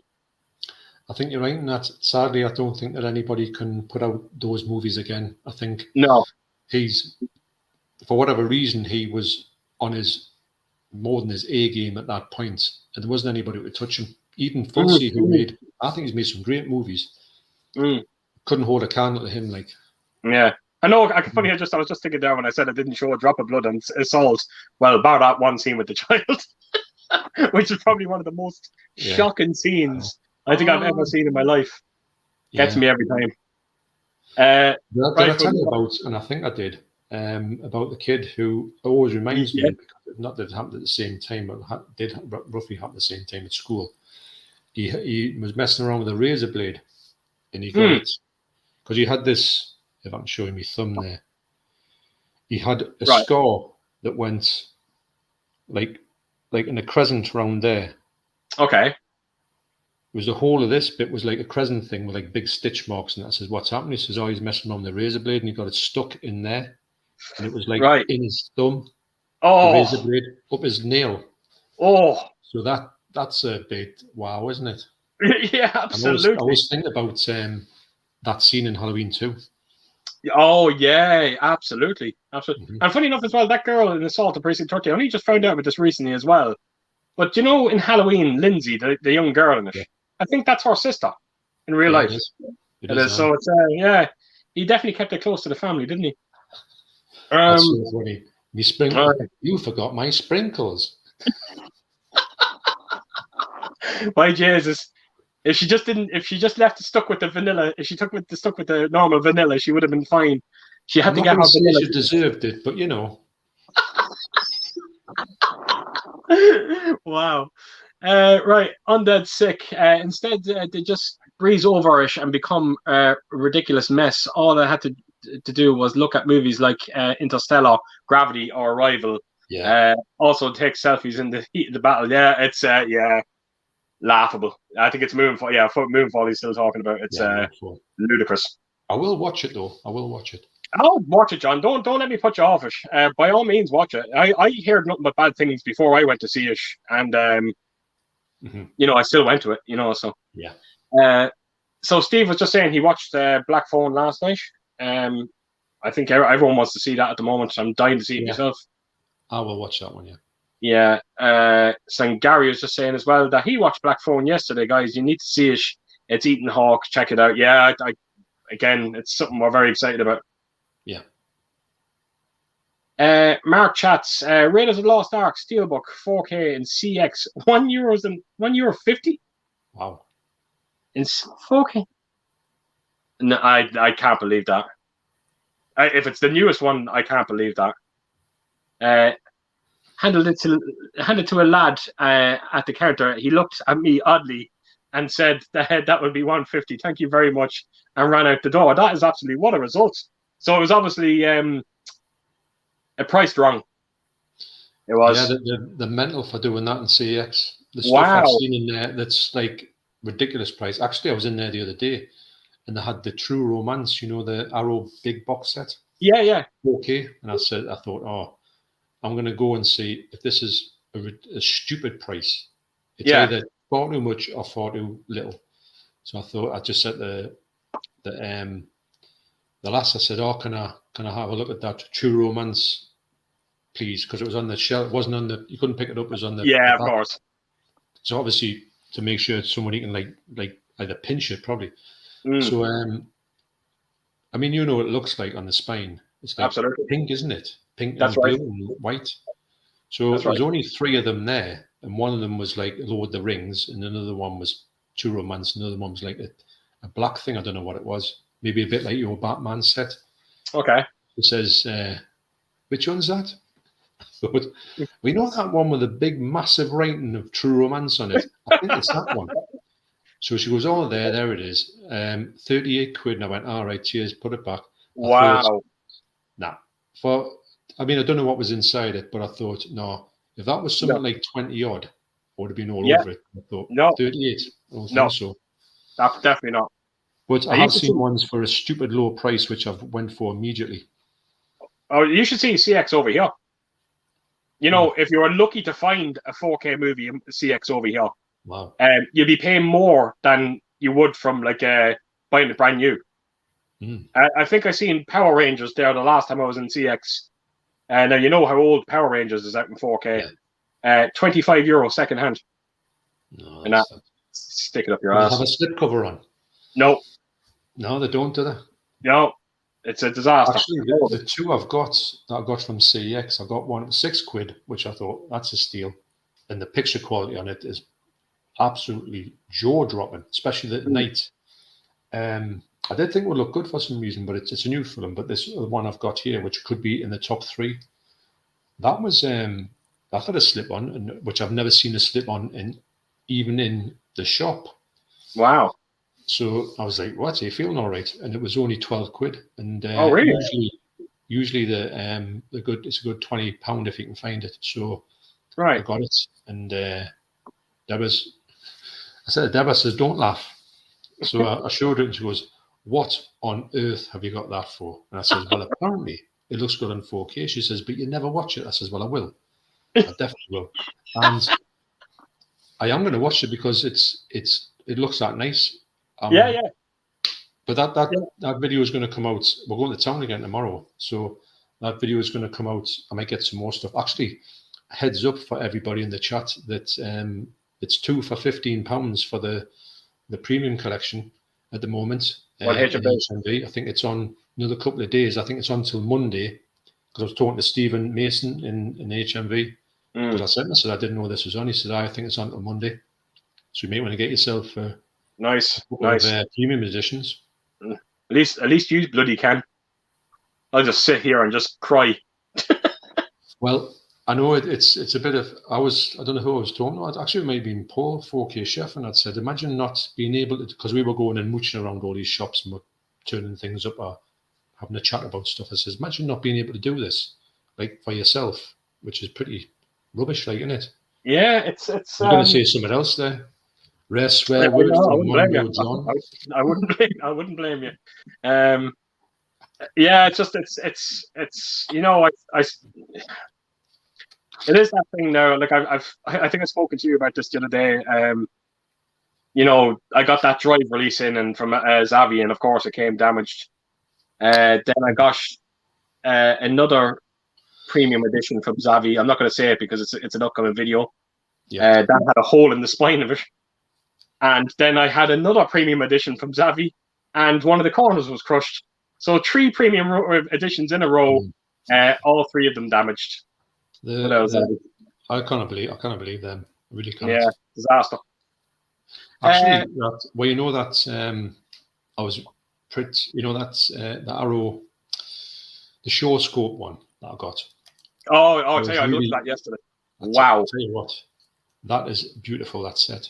Yeah. It's probably, I'm not joking. Your reaction was fantastic. It wasn't even out of the box, and you were going, "Oh wow!" I saw the corner of it, and I thought, "This is stunning." And it weighs a ton, mind, and it does. Yeah. You know, it's one of the most heaviest things I've seen. But wait to see the inside of it. You've probably seen it on a video of somebody else's. But I haven't. It's like, how would I put it? It's like premium beyond premium. Lovely. It's spectacular. And funny enough, I checked out, I think the first movie on there is called is it King Boxer from 1970, I believe. I think around about then.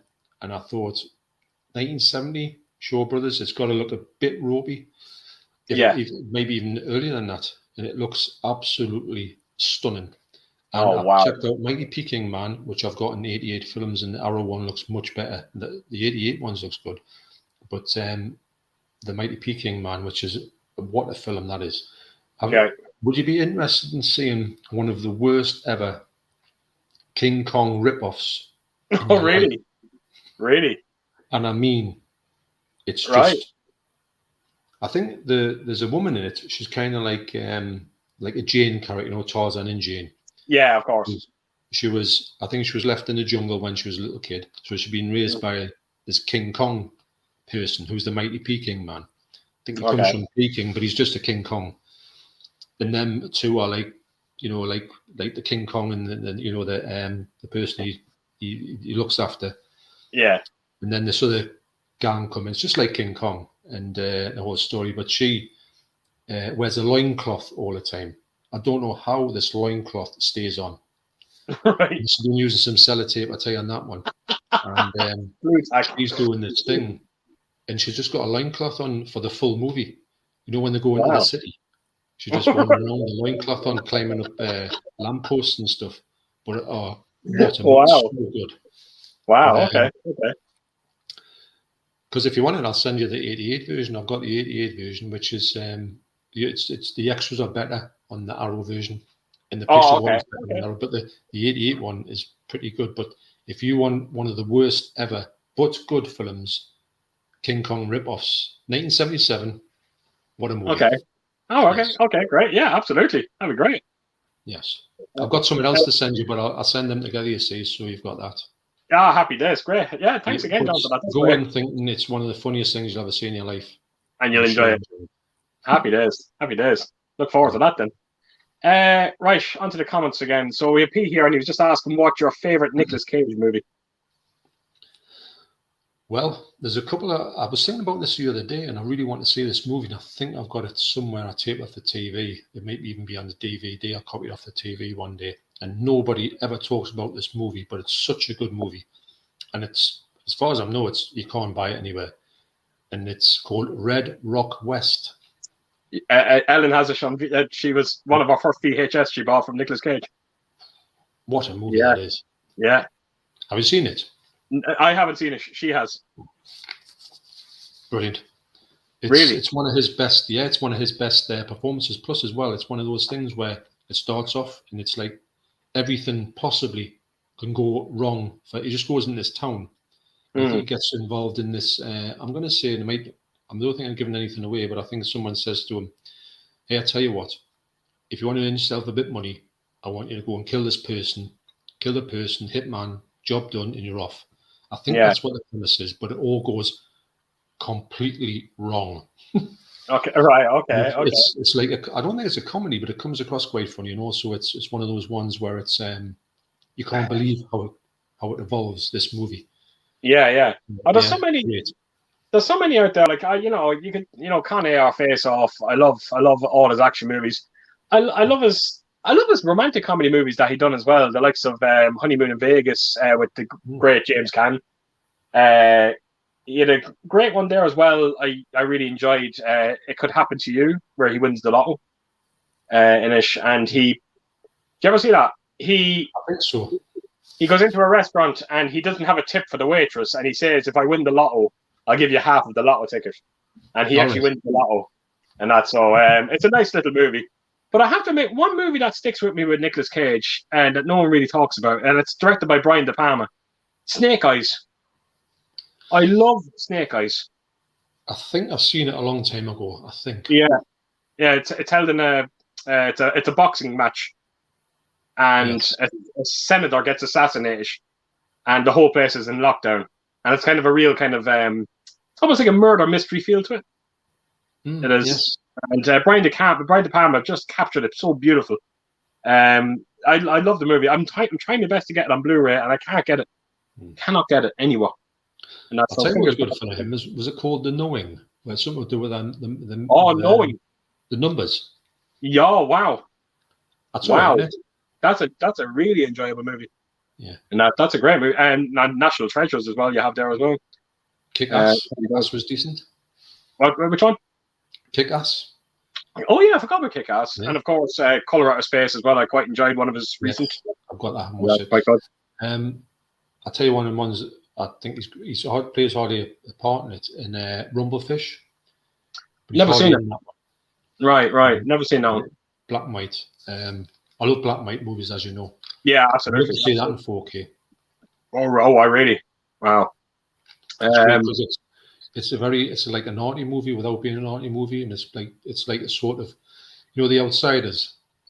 Yeah. I mean, they're like an arty version of The Outsiders. Oh, okay. More or less the same cast-ish. Mickey Rourke's in it. It's probably his best performance. Right. Plays Dennis Hopper's in it as well. Plays his drunk father. Nice. Who's a great part. It's got Tom Waits in it. It's Jim Jarmusch is in it, I think. Wow. I think he might be somewhere in the movie. It's got loads of people in. It's got Matt Dillon. Wow. Okay. He's a serious cast. Yeah, and it's also got what's she called? She's been in quite a few. I think she plays Superman's mum in one of the movies. Diane West. Diane Lane. Diane Lane, that's it. She's in it. And she's dead young. Wow. It's all to do with like clocks. There's clocks in it, and the clocks go backwards. But it's a brilliant film, Rumblefish. Right. Yeah. Again, I never heard of it now, to be honest. I'll keep an eye out for it. The only thing in colour is the fish. Rumblefish. Okay. Fish just fight each other in a tank. Right. Okay. That sounds interesting. But it's one of those movies I just like the look of it. Right. Okay. Very good. Right, C. Gray, he was just saying Black Phone is excellent. Saw it last night. Everyone's seen it. Good. Yeah, really need to see it. Counterpunch, what do you guys make of the Shockwaves from 1977, directed by Ken Wiederhorn? Zombie Nazis and Peter Cushing added into the mix. Used to have the UK rental pre-sort on guide. Again, Shockwaves. It definitely sounds familiar, but I You'll don't think know I've seen. if you see the cover, you'll know it's a brilliant movie. It's directed. It's released by Blue Underground. I'm really hoping they're going to do something with it. Ah, right. You'll know that you'll know the cover. It's a great I movie. guarantee. I know. I know the name, and I guarantee I'll know the cover. It's but I think when they put it out, John Holmes telling us that they made a bit of a mess of the start of it. Something to do with the opening thing was wrong. Okay. Yeah, you must know this one. Yeah, I knew I'd recognize it. Of course I do. Yeah. Yeah, I knew I would. Love it. Right. But I haven't got it, but I'm waiting. Did I have it somewhere? I'm sure I've got it somewhere, but I haven't got an official release of it. I think I've taped it off somewhere back in the day. And it's got to be, it's high on my list to get. I'm just waiting to see what Blue Underground do with it. I know it's out on Blu-ray by then. Right, okay. Right, Mac Chatsy was just saying there, Innocent Blood, lads, is fantastic. Highly recommended. I remember the cover so well. I need to really pick that up. Steve was just saying Black Phone is still here in Kerry, Omniplex, and last night of it tomorrow. Yeah, I think it's gone over here. I think Ellen went looking for it, and I'm almost sure that she went over to check for Blanchardstown as well over in Dublin, and I don't think it was there either. So it's been removed over here. Strange. Rock God 2004. So top 5 Halloween films. Do you mean actual Halloween as Mike? Do you mean actual Halloween as in Michael Myers, Silver Shamrock, etc., or do you mean Halloween themed movies? Okay, we're actually talking about the Michael Myers. Yeah, it was Michael Myers. There's plenty of Halloween movies, isn't there? Oh, that's my go-to genre. It is. You know, it's I love it. I do.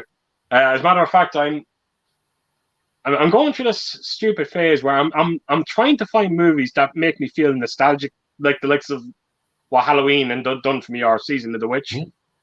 Yeah. But it's an impossible mission. All I'm basically finding is just loads of crap. I picked up one there very recently called Candy Corn. Holy Jesus Christ!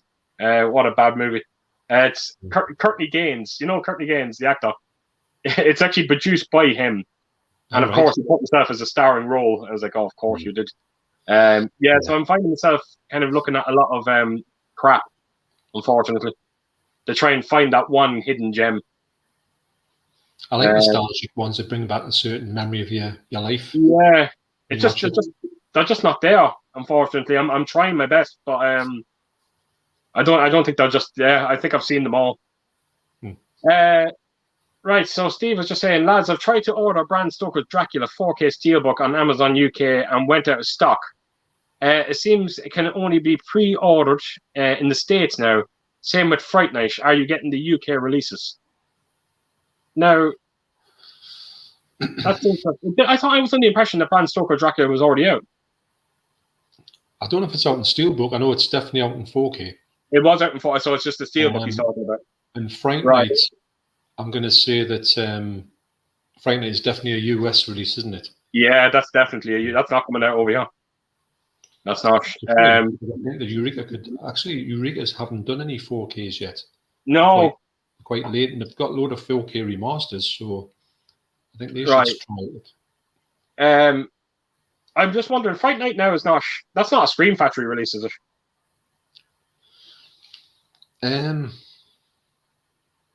It could be, actually. I'm just wondering. Something's telling me. I have a funny feeling it's going to be as well. So I might be taking a trip over to HD Movie Source in the next month or two to try and pick up a few of these. Yeah. It's going to be expensive. Like these steelbooks, they're expensive. I was checking even on Amazon.com for, I think it was the Fog steelbook. Even though I have they announced the black box versions I have with the vinyl. They announced the Fog for that, and I have that pre-ordered. But I want the steelbook as well. And I think it was around $50 for it. It's quite expensive. So it's yeah. I know it depends. Well, I mean, the thing is, though, unfortunately, it's your thing that you do like that that cluster of movies. Yeah, And you feel drawn to them, and you want to get like different versions, which is fair enough. absolutely. It's just a shame that they've got that many ones that they can release that you think, wow, Thank God, thank God we're nearly releasing this. we're nearly at the end of them now. So thank God it's coming. It's going to come to an end soon. Thankfully, there won't be any more. Right, we have Rock God 2004 here. He's saying, so he's talking about the Michael Myers one. So he's going with, of course, Halloween, number 1, and then he went with Halloween 2, and then he went with Halloween 3, Halloween Kills, and he went for Rob Zombie's Halloween for number 5. He did. So Halloween Kills is getting a bit of love tonight. It has to be said in them top 5s. I'm nearly sure every top 5 featured him. It's funny because I think when it first came out, I got the impression that everybody was going to never have that in their top, 5 or whatever. It's going to be the bottom of the list for everything, even further away than Halloween 2, Rob Zombie's Halloween 2. But I must admit, like I say, I just can speak from the fact that I did really enjoy it.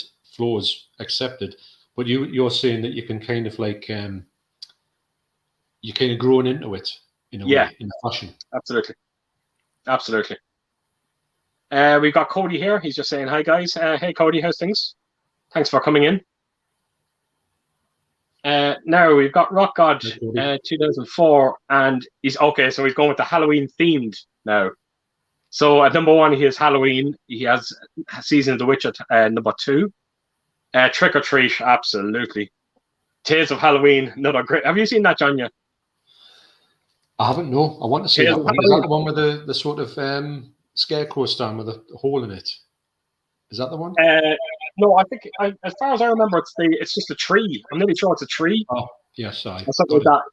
But there's something like there's around 8 stories, 8 or 9 stories, or something like that. Oh, John, check it out. I think you'll love it. Yeah, actually, because the cover is quite good. It's like an old spooky tree. Yes. Yeah, that's it. Yeah, Neil Marshall actually directs one of the stories. He directs one of the last stories in it. He does. Right. That's definitely worth checking out. Tales of Halloween. That's a great one. And then he's Halloween 2 at number 5. Actually, I kind of agree with that top 5. It has to be said massively. So Gary, he's just saying, Keith, I'm debating whether to get the 4K Demon set. I've never.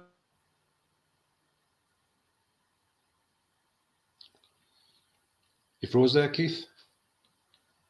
Oh, I disappeared. Right, am I back? Oh, we're back. You're back. Sorry about that. The only thing I will say, Gary, about Demons is, look, it's, I think if you didn't see it back in the day, you might not fully appreciate it the way we appreciate it. Yeah. It was a thing that scared me when I was a child, and it kind of stuck with me. You might look at it now and kind of go, what the hell am I watching? This is not scary at all. But I find that and like I said in my top 10 video, that when you kind of put yourself in their situation, it's a horrible situation to be in. And the what you call it, the Metro, is it called Metropolitan, the cinemas? The Metropolis. Metropolis. Yeah, the setting of that is absolutely remarkable. So it is that, in my opinion, Gary, it is that good, and I know for an absolute fact, John is going to 100% agree on that as well. Yeah, 110%. Everything you said is completely true. It's I think you're right when you see that in 1985, and you see a movie that's have that setting with sensational special effects. Yeah, you can see a few of them on. They're a bit hokey, but not that far off. You've got to put yourself. See, if I think myself, right, this movie's from 1985. If I hadn't seen it before, I would have put myself in me sort of 1985 brain and say, right, I'm not going to judge it today. I'm going to judge it like as sort of retrospectively to say what would I have thought in 1985 of that. And I can forgive it the shortcomings if there is any, but for me, Demons, it ticks that many boxes. And put it this way, apart from Demons 2, which is kind of in a different place, there isn't another one like it, is there? Absolutely not. Except absolutely not. The Last Matinee, which has just come out on Arrow, it's got a Really? flavour of that. Yes, it is. Nice. And I've only seen half of it, but it's like that mixed with a bit of Suspiria, the way it looks actually. Oh, lovely! Wow, that's a great selling there. I have to say, John. Film 2020. Wow. I'll definitely look into that then. Yeah. I've only watched a bit of it, and I thought it was really good, but I haven't watched the full movie to think it might not stand up, but it was all right. Honestly, John, I'm not going to lie, and I don't know how this is going to stand with people, but honestly, when I see some of the makeup on Demons in particular, the first Demons, yeah, I think it rivals, what Tom Savini done with Dawn of the Dead and Day of the Dead. I honestly think it does. I think it's some of the best Italian makeup on transformation scenes. Yeah, were quite stunning. Yeah, absolutely. What they showed in that movie. Definitely head and shoulders above most movies. Right, we have got Murad Bokhari. I hope I'm pronouncing your name right there. He's just saying, "Hi, Keith, love your videos." Wow, thank you so much for that. That's it's very kind of you to say. And he was just asking, please let me know your thoughts on Near Dark and The Lost Boys 4K. Has that been announced, John?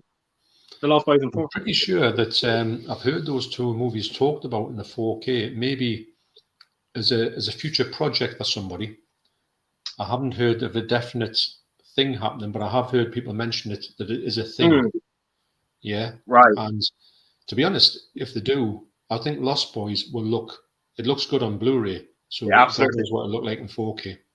And I'm almost sure Near Dark is the same as well. I think Near Dark looks quite decent on Blu-ray as well. So it's VHS actually. If I'm honest.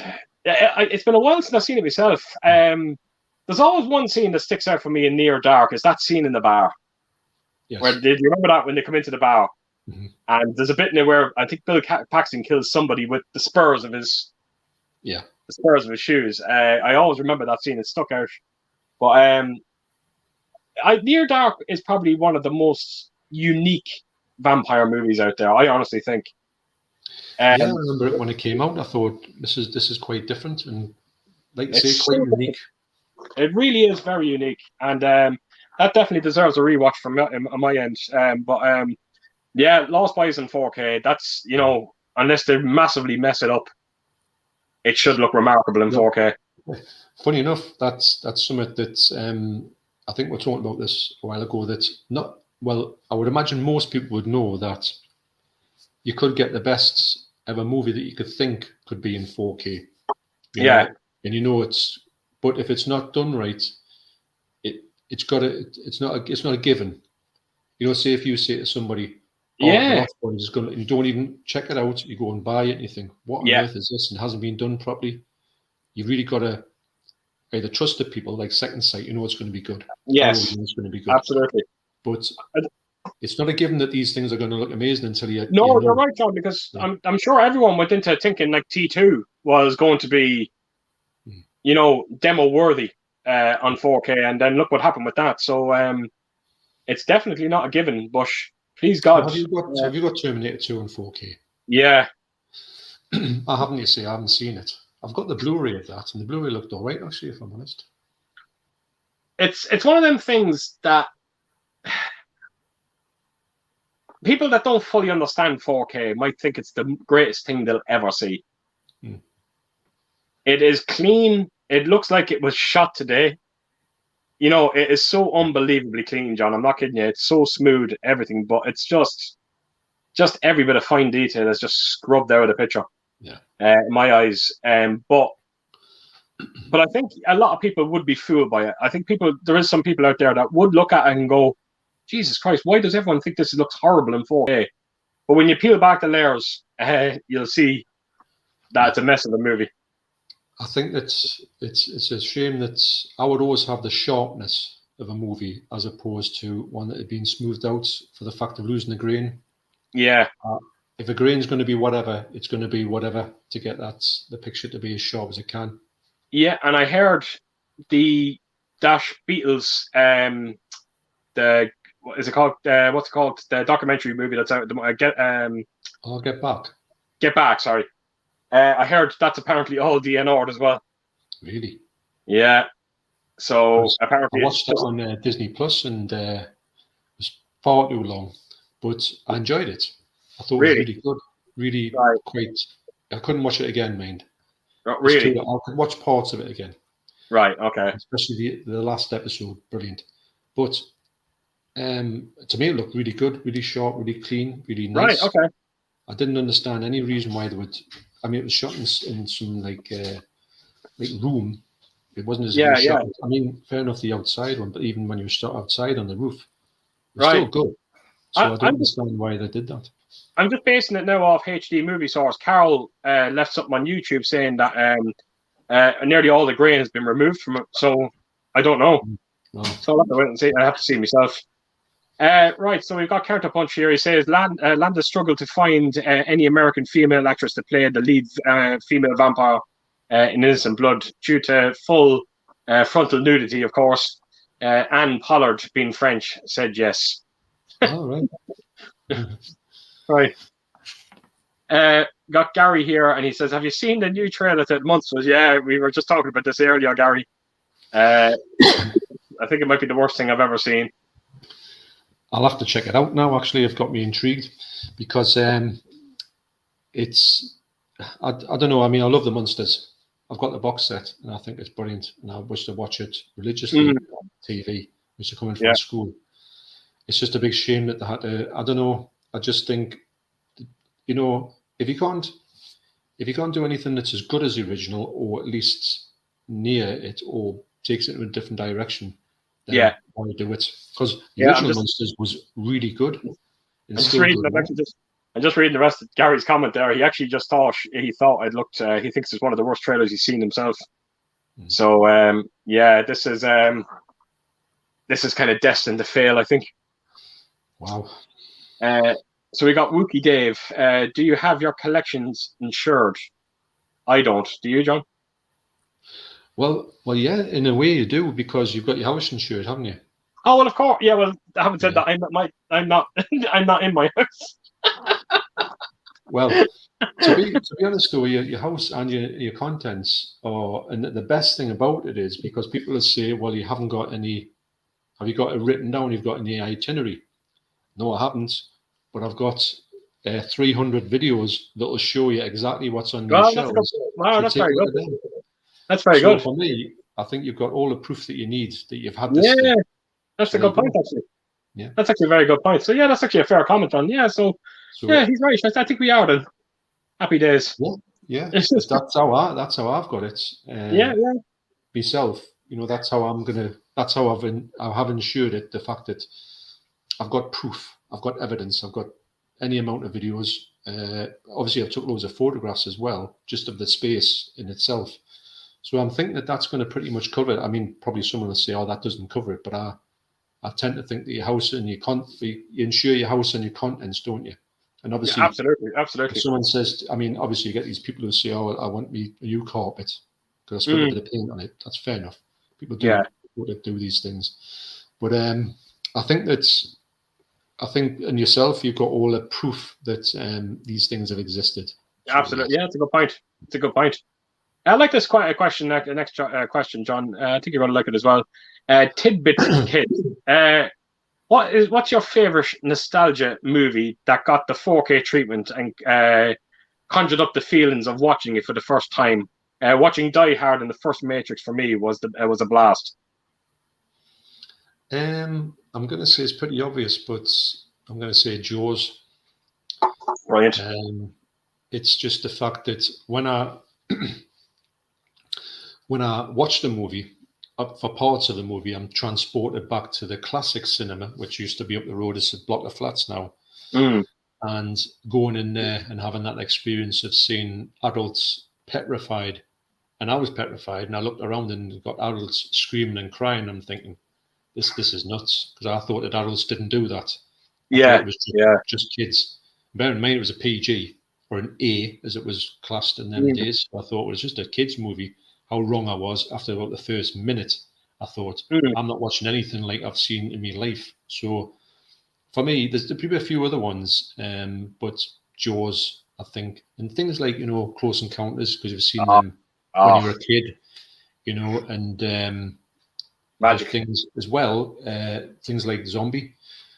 But, you saw on that awful 5th generation bootleg copy, and now you're seeing it in this pristine, glorious, from the movie source version. It just brings you back to the time. You always think about I remember you've got a bit of a history with these things, haven't you? Yeah, absolutely. I think two come into mind for me. The Fog being one when I first seen it on 4K. Yeah. When you seen the Poxy Optium release that we got over here, really just took me back. Goonies, believe it or not, on 4K. When I picked it up, now I know no one really talks about Goonies on 4K. A lot of people weren't. I don't think they were too crazy about when it came out in first 4K. But I think the reason why maybe Goonies kind of stuck with me on 4K was because it was the first movie that I watched on 4K through an 8K television. And even though I got rid of that 8K television because it was terrible, I just remembered how phenomenal Goonies looked just on that TV. Just you could clearly see the 8K upscaling on it. That just looked remarkable, and it just transported me right back. It did. So yeah, I think Goonies and The Fog. I think are the two that kind of stick to my head. Yeah, good call. It's a good question, though. Yeah, it is actually. Murad, he was just asking the same question. Near Dark 4K, your thoughts? If it happens, it's great. Yeah, definitely. Yeah, I'll definitely get that one. Yeah. So we got Tidbit Kid there again.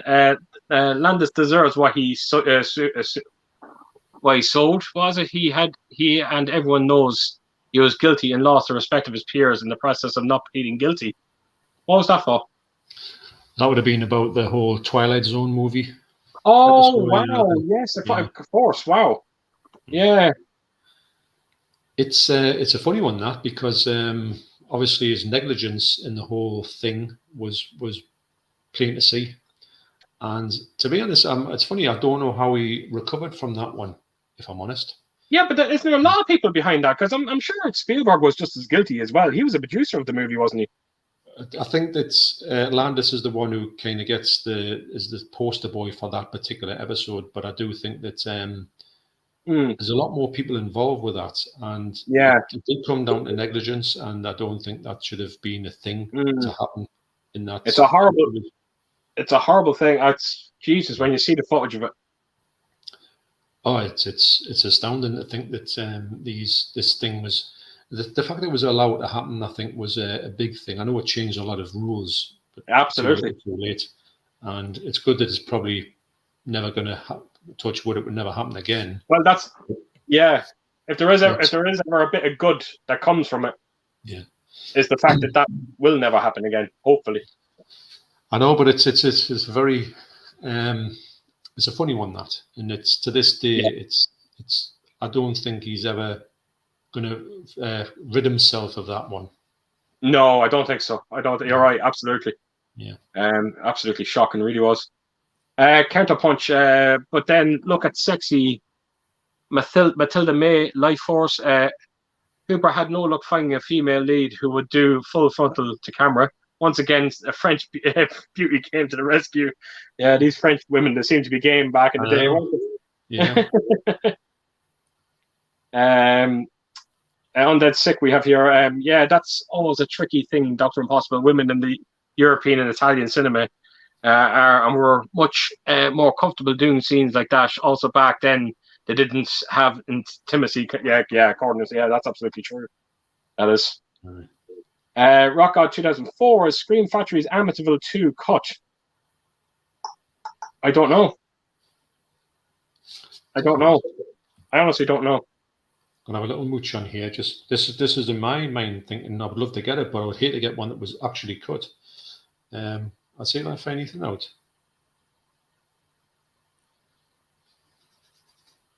But it's one of the movies that I really do want to buy.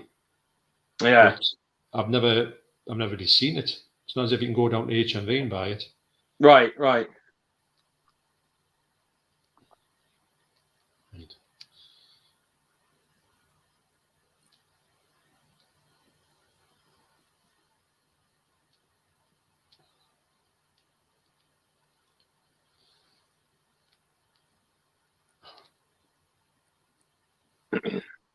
You know when your phone doesn't understand Amityville, and it's like it's given it what it thinks the thing of Amityville is, and it's Okay. completely not like it. Right. And it's not understanding 2 as well in this. Wow. Right, let's have another shot. Yes, I've got it there now. So Amityville 2, The Possession, Blu-ray. This is off DVD Compare. I usually do go for this this one here. Okay. It says on all of the releases, the Region A Collector's Edition America Shout Factory no cuts, No cuts. and the Collector's Edition in Canada no cuts. Mm. Region B Limited Edition Austria no cuts. French no cuts. That's the one I have. Germany no cuts. So Mm.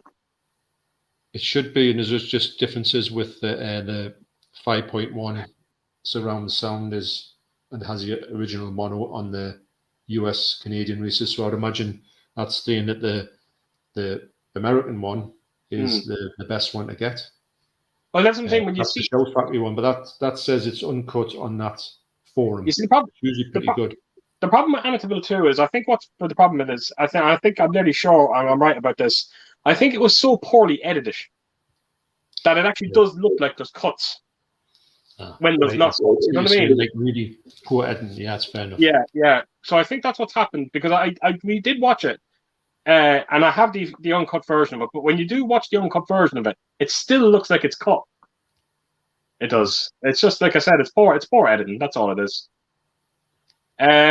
So Steve was just asking thoughts on Exorcist sequel, and apparently it's gotten announced. Would this be an Exorcist sequel to the Exorcist, or just I imagine the Exorcist? Yeah, I imagine that's what it is. And so are they doing the whole Halloween thing again? Are we ignoring all the sequels? Possibility, but to me, if I'm honest, I think you can kind of stop. I know The Exorcist 3 is quite a good movie. You can kind of stop. You can kind of class The Exorcist 3 as a sort of separate entity and class The Exorcist as just a standalone and just have done with that. I'm pretty sure that I wouldn't be, if they never made another Exorcist movie, I wouldn't be bothered. Absolutely. I couldn't I'm not agree taking more. anything away from the movies themselves. Are brilliant. And I would love to see if there was a really good thread sequel to it, I would be up for it. I just don't think they've ever. It's just too good to make a sequel to. So why even bother? History suggests it'll be a poor effort. It's been nothing but poor efforts. You're right. The sequel, the second one, shocking. I can't even watch that movie again. Dominion and Dominion and the beginning. Very forgettable movies as well. Even though the beginning does have one or two decent moments in it, but very forgettable. So yeah, I'm kind of like you, John. If we didn't see another Exorcist sequel, I don't think I'd really care too much about it. Because I mean, I don't like. I could imagine all the Halloween movies when you watch them back to back. There'll be some dips in it, and like you wouldn't really appreciate that. You could leave out if you had to exercise anything from the list. Yeah.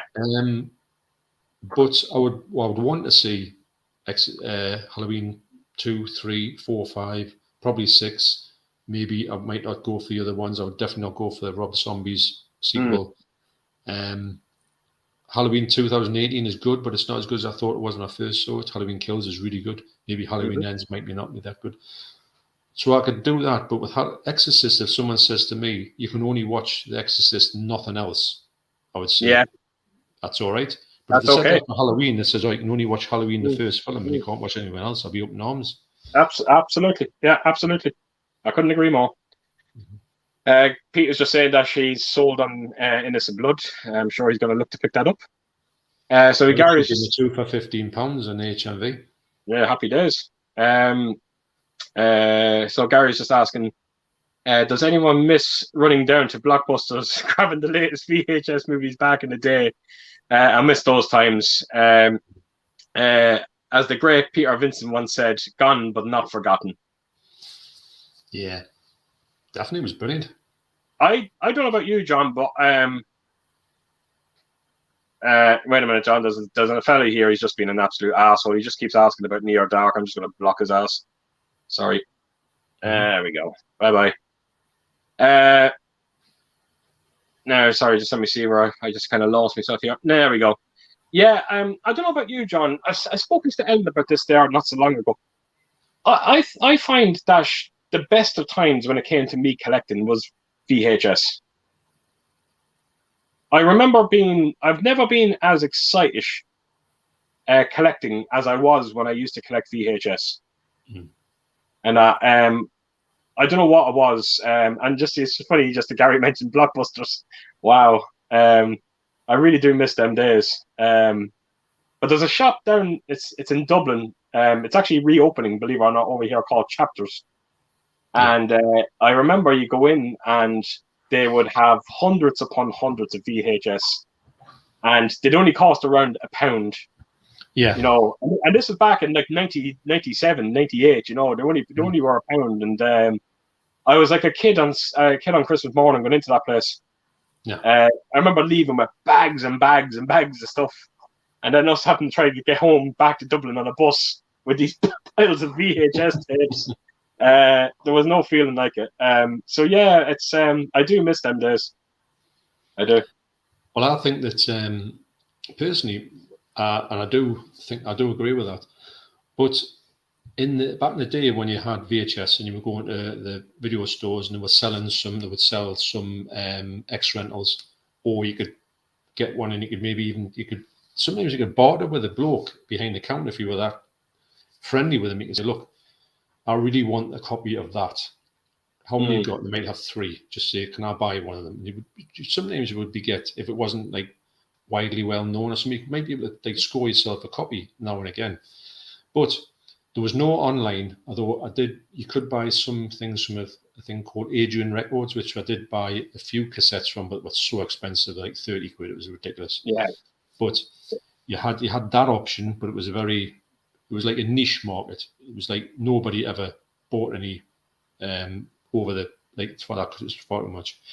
So really, you had no online, you had no nothing, you had no phones, you had nothing, but you were by the look of the draw. If you went in that video shop on that day and you were lucky enough to say, "Hang on, they're selling that one, I'm having that," or you started to go to the likes of when there were early days when they were getting sold in places like that, or car boot sales, or even HMV and stuff like that. It was like an event because that was the only medium you had of getting that thing. Yeah. It was like it was like a treasure hunt. It was like a thrill to go in there and you didn't know what you were going to expect. Because it's not as if you could just say, oh, look, I really fancy the latest Maverick. I'm going to buy Maverick. Think I've got it's coming, forget about it. There's no thrill in the chase anymore. Yeah, absolutely. And that's something I really miss about Blockbusters was the last thrill of the chase event. When you go to Blockbusters and they'll be selling some stuff up and you think, oh, hang on a minute, they've got one that's for sale there. I can't believe they're going to sell this one. You pick it up and you're away with it. So I miss them times, yeah. I do. Yeah, it's a shame. It's a shame time has to go by, doesn't it? Counterpunch is just saying there he believes the studio can end up preparing a Near Dark 4K release. Yeah, hopefully that'll be an absolute must. What are some of your favorite Stallone films? This is from Pete. Stop on My Mum Will Shoot. Classic.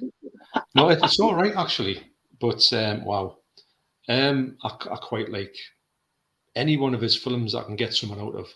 I think even his cheesy ones are good, like Cobra. It's I tell you one that I've got and I haven't watched it, and I do think this would make a really good 4K because the Blu-ray is really nice. Is Tango and Cash? Oh yeah. I fancy watching it again real soon. I've got a few now of Stallone movies that I'm gonna get checked. I feel like I need a Stallone season in the house.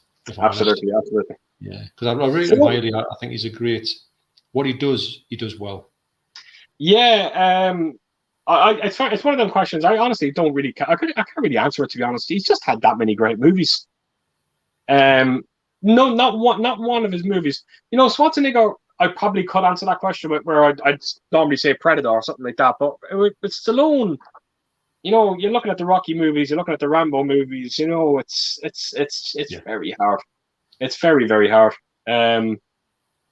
Yeah, it's a hard one to pick. It really is. Yeah, I mean, Judge Dredd. Something. I love that movie. I love that movie, and I really, really do. I really enjoy it. Yeah, I prefer that over the latest Dredd movie. Now, people are saying that that's the more faithful movie, but I prefer the Stallone one. I know what they're saying. I do like that Dredd movie, but I do find watching Judge Dredd more. I just watched it recently, and I had a really good time with it. I forgot how good it was. Absolutely, yeah, couldn't agree more. Tidbit Kid, he was just saying, to be honest, I say that's about John Landis he was talking about. So Undead, he was saying, super psyched and excited for it for Stephen, especially because they are going Halloween 2018 route. Right, so they're talking about the Exorcism. Oh, yeah. The Exorcist sequel. I think I heard that with Ellen Burstyn. That's right, she from back. I forgot about that. Yeah. The only thing that scares me about that is I heard that months, and I might have heard that a year ago. So again, if that's confirmed, yeah, that's a step in the right direction. Put it that way. Intriguing, but still, can they recapture The Exorcist? I doubt it. Yeah. No, well, that's like, look, you're not. We're not allowed to be controversial anymore, can we?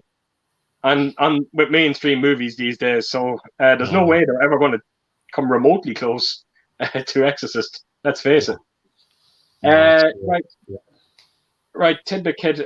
More happy with collecting than renting. I was also young, and I'm sure my parents also had better things to do than visit the rental stores. So definitely different now, growing the perspective of it all. I get that, yeah, I get that. Yeah. But there's something very nostalgic about when you were renting movies as well. Like I remember there's one day that sticks to mind. Do you know that film Judgment Night with Amit Esvas? I remember me brother Geggy and myself. We went down to our local video store and we rented out a movie, and we were excited for this movie. I can't remember what it was, but we brought it home anyway. And then the trailer for Judgment Night came on just before it. And I remember the two of us looking at each other, and all of a sudden up we went, and we were off down to the video store again. and all of a sudden we didn't care about what we originally picked up. We wanted to get Judgment Night. And again, it's that like you said, that the thrill of the hunt to try and find it, and we couldn't get it. And it's about one of the ones where you think you go in and you can see one that shouldn't be on the shelves, and you think, I'm getting that one. Because you had it, like, it's weird because even though there was nothing to like actually see this in print, just word of mouth was to say, if you can find such and such, go and have a look at that. And I think that people maybe be in the shop where the shop wasn't looked at that much, that these things could be on the shelves, not like your out and out video nasties, but ones that were a little bit borderline. And you think, hang on a minute, they've got that, and they didn't know anything about it, and people weren't like raiding the shops. I think that they got sick of raiding them. I think they knew everybody was watching the step, but occasionally ones would maybe get put into the video shops and just put on the shelves, and they didn't know what they were having, and you were seeing this version of a film, and you think, all right, I'm going for that. It was just the thought of having that, and you can say to your mates, guess what I got? I got this out, and people are like, what? And then they would go and say, it's not there anymore. They must have got wise to it. And it was like a sort of, it's just a part of your life that you just were talking about this. It was just fun, Yeah, absolutely. It was something you did when you were growing up. You just went on this hunt, didn't you? Absolutely, that's it. Yeah. It can never be relived as well, unfortunately. Lenny, this is alarming me here because this is. Have you seen the comments? How far are we behind? It must be terrible because Lenny's talking about Spider-Man here. Right, I'll have a look. So I'll just say what Lenny said anyway. He just said he's basically saying Spider-Man 3.3. Sony held back about 40 minutes of deleted scenes from the initial Blu-ray release to sell them separately in an extended cut. Of course they did. Unbelievable. It's probably why we got such a shabby release of the first one. Yeah, because I'd heard a lot of people saying this. there was a lot of we didn't get the deleted scenes over here. So maybe so they're saying they're going to put the deleted scenes into the actual the movie. So it's going to be 40 minutes longer. This fun cut or whatever it's called. I'm just trying to find out where we are. What time we got here? We got 12:05.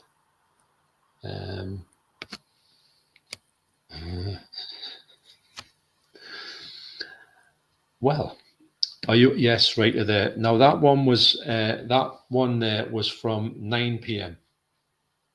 What? That was from 9 p.m. I don't believe it. So that's where we are at the minute in the chat, and it's now 12:05. So we're only 2 hours behind. Jesus Christ! Right, we'll try and go through one of these then, John, to see if we can get I'm sure we'll do 2 hours speed. If we do speed things, we'll get them done around about 3 hours. Right, let's give it a whirl then here and see if we can. Get that spatula ordered now. I'm fucking telling you. And that, I think it's actually out there on the waiting for me. Right, so Stephen, I think I'm actually here for the night, John. Stephen Hunt, good evening, gents. Really enjoy both your channels. What are your opinions on Avatar 2, and do you think 3D TVs will make a comeback? Thanks, Stephen. That's sure. Great to hear that. And absolutely. I saw when I was watching Thor on IMAX, they had a trailer, an IMAX trailer for Avatar 2, and it looked visually stunning. The colours was sensational. The sharpness of the CGI in the faces was unreal. But I don't know, because Avatar, when you think about it, didn't really have a story, or the story was very weak. It was a visual treat, but you think, is that it? So if this is the same, going in the same direction, are you going to be kind of thinking, well, that looked spectacular, but what was the point in that? And so I'm on the fence with it. I think Deborah wants to go and see it in IMAX, so we probably will. Although she doesn't like watching things in 3D, so I don't know how that's going to work. And I think 3D TVs will do what they do every 15 years. They do a big 3D thing, and then it vanishes after about 5 years. It's done this since the 50s, so I think we're in a kind of constant loop.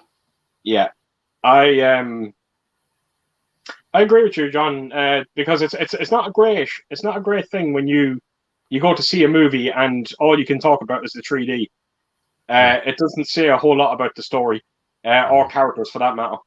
I watched it once. I watched it in 3D. I haven't watched it since. I seen the trailer to the new one. Yeah, it looked beautiful. It looked beautiful, but you can't say much about the trailer because the trailer gave nothing away.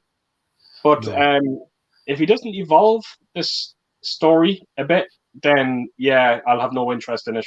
And definitely don't think the 3D TVs will be back either. Me personally, I can't see it happening. I don't think one movie will do it, unfortunately. I don't think they'll be back for, if they come, I don't think they'll be back for a long time. No.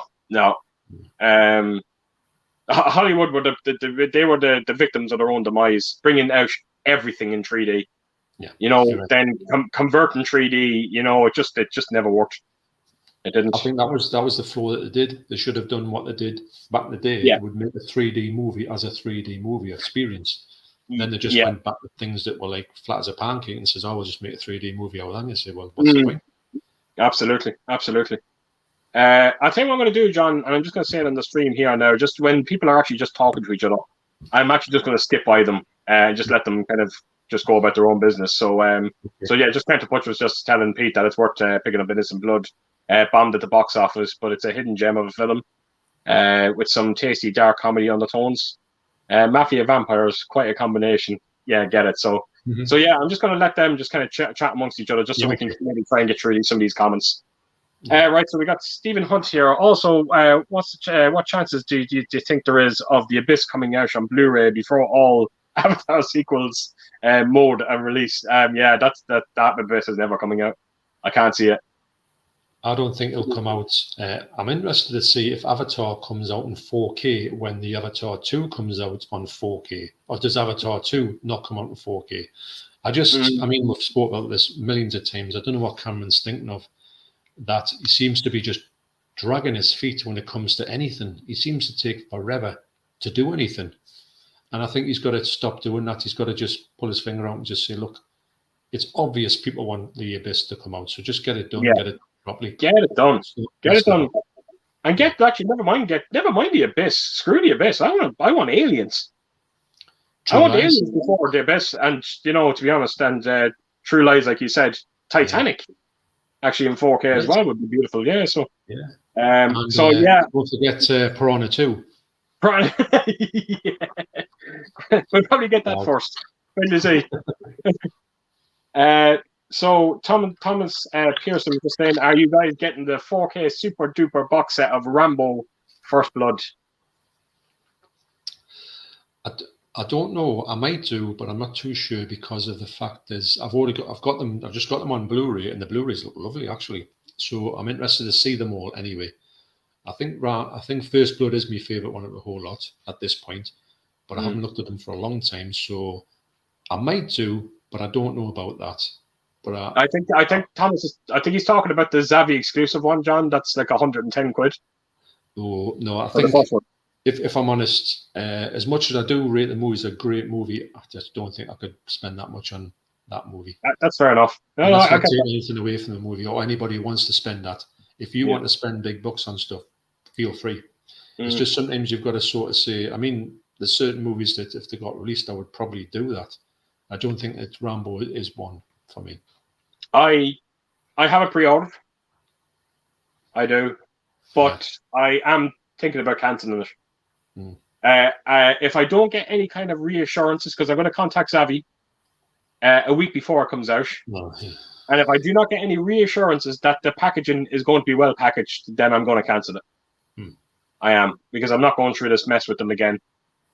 So, yeah. Well, look at that Arrow show, the show scope one, which is beautiful, and it should never be knocked or crushed or dented or anything, because it's that lovely. It's quite soft touch as well, it's like a bit sponginess to it, and the booklet inside is spongy. That was in a hard box. When you saw it, it was like wrapped up in a box. Absolutely, I get that. Yeah, get passed out. So for me, things like that should be in that at least. Never mind just chucked in a thing and bashed all over the place. Absolutely, I couldn't agree more, John. I couldn't agree more. Right, so we got Kyle Walsh Gunner here. He's saying, "Good evening, Keith. Long time, mate. I've been catching up on all your content over the next few days, mate. I've been so busy working and moving house and stuff, so I'm looking forward to seeing what you're up to." Kyle, thank you so much, mate, and I hope everything went well with the movie. Yeah. There's nothing worse in the world, if I'm being completely honest. It's just a busy time when you're moving stuff. So no, again, I hope everything's gone well, and look, my videos are there; they're going to be there forever. So I'm just happy that you actually do watch them. So thank you so much. Yeah. So Gary was just saying that would be funny seeing Grant Mitchell kissing ass with Phil. Huh? That'll be the Human Centipede. The my God! Wow. Oh my God! Right. No, I half read this comment and I was like, huh? Steve says. It's funny because you're trying to remember something that happened 2 hours ago. No, just Steve said, watched Human Centipede in a group was one of the best laughs we've ever had. I don't, for a second there, and I watched Human Centipede with a group. My mind went somewhere else, put it that way. Imagine like a cosplay of the Human Centipede. You were going, what the hell is that? You walking into Comic-Con. Brilliant. I guarantee it's been done. I put money in it's been done. I bet it's been done. Wow. Yeah. This is a similar question was asked before, where Pete was just asking, what films would you love to experience for the first time again? It's got to be like the ones I had great times with. Jaws, Friday the 13th, Part 3 in 3D, which I saw twice, which is the best 3D experience of my life. It's just the crowd was just so into it, screaming when eyes were popping out. it was just, and you were like doing this at the screen because it was like, you know, the pole, and you Mm. stick the pole out and you're like going, oh, I'm trying to touch it, and that. It was just Yeah, brilliant. yeah. So Wow. that was, That was and actually Jurassic Park, when I saw Jurassic Park, That's yeah. that That was was you that just was pretty stunning. That was the first time we'd ever got surround sound. And you know yeah, when you were hearing them booms and you were going, what's going on? Because the whole yeah, thing was reverberating and you had the bass. That yeah. was, I mean, it's par for the course now, but wow. It's you've literally just answered mine there. Jurassic Park. Yeah. Just two scenes stick out for me with that movie when I first seen it, and I would love to relive them again. Is the when you see the Brontosaurus for the first time, Mhm. Yeah. and the scene with the T Rex, Oh, the like you said, the boom, you know, just yeah. yeah, Oh, you that just. was that scene, the build up of that scene is spectacular. I'll tell you When he another gets, thing that I would love to relive again. Was when I went to see Independence Day. all right. Uh, when Bill Pullman done that speech. Yeah. I've never seen, and I still haven't seen it to this day, a reaction that that scene got in the cinema that day when we went to see it. The whole cinema just erupted. People getting up Right. off their seats Yeah. and applauding Bill Pullman. I'd never seen anything like it. Yeah. It was the most surreal thing I've ever seen in a cinema, and yeah, I would love to kind of just relive that a bit. Oh, no, it's good when you get. I'm just trying to think of a reaction that I did. I think I spoke to us about it before when we went to see the Blair Witch 2, Right, Book of okay. Shadows, and we're sitting there. Me and my mate, it's called Keith. Actually, funny enough, I'm looking at him and he's looking at me because we had saw the Blair Witch together Yeah, when nobody had seen it. We went in and okay. we totally enjoyed it, and we kind of got it the fact it was like so new. So this come on, we're watching it, and I looked at him and I said, is it just me or is this awful? So, and we're looking at, I don't know if we're looking at the ceiling, looking at speakers, going, oh, have you seen that speaker over there? It's bigger than that one. We're not no interest in this film. And then halfway through or whatever, somebody let out the biggest fart you've ever heard in your life. And it went on for what it seemed like forever. And we were screaming, going, wee! And that's the only bit I can remember from that film, this bloke farting. I think it Imagine was a that. bloke. Well, oh, the It most was entertaining a thing about screamer, but yeah, wow, the most entertaining thing about that movie wasn't even in the movie. How about that? Huh? That speaks volumes about that movie. it was awful. And Yeah, but this it was a bit of a light entertainment that's relieved the utter horror of watching that movie. that I tell you, actually, there's another funny time as well, and it's funny going back to that Moonfall. And I'm sure I said this to you before, John, but when we went to see that in the local cinema here, uh, halfway during the movie, all the lights came on in the cinema. I think the actual owners thought we were all gone, Uh-huh. so we actually had to go back out and turn around and say, "Look, all the lights have come on." And they were like, you could see them looking at each other, going, "I thought the cinema was empty." And that's so, yeah, they knocked them back off. Yeah, that was actually funny. Right, we got Kyle Walsh here again. Can't wait for Near Dark 4K. It's one of the best vampire films ever made. Again, yeah, so very unique. Yeah, definitely. Right, so we got Steve here saying Phil Mitchell and Pat Pat Butcher, Human Centipede. Lovely. Yum yum. um, oh, we've got Electric Geek here. Evening, Keish and John. That's Andy. All right, That's mate. yeah, I absolutely. Yeah. don't know if Andy's still here, but Yeah, thanks, Andy. Sorry about how late we are getting to your comment. Again, it's just so many comments. I probably should have said that at the start of the stream that we'll try and get through as many as we can. it's a tough one, Keith. If I'm honest, it's not for that you don't want to. It's really Oh, absolutely. it's that many. It's quite hard to get through. Absolutely. We'll try our best, folks. Again, if we don't get through them all, apologies, but we will absolutely try our best. Right, so we got Tidbit Kid here. I think you do wonder, but it's more what you prioritize is perhaps a better question than you collect with the funds you set aside. I think you must be talking about. Yeah. I don't know, when we were talking about maybe how we afford our collections or something like that. Would it be something like around? I think it's if I'm reading that right, I think you. I'm reading this with my eyes, which don't focus at all. In the best of times, I think you do wonder, but it's more what you do prioritize is perhaps the better question than you collect with the funds you set aside. I don't know if I'm reading that correctly, but maybe it's what you would want. You would say what you need to prioritize. You'd say you can't buy the most. You've got to get the ones. That's a good point as well. Yeah, absolutely. I think so. Yes. Yeah, no, I think it's absolutely. Yeah, I get that. Yeah, absolutely. You did well there, John. It was actually perfect. So Steve was just saying, have you lads seen Link? They will never make a film like that again these days with apes. Yeah. Have you ever seen it? Yeah, I have actually. It's this chimp who I think is called Link, and he's and I'm going to say, what's he called? Terence Stamp. I think he's the person who's created this or got this ape to have like artificial intelligence to a certain extent. He's like a sort of super intelligent ape, and he sets him about doing some mad things. Wow, so, I never heard of that. Yeah, it stands out. I'm sure that's the one I'm thinking of, and it was pretty decent actually. But weirdly enough, it's one of the ones where you think about it was pretty big about in the day, and it's just gone.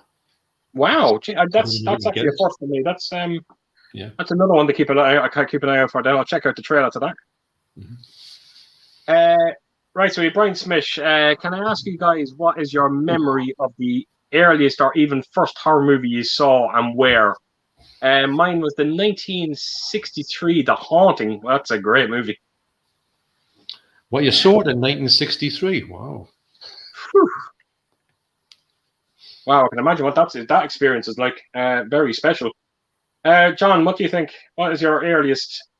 The earliest, or even the first horror movies you saw is definitely. Mine would have been. I'm saying 1963. Mine would have been far off that. It would have been roundabout. I'm going to say. I always have this impression that my dad said I could. Well, he'd let us watch anything I wanted to watch, which was great for me, but it was petrifying at the same time when you were watching these stuff. I'm sure I was 6 when I was watching these things. That would have been 1973-ish or 1972, and I had just the Hammer ones. I watched all the Frankenstein ones, which didn't frighten us that much, but they did a bit. And then I watched the Hammer movies, around about 6 or 7 years old on the TV, like a double bill. So early 70s horror and Universal was my things. Yeah. Wow, that's amazing. Yes, my first memory was Salem's Lot. Frightened the living shit out of me. Blame my father as well. I remember at the time going, "It's your fault." And I was, why is it my fault? Because you let me watch it. I know. Yes. Because I remember I used to sit on the settee when I used to watch this. My dad used to always have this blanket with him. He used to sit there and fall asleep, and I was just watching these things till God knows whenever it was. So what I did was we had this sort of code where I used to say to him, if there was like something coming up that I thought was scary, I'd have to hit him. He'd have to hold this blanket up so I couldn't see the telly. That was the thing to stop me seeing all this. Well, it wasn't gore-like, but it was. I could hear the music and I'm going. Like pull the thing down. Ooh, I'm going. Stop it! But I used to love it as well. Yeah, absolutely. The fact of like seeing these things, which. But I think I saw some really scary movies when I shouldn't have seen them. But they weren't like video nasties or anything. They were just like Hammer, but they were bad enough. Oh, I seen. The first time I seen Exorcist, I was 8 years old. Wow. Yeah. I remember it well. I do. I remember being very scarred by it. Funny enough, when I watched it, and I left it for nearly maybe 7 years since I seen it again. But that wasn't by someone at that age. Yeah, but it wasn't by choice as well, because you just couldn't get The Exorcist over here. It was just banned for that long. Over here, it was just very hard to get hold of. You couldn't go into your rental store and pick it up. It was just impossible to get. So I've odd memories like that. I think I was quite older when I got Exorcist. I think it was probably about. I was definitely around about. I don't know. I must have been about 17 or 18. at that Oh, point. I seen Demons probably around the same age as well, 8, maybe 9 as well. We were a massive horror. We were a massive horror family. We loved our horror movies in the house, Yeah. and no one was ever going to get put off by having one of the young lads, young children, sitting there looking at it. They were going to watch it one way or another. You could either hide behind the scatter cushion or go to bed, so or stick it out. So Behind that's the what cushion happened. was the best things to meant to win a cushion. Yeah. Wow. Right, Kyle Walsh, he was just saying, I've been really busy trying to get my foot on the ladder as a film reviewer too. That's right, he has been doing that. He's been doing a lot of it on Facebook. It's an amazing journey. Oh, I'm excited about. Doors are opening for me, so let's see what happens. I'm actually delighted to hear that, Kyle. He puts a lot of reviews up on Facebook. He does, and he is clearly passionate about it, and he definitely has a gift for it. So he does. You should start a channel. I tried to encourage him. I was hoping he would. He said he was going to look into it, but like as you can see, he's clearly busy. So he's probably going to stick with this. Especially he's talking about doors are opening for him. So maybe be very hard to find a bit of time to do YouTube. You know yourself, John. YouTube takes up a lot of our time. You've got to kind of work it around your schedule, and you've got to kind of make it work for yourself. You can't do too many, or whatever your level is, stick to your level. But I would say to Kyle, if he's well, as you know, if he ever needs help from anybody, you just got to ask. And absolutely. That's how we all started off. I mean, I used to ask loads of questions to people because you just didn't know how to do it. We're all learning. And everybody answered them. It's not as if nobody would say, "Oh, you're not finding out." There's no trick to it. Yeah, you just got to get yourself on here, and once you get on here, that's the hard part, isn't it? Just actually absolutely the first video and think this is it. Yeah, absolutely. It gets easier. Like you're right. You're absolutely right. It just gets easier and easier every video that goes out. We're all still trying to be better at what we do. Even now, 2.5 years now into YouTube, I'm doing everything I can to better my videos. And I guarantee you, 2 years from now, I'll still be doing different things to try and make them better. Yeah, I mean, I've thought that I was going to progress in me way of me editing. I thought my editing was going to be a lot like, let's say, like different, shall I say. I'm better at doing my own editing. I can edit much faster than I could before. And I put various things on, but I thought I would be putting a lot more little gadgets and gizmos into it. But the fact is, I mean, I haven't done it, and it doesn't harm the channel any. So it's not as if you need to do stuff like that. So I'm saying to Kyle, if he wants to do something and it's very low tech, it doesn't matter. Yeah, absolutely. You don't have to be ones that have like huge explosions and like music blasting and special effects. You don't really have to have that, do you? Absolutely not. Just do what's comfortable for you, and if you don't have too much time to invest in it, then I suppose try to make them as simple as you possibly can. And we know, and you know as well as I do, there is times out there that you can do videos and make them very simple. Them videos are quite handy as well sometimes when you just happens to fall in that week where you just don't have time for YouTube. Yeah, and some videos suit a similar approach. They don't need to be crazy, like epic, like Citizen Kane affairs. I mean, just straightforward and to be honest, if you go on about something a bit too much, I don't think anyone really enjoys that. So you've got to kind of keep it short and sweet to a certain extent. Absolutely. And, you've got to.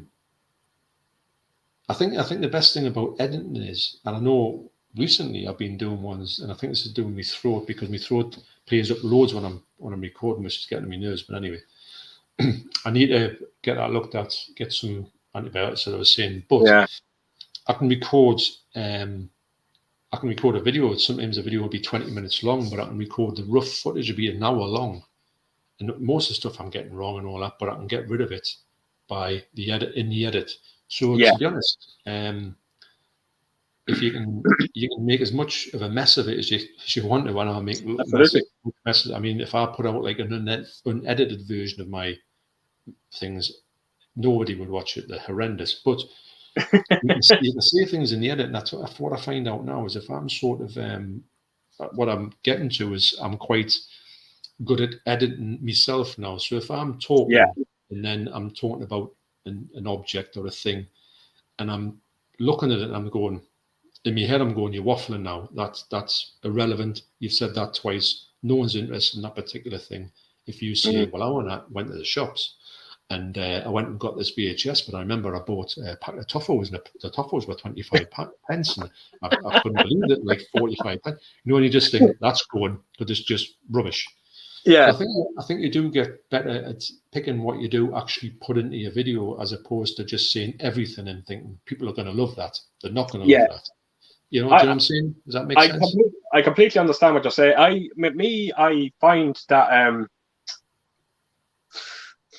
I have a knack for saying the same word a lot, which annoys me. I'm always saying, I keep saying, I keep saying amazing a lot in my videos, and I always try to stop myself from saying it. And then I stop myself from saying amazing, and now I'm saying remarkable, and now I can't stop saying remarkable. And I find that I think I've done a video there just recently, and I just said to Ellen, I said remarkable 6 times in that video, and I'm trying to stop myself from using the same word so many times. It's it's a silly thing with mine, but it makes me cringe when I look back at my videos and I see myself using such a just an average word to describe a movie. There's better ways of describing them by saying it's amazing, check it out. You know, it's and I'm always I am my biggest critic, and I would love to stop that. I'm saying absolutely. I say a lot as well. I'm always trying to say it, and every time I go in and do a video, Ellen's always saying to me, "Don't say absolutely." And then within 2 minutes of video being recorded, I've said it 3 times. You know, so yeah, I just need to kind of just stop myself from doing it. You know. Well, recently with this whole, like I say, with my throat, it's weird because it doesn't hurt or anything, and I haven't had COVID or nothing, but it feels as if, you know, when you get like a bag of Skittles and you eat Skittles, there's loads of them, and if you want to sort of, you can't, it's like you've got like glue in your throat. Yeah. You're trying to clear your throat, and it's blocked like a frog in your throat. It feels like that. So when I'm doing my videos at the moment, I think for the last couple of weeks, it seems like I'm thinking to myself, right, I've got to think about clearing my throat sometime during this video. So most of the time I'm hacking my throat out, but that's cut out, obviously. No one wants to hear that. So I'm thinking, right, I'm going to get this bit out of me. I'm going to say this section, then I'm going to stop, clear my throat out, and then go again. Which sounds awful, but I've got me water and all that. So anyway, so nobody knows that. That's a bit of an insider thing. You know, I say, oh, so you know, when I'll say, and then it clicks a little bit. Well, I've just been coughing my guts up at that point. So I spoiled the magic there. So anyway, so I've got that going on. But when I'm doing it, I'm spending that much time thinking about this impending cough coming up that I'm forgetting what I'm even talking about. So I've noticed very much, and I tried to get rid of this, and I thought I was quite good at getting rid of this, is to go, I was getting that gone, but I'm seeing a lot more now because I'm trying to think of when am I going to have a cough, and then I can't remember what I'm going to say. So the videos are lasting forever, but they hopefully get that thing to clear my throat. That's great. I find that there's and actually Michael, where's me ladders? Michael said, "Hey, I didn't enjoy your last video that you put out, whatever it was." I says, "Oh, what for?" He says, "Well, you were saying all the time." I says, "Well, actually, when I watched it back, I did thought myself, oh God, I said loads and loads of times, but I couldn't have cut it all out. There's that many M's in it. So I'm trying not to but it's my throat playing up at the minute. So it's funny though, isn't it? It's all these little things that happens. Yeah, because like you know as well as I do. Like with me, I wing my videos. I wing them. You know, I don't script them. I don't do anything like that. I don't have a platform to where I go with my video. I literally sit down and I just wing it. And I done a video there just recently. It was the fog. I said that I was going to do a video on the fog, and it was going to be a comparison video. Yeah. And I tried to do it, you know, as well as I do. I try to do it all in one shot. I don't try to edit myself at all if I can avoid it. and I did the video, and I was talking for 6 minutes, and it was perfect. Mm-hmm.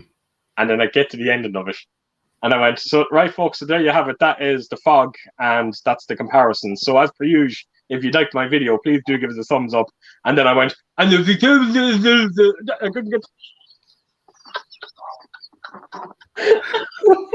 And rest assured, the video was deleted, and I haven't shot it. I haven't gone back to it.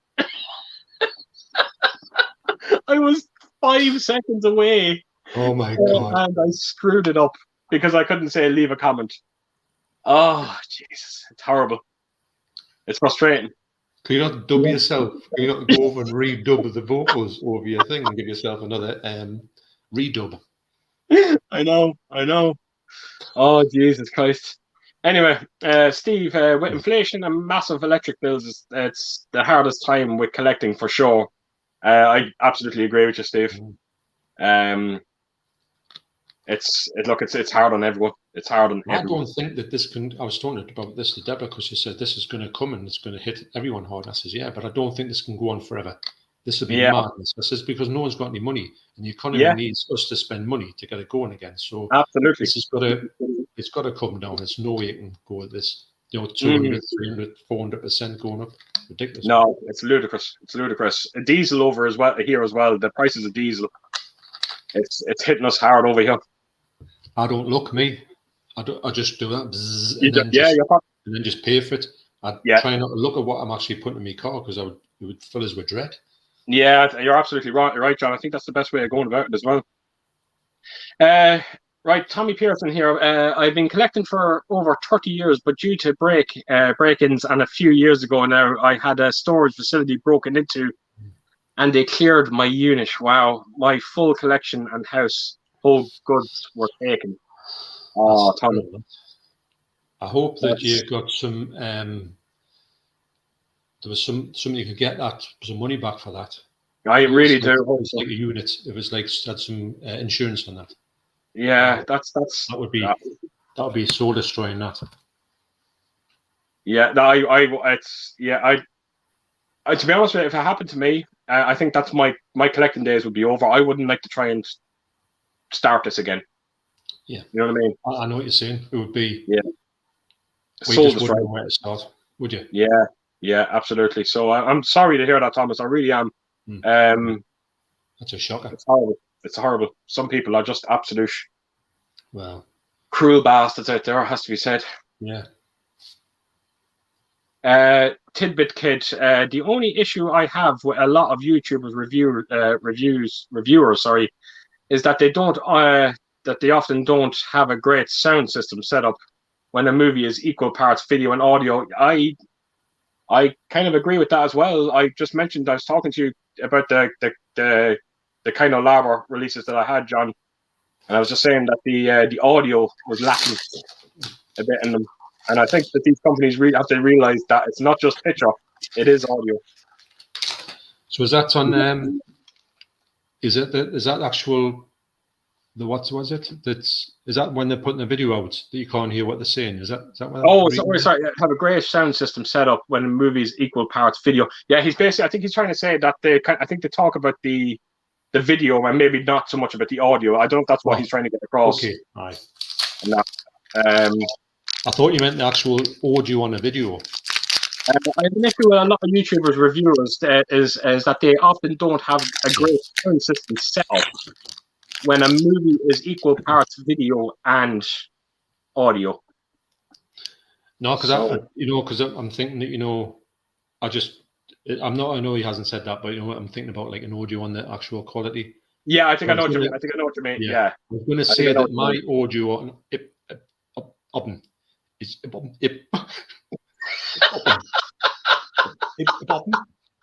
You actually convinced me now. I thought something was happening. I mean, who could I was just about to say, Jace, that's a terrible time for that to happen. Sorry, I had to put that one in. Absolutely. Where a movie is equal parts video and audio. To be honest with you, when I do review 4K movies and that, and I'm talking about, and I talk about the video, I do find myself talking more about the picture than I do the audio. Because I feel that there's a lot more that could be talked about, could be spoken about when it comes to picture. But I do try to get as much with the audio in as well as I can. I try to, if it's got Dolby Atmos, I try and do that. But I find that usually what I do is when I look at I can't read what it says on the disc. It's far too small for me. I just pick the disc up and talk about it. So I've got to kind of, if hopefully it says Dolby Atmos or something big enough for me to see it. And if I can't see it, I'll try and wing the fact that I don't really know what the audio is. I know it's I shouldn't really do that, but I am probably guilty of saying that, not talking about the audio enough. Unless I've watched the movie and I'll say, look at this movie, the audio on it is just enough to blow your box off. Well, I think it's one of those cases as well that I will talk about the audio if it's worth talking about. If it's not worth talking about, chances are I won't talk about it. No. Right. You know? And that's so. He's just saying as well, a good used 5.1 setup goes for the same as a new receiver, so not much to get good sound. That's true as well. Sometimes, again, just maybe people can't. Maybe people can't have good sound systems in their house because maybe they're worried about their neighbors, or maybe there could be an apartment as well. I don't know. That's so.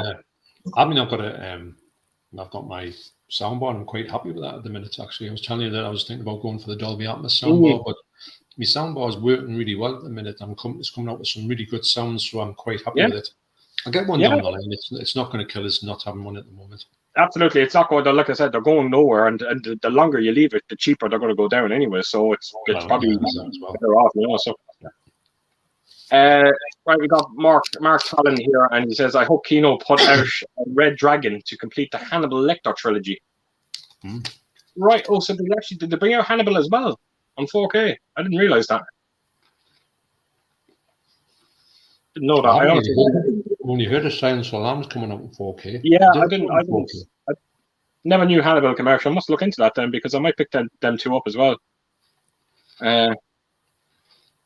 So Steve is just saying he agrees. I don't know why people aren't investing in a decent sound system. It's just, again, I think it's all down to, if they can or not. If they can't, I think it's not so much the money. I think it's the actual, like I say, the surroundings. If you haven't got the space for it, you haven't got the kind of setup. You may be in a flat. You may be in somewhere where you've got a neighbour which will not allow it. That type of thing. You don't get on with neighbours. It's something that's, I think that's, there can be a lot of factors into it. Yeah. Or maybe they just don't care. Simple as. It's maybe they're happy what they're getting out of TV. It's for a time there you were very happy with the Atmos sound that you were getting from your TV. I thought the Atmos sound was excellent. That's what made me want to go for the Atmos soundbar. But the only problem is it just didn't have that bass that had with the subwoofer. Yeah, it had a version of it, and on some things it was quite good, but I was just missing that thud.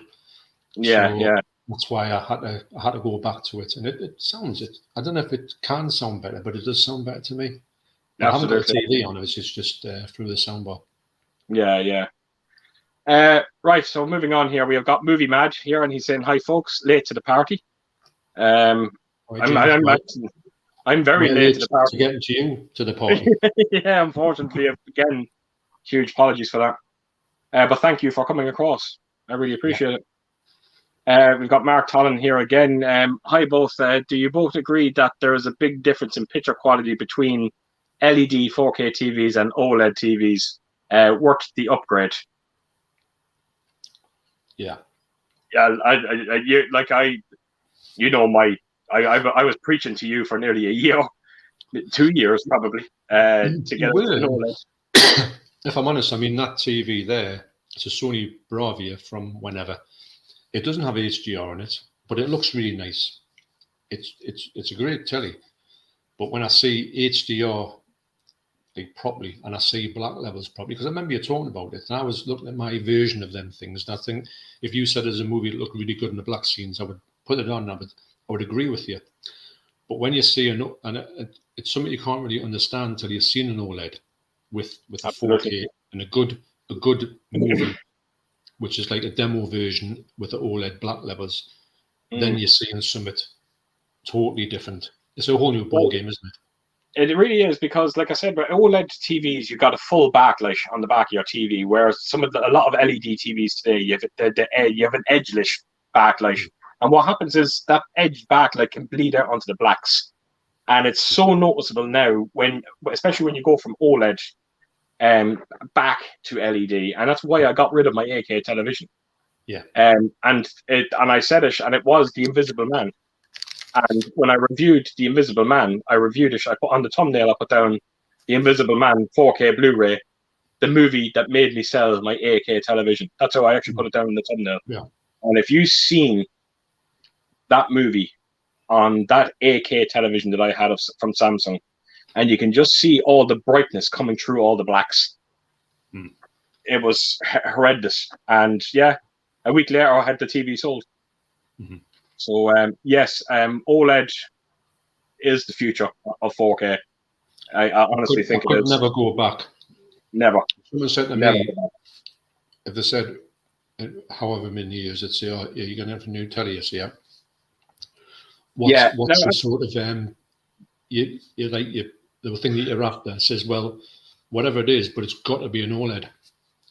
Yeah, now, the next comment here, Steve has made a good point here. He's talking about mini LEDs are a good alternate now to OLED for LCD TVs. He is kind of right now. These new mini LEDs, that they don't quite hit the blacks of OLED, but they are a lot brighter than OLED TVs. Yeah. So, yeah, I've been hearing good things about them mini LEDs. And OLEDs are improving. There is a lot of OLED TVs now out there that are 30% brighter than probably the OLED TV that I have. It's just you have to pay a lot of money for them. Yeah. Tidbit Kid is just saying mini LED from Sony is good alternate as a master drive has been in the works for a while. LED OLEDs is very mature technology, so very good offering if you can buy currently or previous year. Yeah, absolutely. You have a Sony OLED, and I have the LG one. Honestly, think probably two of the best makes when it comes to OLED. Well, I think that the LG is famous for being the inventors of OLED, so you've got that going for you. And I think Sony, obviously, they use the LG screens because they own them. Yeah. And then the only thing about Sony is that I think because they've done that, the way I'm picking it up is because LG have done all the groundwork for that. They can literally take the panel off them and say, right, I'll have that. You don't have to do anything about it. We'll probably have to pay a bit to use it. And they're putting all their sort of savvy into getting a better processor. That's where their knowledge is going into. So I think they're doing it's their sort of expertise as a processor. So I think that's why those tellies are starting to like come into their own. Yeah, absolutely. Groundwork, their sort of processing speeds are just getting ridiculous. Absolutely. Steve was just saying 120 hertz G-Sync as well about Dolby Vision set.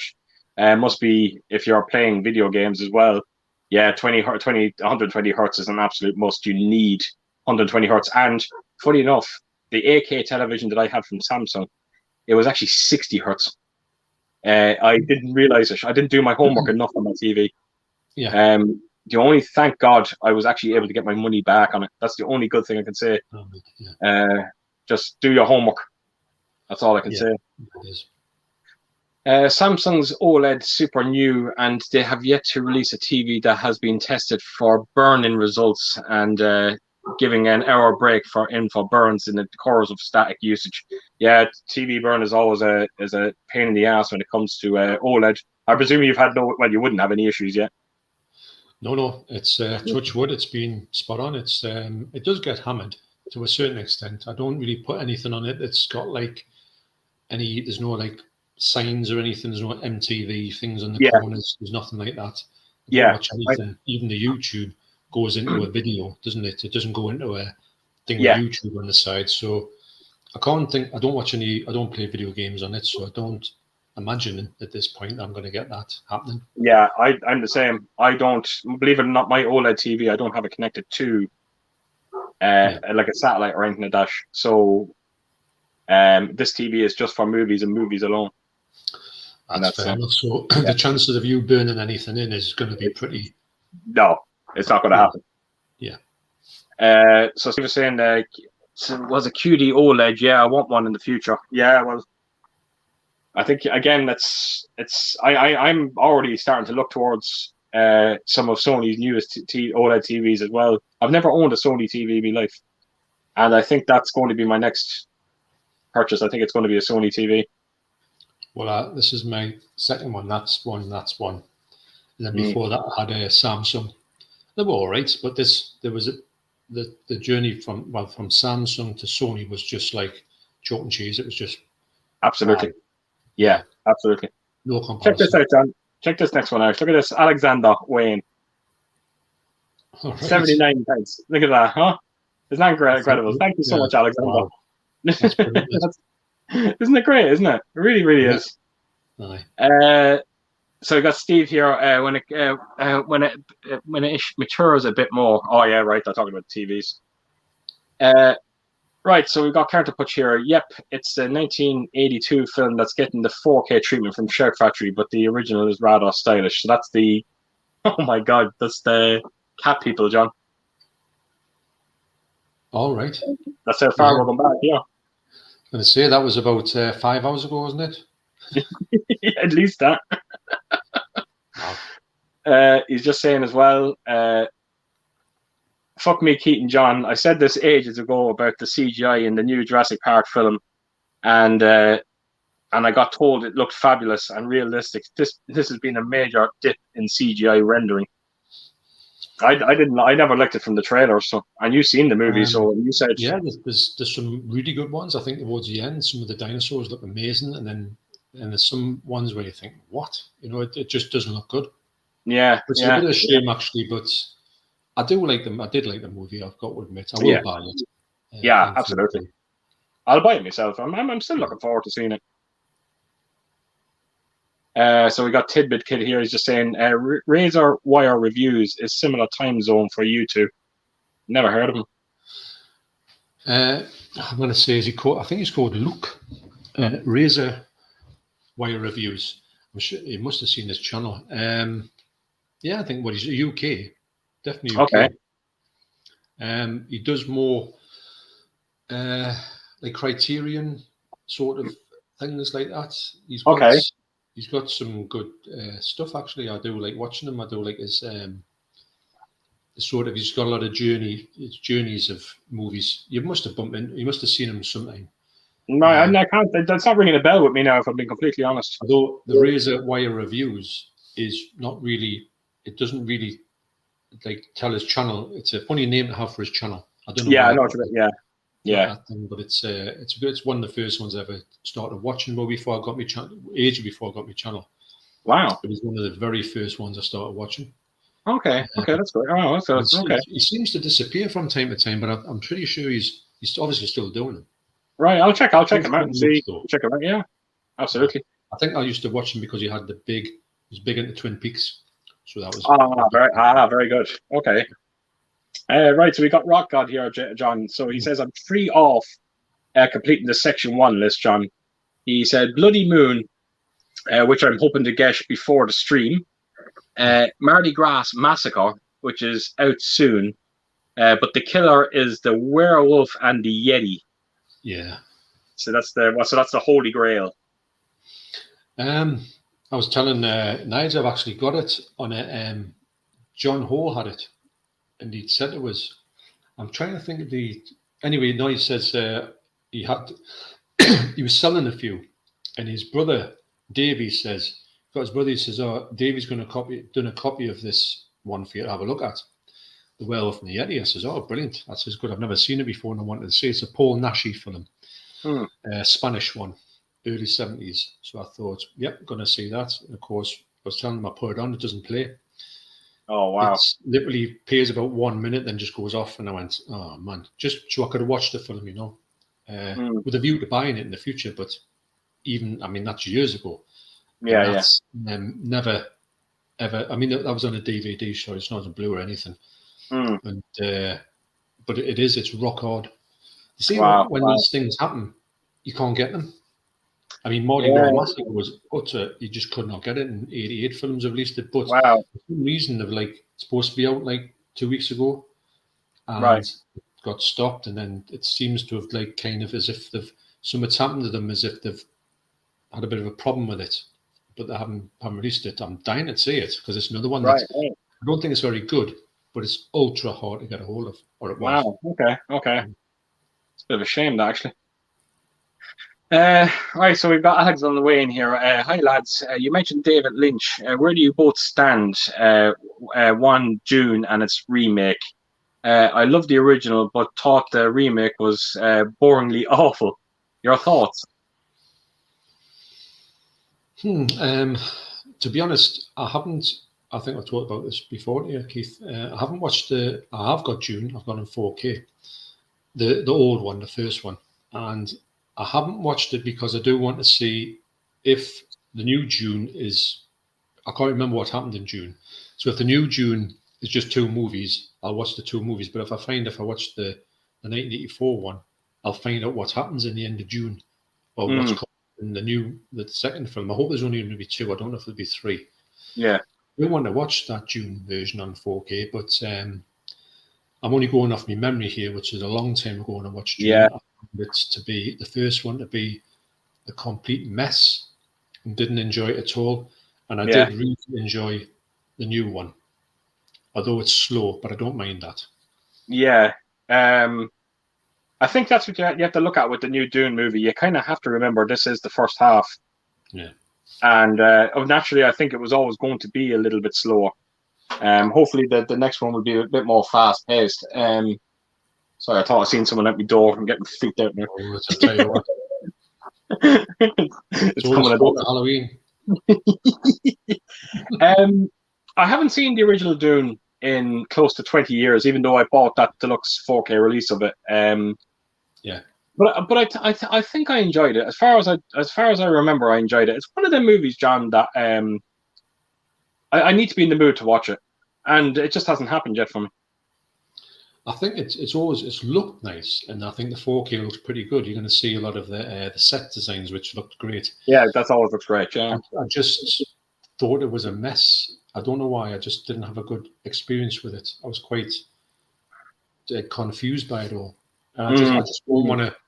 I don't want to go back and watch it, but I don't want to watch it and then think, oh, so that's what happens. And then when I go into June, if they do do the same story in a way, I think, well, I know exactly what's going to happen now. Yeah. You know, so I'm curious to see. I'm looking forward to it. And hopefully it'll be good.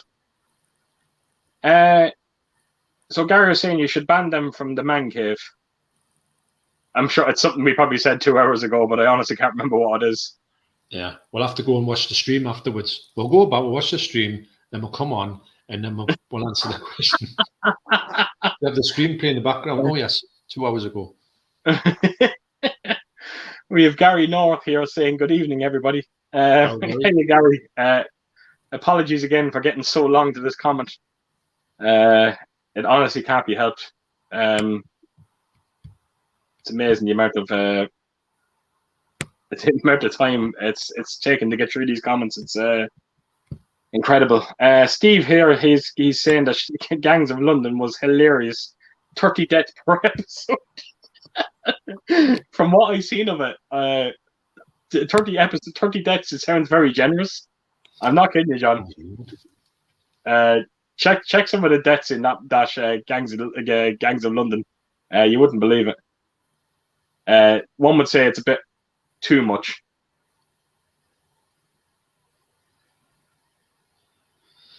Yeah. Right. So we have John Mooney here, and he's just saying, "Hi, Quiche. Hope you're keeping well, and to your guest too." Yes, John, doing great, and thanks again for popping over. And again, a huge apology to getting so late to your comment. It's just honestly just can't be helped.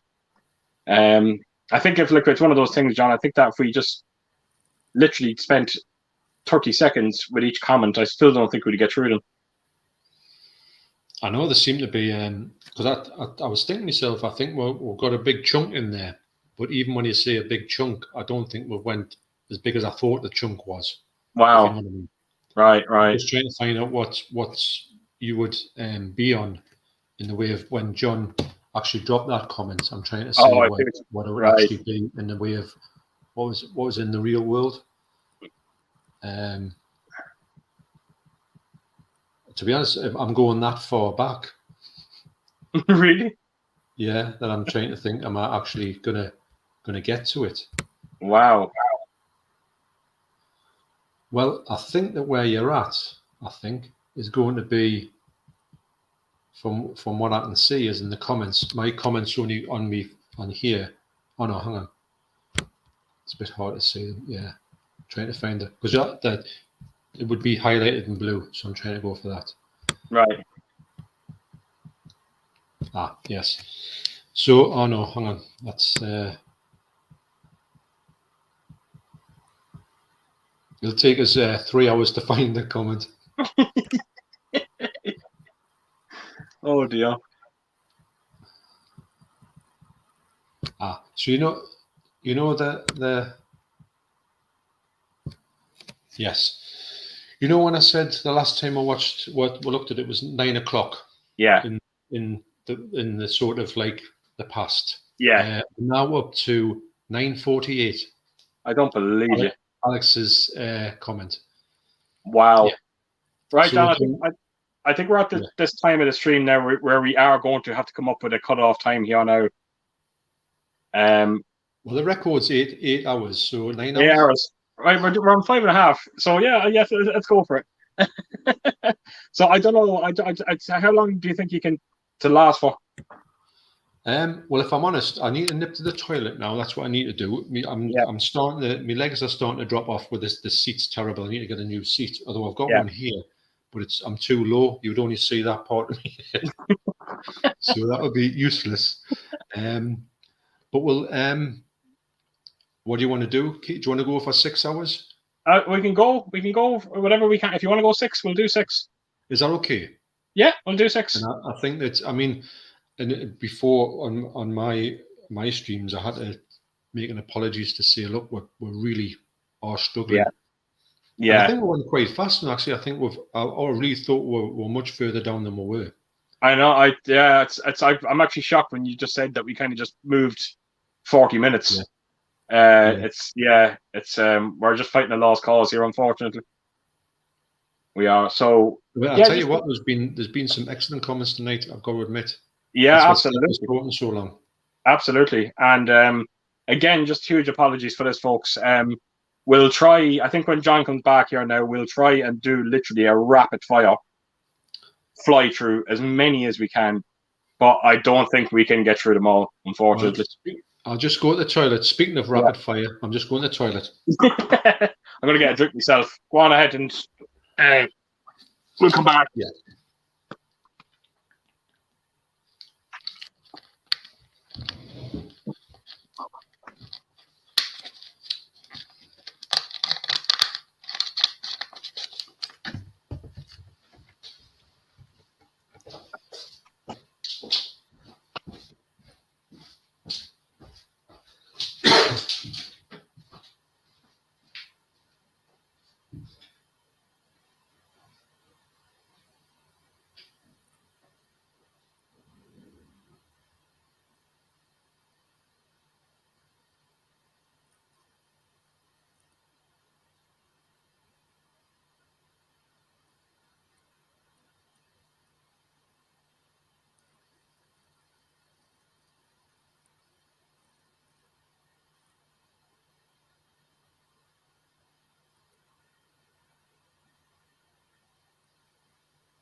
Hello.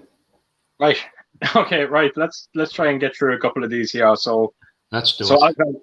Alexander was just saying there, like, it's Gareth Evans who did The Raid 1 and 2 and Gangs of London. That probably explains why it's so violent. Yeah. So Steve was saying they couldn't get Martin extended because the guy who was who has the cut wanted too much. Wow. Okay. Really?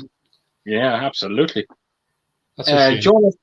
Jonas Hallberg, anyone getting Knife of Ice? 88 films. John, that'll be definitely on your street there. Yeah, I saw it advertised. Actually, I'll definitely pick that up. It looks quite good. And actually, if you think of killing somebody with a knife of ice, it's a great murder weapon, isn't it? Right. Wow. Okay. Because you kill someone with the ice, and then it just it melts. So there you go. Absolutely. Wow. So you have Rock God here. He's just saying, unfortunately, Second Sight couldn't get the rights to the long Romero black white cut of Martin. They tried their best though, but the film is going to be on 4K. I think it could be like a bit of a ropey 4K, but I think that's just due to the source material. I hope I'm wrong on that one. Yeah. But again, it's Second Sight, and in Second Sight, I believe. And to be honest, it'll be the best one that you'll get. Yeah, absolutely. So we got Eastwood for Life here. That says Carlos. Hi, Keaton John. A bit late watching. Second Sight has some big releases coming. Dog Soldiers, of course, have been put a few times release dates. The Hitcher 4K is happening, but when? No date yet. Yeah. So you were saying that there earlier. That's right. I read that out about 4 hours ago. 4 hours ago, at least. He was also saying the Hitcher release will be one of those long awaited releases. Yeah, I think we all kind of figured that. Massively. John Mooney was asking, hi Keith, do you have the Sergio Leone's Dollar Trilogy on 4K? Unfortunately, no, but they are going to be, they're high on my list. From, I think it's Kino Laba as well brought them out. Yeah, it is. And what about you, John? Do you think it's something you'd pick up on 4K? Yeah, definitely. I just love the slips on them. I was at Paul's house, 4K Chef's house, and I saw them in the flesh, and they look lovely. You know, right, so okay. Yeah, definitely. I didn't see that. I saw the slip covers. I didn't see the actual picture. Okay. I've noticed. I think I've heard that Paul said that for a few dollars more looks the best. Yeah, I heard something. I think I was told. I think it was Carl from HD Movie. So I was turned around and he said, "Just tamper your expectations a little bit." Yeah. But if you do, he says you should love what you're going to see. They're not groundbreaking, but they're nice. Yeah, absolutely. So Mac chats. Speaking of us Irish not taking to the heat, I told me everyone's putting ice lollies between their legs to cool down. I put a chalk ice down the back of my food jocks. Fair to say that it didn't end well. I imagine it. No, I don't think so. Wow. Yeah. There's only one outcome there. Yeah, and I don't think it was a pretty sight. I've got a joke for you here. A rare joke. This I'll shorten the joke down quite a bit, but this fella, he's on the beach, and he says, "I don't have any luck with the girls." He says, "Can you give us any tips?" And he says, "Yeah." He says, "What you want to do is you want to go down to the seafront, get yourself the biggest rock you can find, put it down your trunks, and then go and walk past the lasses, and they'll go mad for that, and you get a lass instantly." He says, "All right, brilliant." So he says, he goes down the thing, gets a rock, goes back and goes to walk in front of all the girls, and they all run away from him screaming. So he goes to his mate, and he says, "Look," he said, "I did what you told us." He said, "They all run away from him screaming. What's all that about?" And he says, "Well, I forgot to tell you, you've got to put it down the front of your pants." Oh, brilliant. Anyway, there you go. Brilliant. That's a 10-pointer if I've ever heard one. The Suffolk shaver.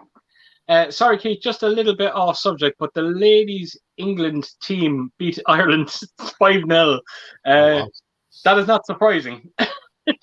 I'm actually surprised that it's only 5-0. That's very surprising. So Mac chats. That's actually very hard. Try to say that 3 times in a row. Mac chats. See? Speaking of us Irish not taking to the... Did I not read this already? Yes, I. Oh, how did I manage to go back to that? He must have put it down twice, did he? Yeah, he did. He put it down twice. All right. Okay. So David Tower, he was saying Midnight Mass was a Netflix series directed by Mike Flanagan. Very good. I think that's why I've heard. I think someone reviewed it online somewhere. It might have been Jordan, actually, possibly. Did you ever see his filmography? He has not made a bad movie, that man. I haven't, no, but I tell you what, Doctor Sleep is a brilliant movie, so that's got my attention. Yeah, no, check out his filmography, John. He's an incredibly talented director.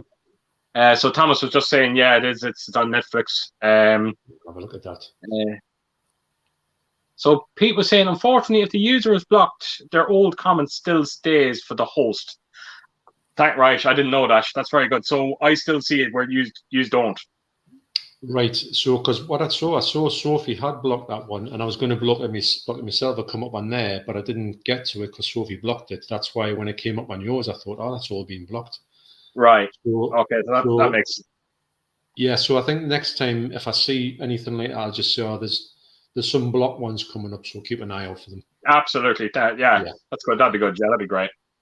Right. So Carlos is saying, if Vinegar Syndrome can put out a full uncut extra TV version, extra scenes together for Death Wish 2 release, I have no doubt that Second Sight can put together a 4K release of The Hitcher. Well, that's a valid point. It is. And it's amazing how much has been cut out of that movie. I mean, John Ho was talking about that, and yeah, it's that's meant to be a massive, the definitive version. Yeah. So, and that's funny enough. That brings us on to Pete's question here. Favorite Charles Bronson film? I'm going to say definitely Death Wish 2 is in there, and also Great Escape. That's great in that one. Magnificent Seven, brilliant. Hard Times, and what was another one? I was watching a couple recently. Where Once Upon a Time in the West. Yeah. It has to be The Great Escape for me. It has to be. I love the first two Death Wish movies, but Great Escape always sticks with me when it comes to Charles Bronson. Love the movie. Love him in it. He's a great actor. He really is. James, it feels like he's been gone forever now, doesn't it? It's yeah, it does actually. It's a shame that these people that you know for most of your life are just long gone. It's a real shame. Yeah. So Carol was just letting us know again. Hi guys, you know that the Halloween Ends trailer is out next week. Cannot wait to see that. I'm sure it'll start with Michael Myers blowing his nose or some shit like that, but we'll have to see. Right, we have Electric Geek. I think they are working on The Hitcher at the moment. Second Sight are not. All right, okay. He's actually talking to Carlos.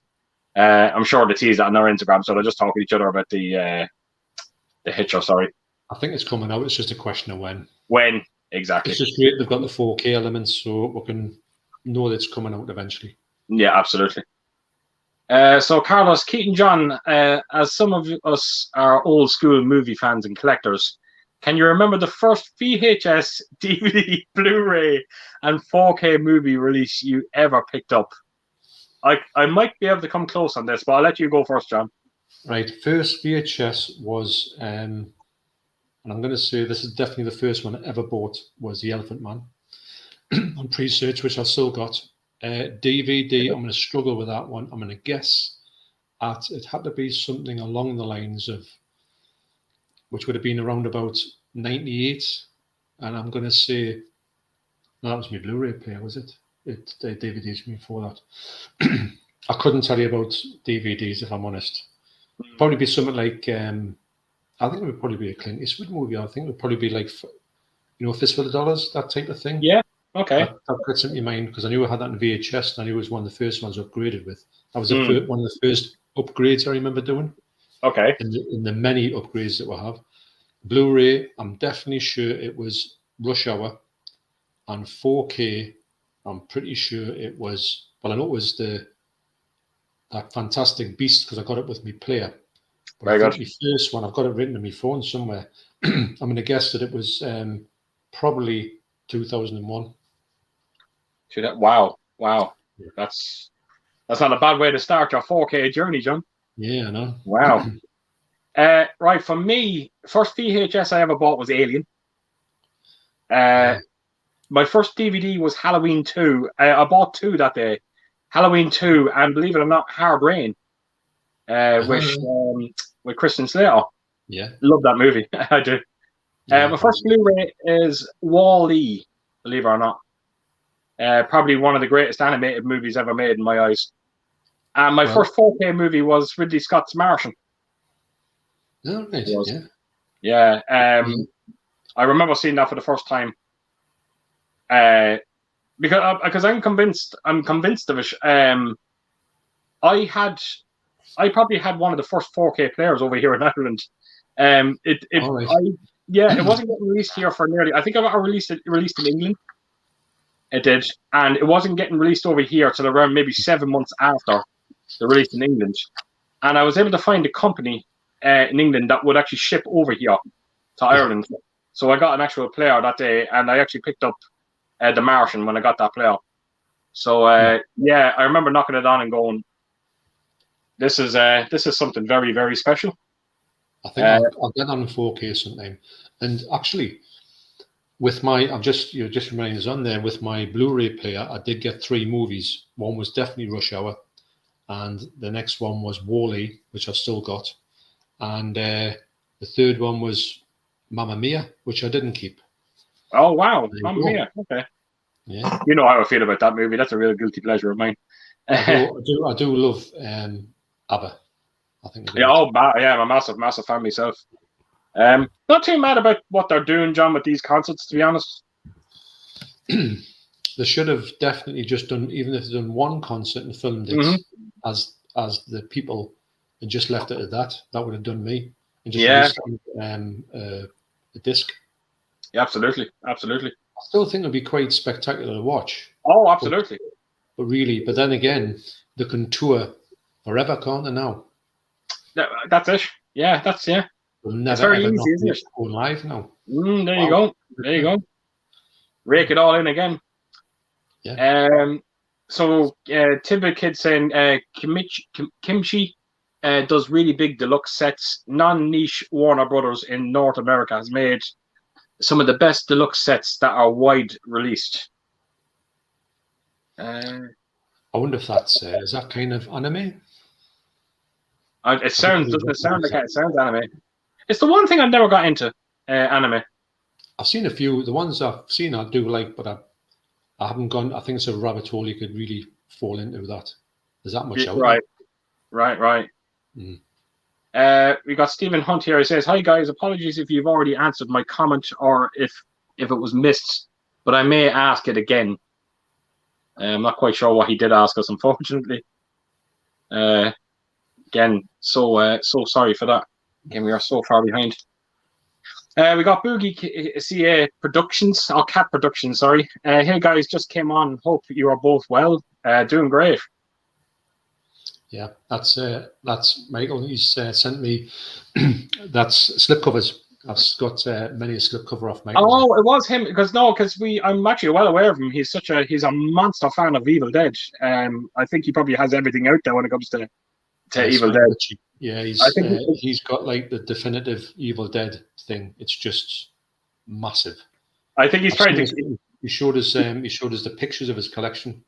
Yeah, you wouldn't believe the things he's got. I think he's trying to do a Halloween 3 with you. I think he's trying to convert you over to the Evil Dead remake, isn't he?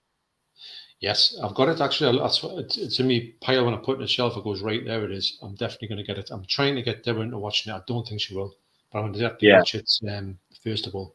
So Michael sent us that Evil Dead stuff. Yeah, but no, it's great to have that in the thing. And he did say to us, he says, "Look, if you don't like it, fair enough." He didn't say you've got to like it. If this and that, he just said, "Yeah, absolutely." See what you do with it. And I thought, I tell you what, though, when I told you when I put it on, though, the picture quality was sensational. So it's one of them. It's one of them Blu-rays that does look. You kind of look at it and go, "There's no way 4K can improve on this." Yeah, I agree. it looks stunning. Mhm. So Stephen Hunt, he did ask that question again, John. It was about Avatar 2 and our thoughts on it, and do you think it'll bring back 3D TVs? So yeah, Stephen, we have actually answered that. I don't think either of us are too excited, to be honest. It is what it is. It's just been too What it long. is. It's kind of Yeah, like, it shouldn't have been and that long. If it was 2 years afterwards, I think I would be probably a little bit more excited for it. yeah, and like John said as well, when it comes to the 3D TVs, Yeah. there might be another cycle somewhere along the line where they bring them out again, but I don't think it will be for this movie, to be honest. Yeah. And I can't see myself excited for Avatar 6, you know. Yeah. Or even Avatar 2, the director's cut, the 6 hour cut. Yeah, that's Yeah. Cameron and director's Oh, cuts. yeah. He's famous for. That's So right.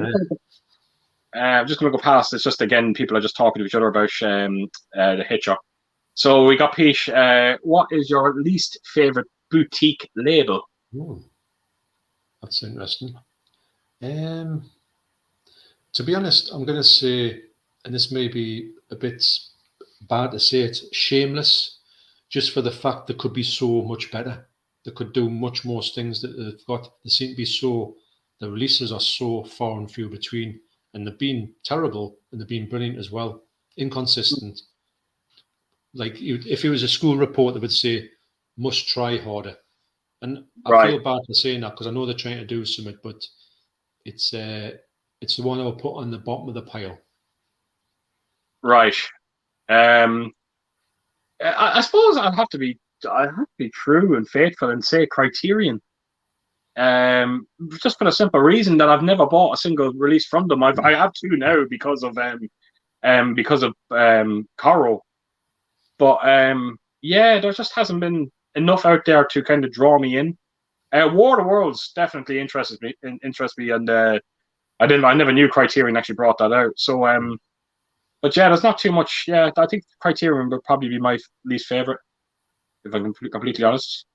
I mean, Um, when they do a movie good, they do a movie good. You can rest assured when I release one, it'll be the definitive version of that movie, picture quality wise. It's just some of the movies aren't really everyone's cup of tea. yeah, absolutely. Mhm. We got Gary here. He's saying that Lugosi died during the making of Plan 9 Yeah. from Outer Space. They changed the actor halfway through. Have you seen that? No. Plan 9 from Outer Space. Oh my god. It's one of the best. It's probably the best worst movie that you've ever seen in your life, and it's true Wow. because Bela Lugosi was a big friend. Oh, have you seen what's the movie called with Johnny Depp when he plays the director of Plan 9 from Outer Space. It's in black and white. Oh, Ed Wood. Ed Wood. Yeah. Yeah. Have you seen it? I've seen Ed Wood. It's fantastic. Well, you're halfway there because they talk about Plan 9 from Outer Space because he was Wow. looking after Okay. Bela Lugosi because he was kind of on his last legs and then he died. I think he got about a couple of minutes of him, and it was meant to be this film. So then they had to make up a whole film on it on the end of it, and it become Plan 9 from Outer Space. And the fact is that the actor was his dentist, was Ed Wood's dentist, and he was about 9 foot tall. And Bela Lugosi was actually quite tall, but this fella is much more tall. And because he was, he didn't look like him at all. He just had to have his cape over his face for the full time he was in the movie. And I think there's a bit where somebody pushes him away and he goes like that, and you see his face, and it's blatantly not Bela Lugosi. But his big selling point was the fact that he said this is Bela Lugosi's last movie. And it was in the movie, but it's just 10 seconds of him standing looking into space. Wow. But yeah, wow. What a movie. Wow. Okay. Yeah. Alexander, again, as it's come up. Wait, why is that not coming up there on the screen? The bottom. Oh, it is coming up. It's another 79 pence he's put up there again. That's brilliant. Thanks so much, Alexander. That's absolutely incredible. Thank you so much. Brilliant. Let me see. Right, Carlos. As much as I love the Game of Death action scenes that Bruce Lee filmed, the 3 levels, obviously, they actually used the flash scene of his real life funeral, which I don't think they should have used. He's basically saying, is that true? Yeah, Wow. it was very it's very untasteful. But the fact Wow. is that I think that it was just a sensationalist thing that they put in. For the fact is that they didn't really have many scruples, and they just thought that's a great bit of footage to put in, so they did. Jesus Christ. And Wow. I don't know. I think I could be wrong on this. I think it might be actually the same footage, might be in Game of Death too. Might be, but Really? I might be wrong with that one. Jesus, Yeah, that's not it's not good that they do that, but no, that's definitely. what it I is. don't agree with that at all. Yeah, Electric Geek. Love to see a proper movie of Bowie's life. yeah. Ideally by Duncan Jones, of course. After enough time has passed for him. Well, if there was anyone to direct that movie, it would have to be him, wouldn't it? I'll tell you what I would like to see with that one. I would like to see how they did the Sex Pistols, with the that really recent TV show with Yeah, Pistols. If they could do like a Bowie version of that, I think it'd be quite good yeah. actually. I think Directed so. by Duncan Jones. Did you see the Sex Pistols one? Yeah, it was really good. And did you like it? I did. Did you see it? Have you seen it at all? No, I know the actor that plays Johnny Rotten in it. He was kind of in he was in the Maze Runner movies, and he was actually in Love Actually. He was Liam Neeson's son. Well, not son, but it was his All right. stepson Yeah. in it. And I just thought it was a strange choice to play Johnny Rotten, but I've been hearing good things about it though. He, at first, I thought he's not going to do this for me. I thought he was going to be wrong, but in the end, it was pretty good. I think that it was really watchable. Actually, I'm going to watch it again. I didn't think I would. I didn't like the first episode, but the rest of it was really good. Sid Vicious, I thought wouldn't work, but he did. He was quite good at that. Right. Okay.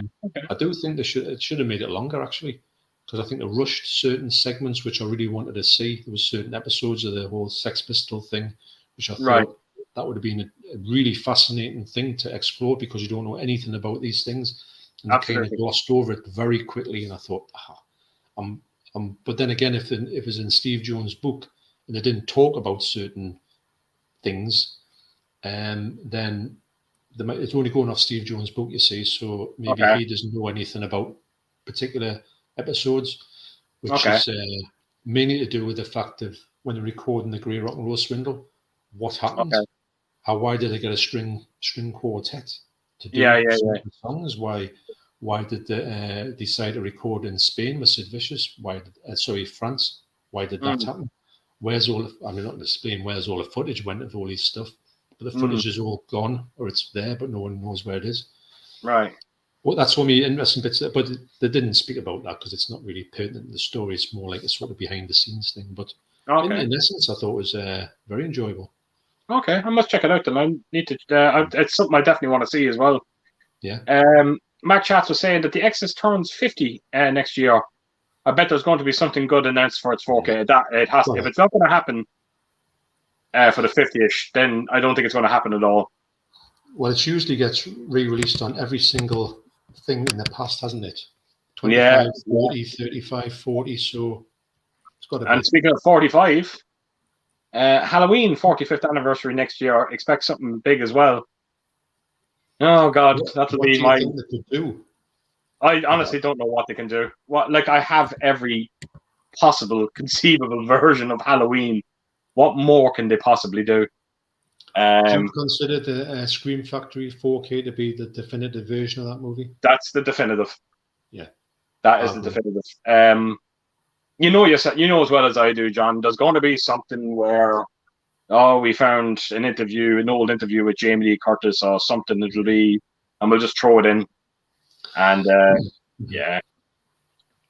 So we got Cat Productions here. He's saying Evil Dead Rise had its first screening 2 days ago in California. Word is that it is excellent. Fingers crossed. Oh, that's great to hear.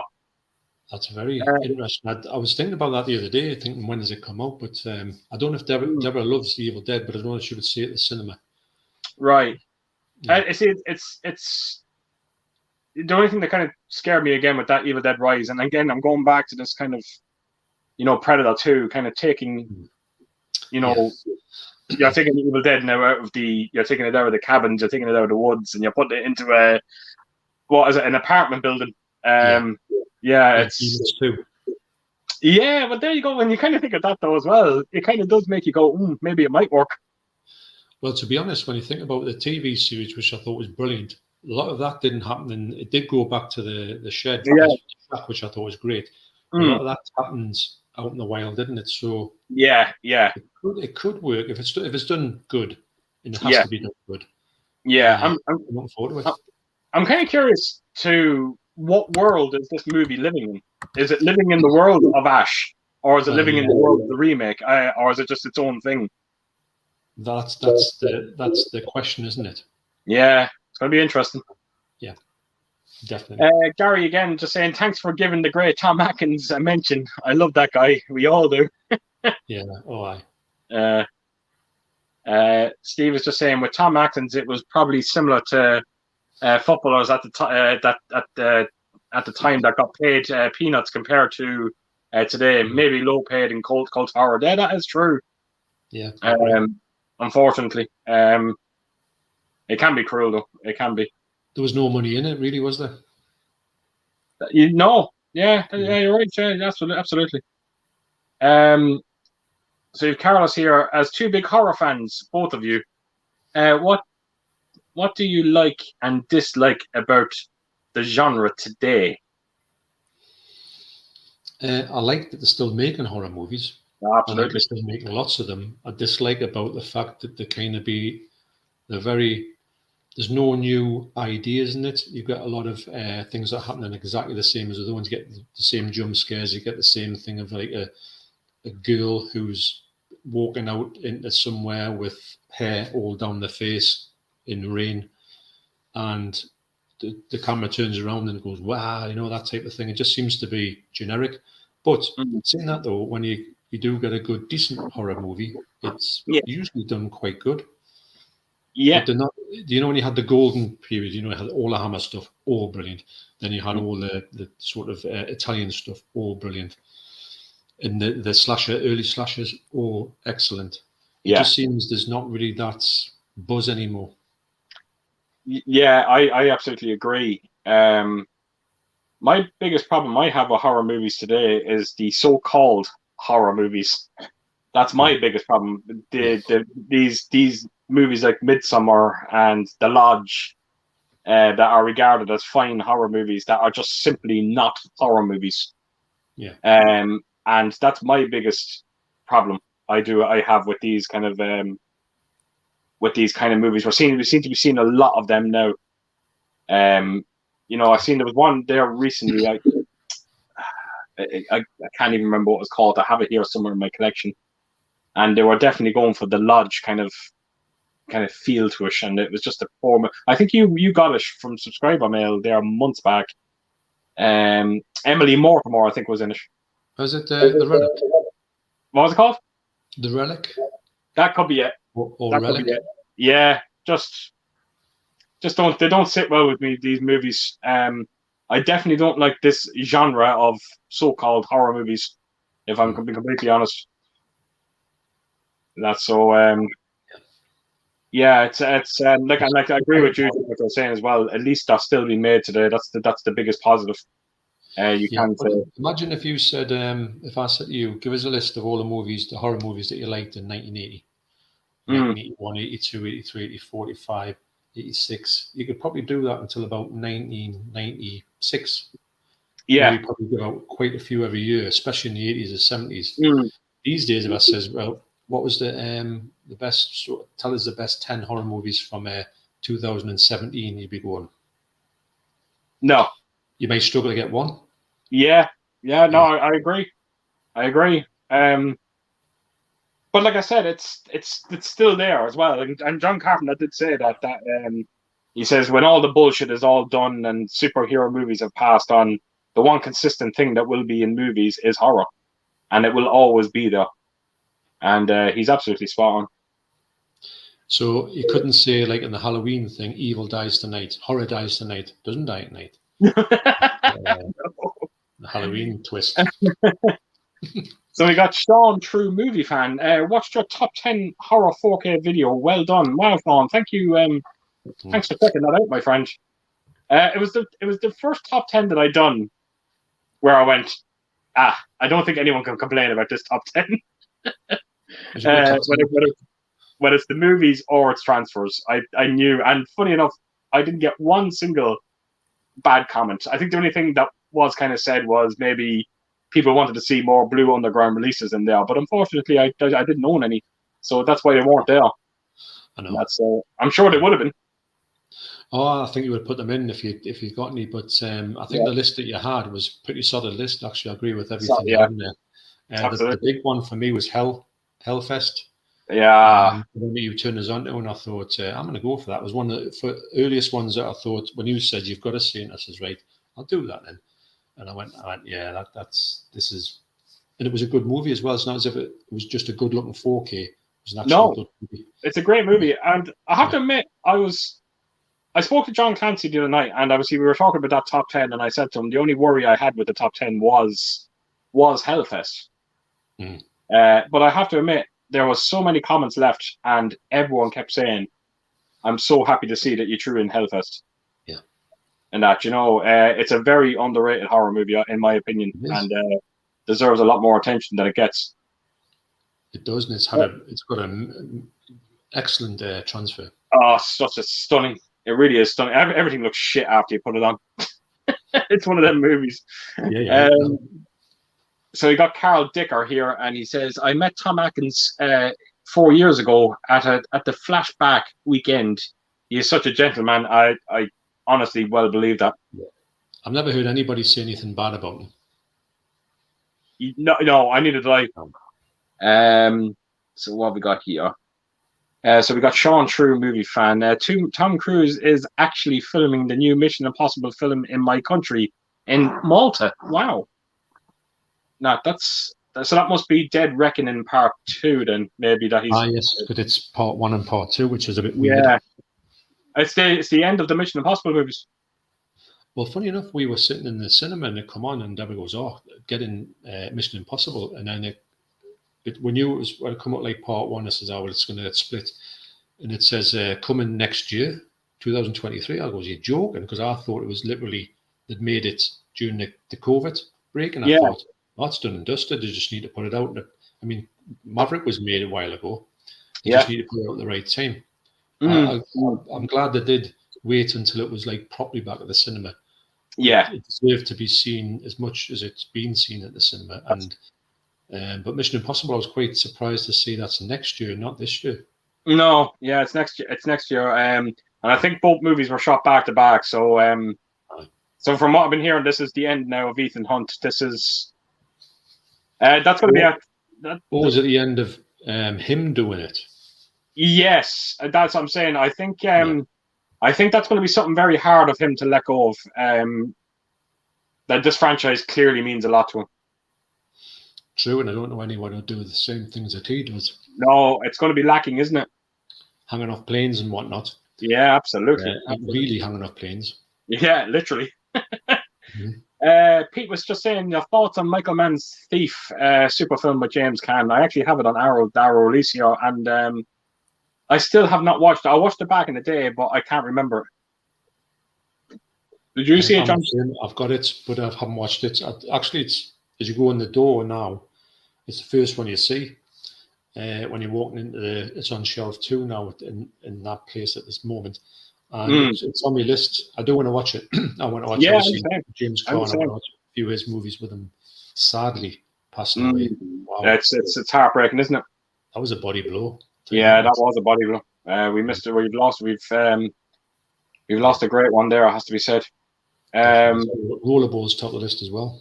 Oh, absolutely. And that's what I'm saying. The minute I actually thought I seen it, when I heard his death, I instantly thought of yourself and John Clancy. It would have been hard. I mean, obviously he is 84, and it's a fair innings, but I just wasn't thinking of that route with him. Right. Yeah. Yeah. I felt like he was here for a bit longer.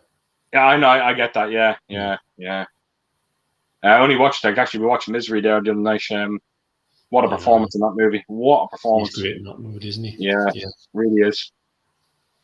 Pete's just saying the new Titans of Cult release is announced, and it's Gladiator. That's a big one.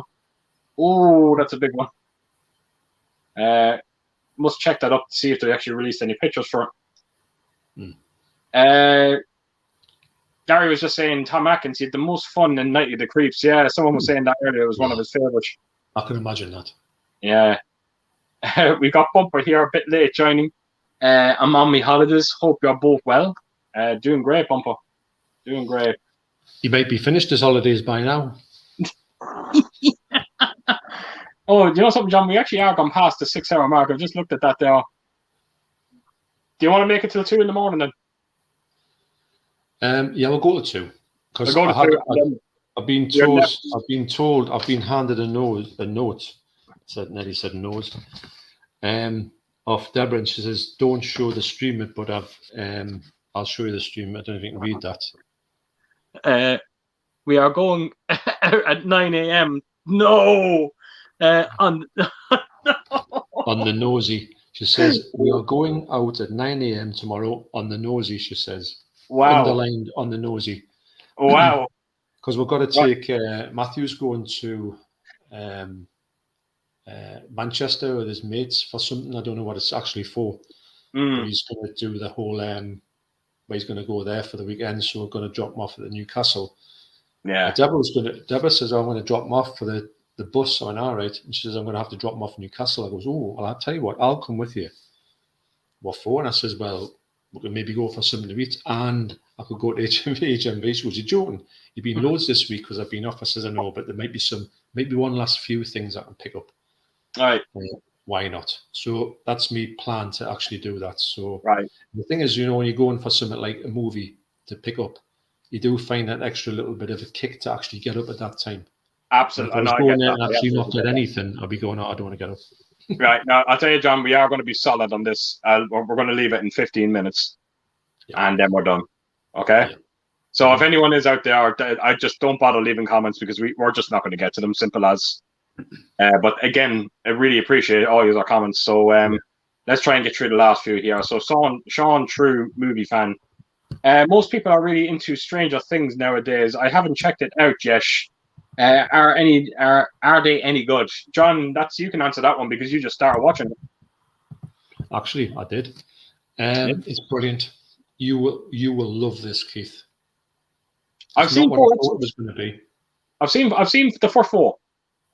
Have you? Yeah. So the first 4 episodes. Yeah. What do you think? I'm a little mixed about it at the moment, John, and I'll tell you why. The kids in it, fantastic. Love them. Yeah. Oh, I thought you were going to say you didn't like them. I thought they were. No, the kids are fantastic. There's elements in it. Do you know this young girl? The young girl and this little love triangle thing going on. I could do without. I could do it in a. You know that she's gone out with some fella, but she's clearly in love with Winona Ryder's son, and I kind of I don't like that aspect of it. That one, the young lass, the thin lass. Yeah. I kind of know what you're saying about that, but it does sort of resolve quite well. And obviously, It's still early on in the game. We just started watching series 2. I think we're on the second episode. Second episode. And I just think it's brilliant. Yeah, I know. I'm going to get through them. I'm going to do it. I hear they're getting better and better as they go on. So it's the nostalgic feeling is definitely there, which is always great. Which is always great. So I'm going to see them through. John Mooney, hi Keith and John. Are you both looking forward to the Salem's Lot remake? I'm going to say on my end. That's a big one. Yeah, definitely. Because I think there's a lot of things that can put right on the Salem's Lot remake. Yeah. Salem's Lot is one good. The Salem's Lot is one a little bit. Like Stephen, like it was just like, let's face it, Salem's Lot was a TV movie, as was It, and they done a very good job with the It movies. In my, I know people weren't a fan of the second part, but I enjoyed it. So hopefully, I think that for me, that's the problem with Salem's Lot and It, the TV movies. They looked like TV movies. Yes, absolutely. And that does harm it. It takes it down a little peg or two for me. Yeah, I absolutely agree with you, John. Absolutely. Steve is just saying, yeah, Stranger Things is good. A lot of 80s nostalgia. Yeah, we were just talking about that. Have you seen what's that other movie I was thinking about there? Night of the Scarecrow. No. Which is a TV movie, but a really good TV movie. It's probably the best No, ever I've not TV seen it. movie. Yeah, Night of the Right. Scarecrow. Right. Okay. The picture quality on it is stunning as well. Right. I'll check that out. Again, I'll check the trailer out. So Gary's saying it's never been pushed back to next April. I'm not quite sure what that is. I wonder if that's Mission Impossible. Oh, it could be. Or maybe be released that they're going to have from it, you know, like Martin or something like that. Or maybe. It's the only problem when you fall behind so far in the comments, you kind of forget, you know, what they're actually talking about. So Sean is just saying, looking forward to watching the movie The Black Phone. Yeah, starring Ethan Hawke next week in the theatre. Yeah.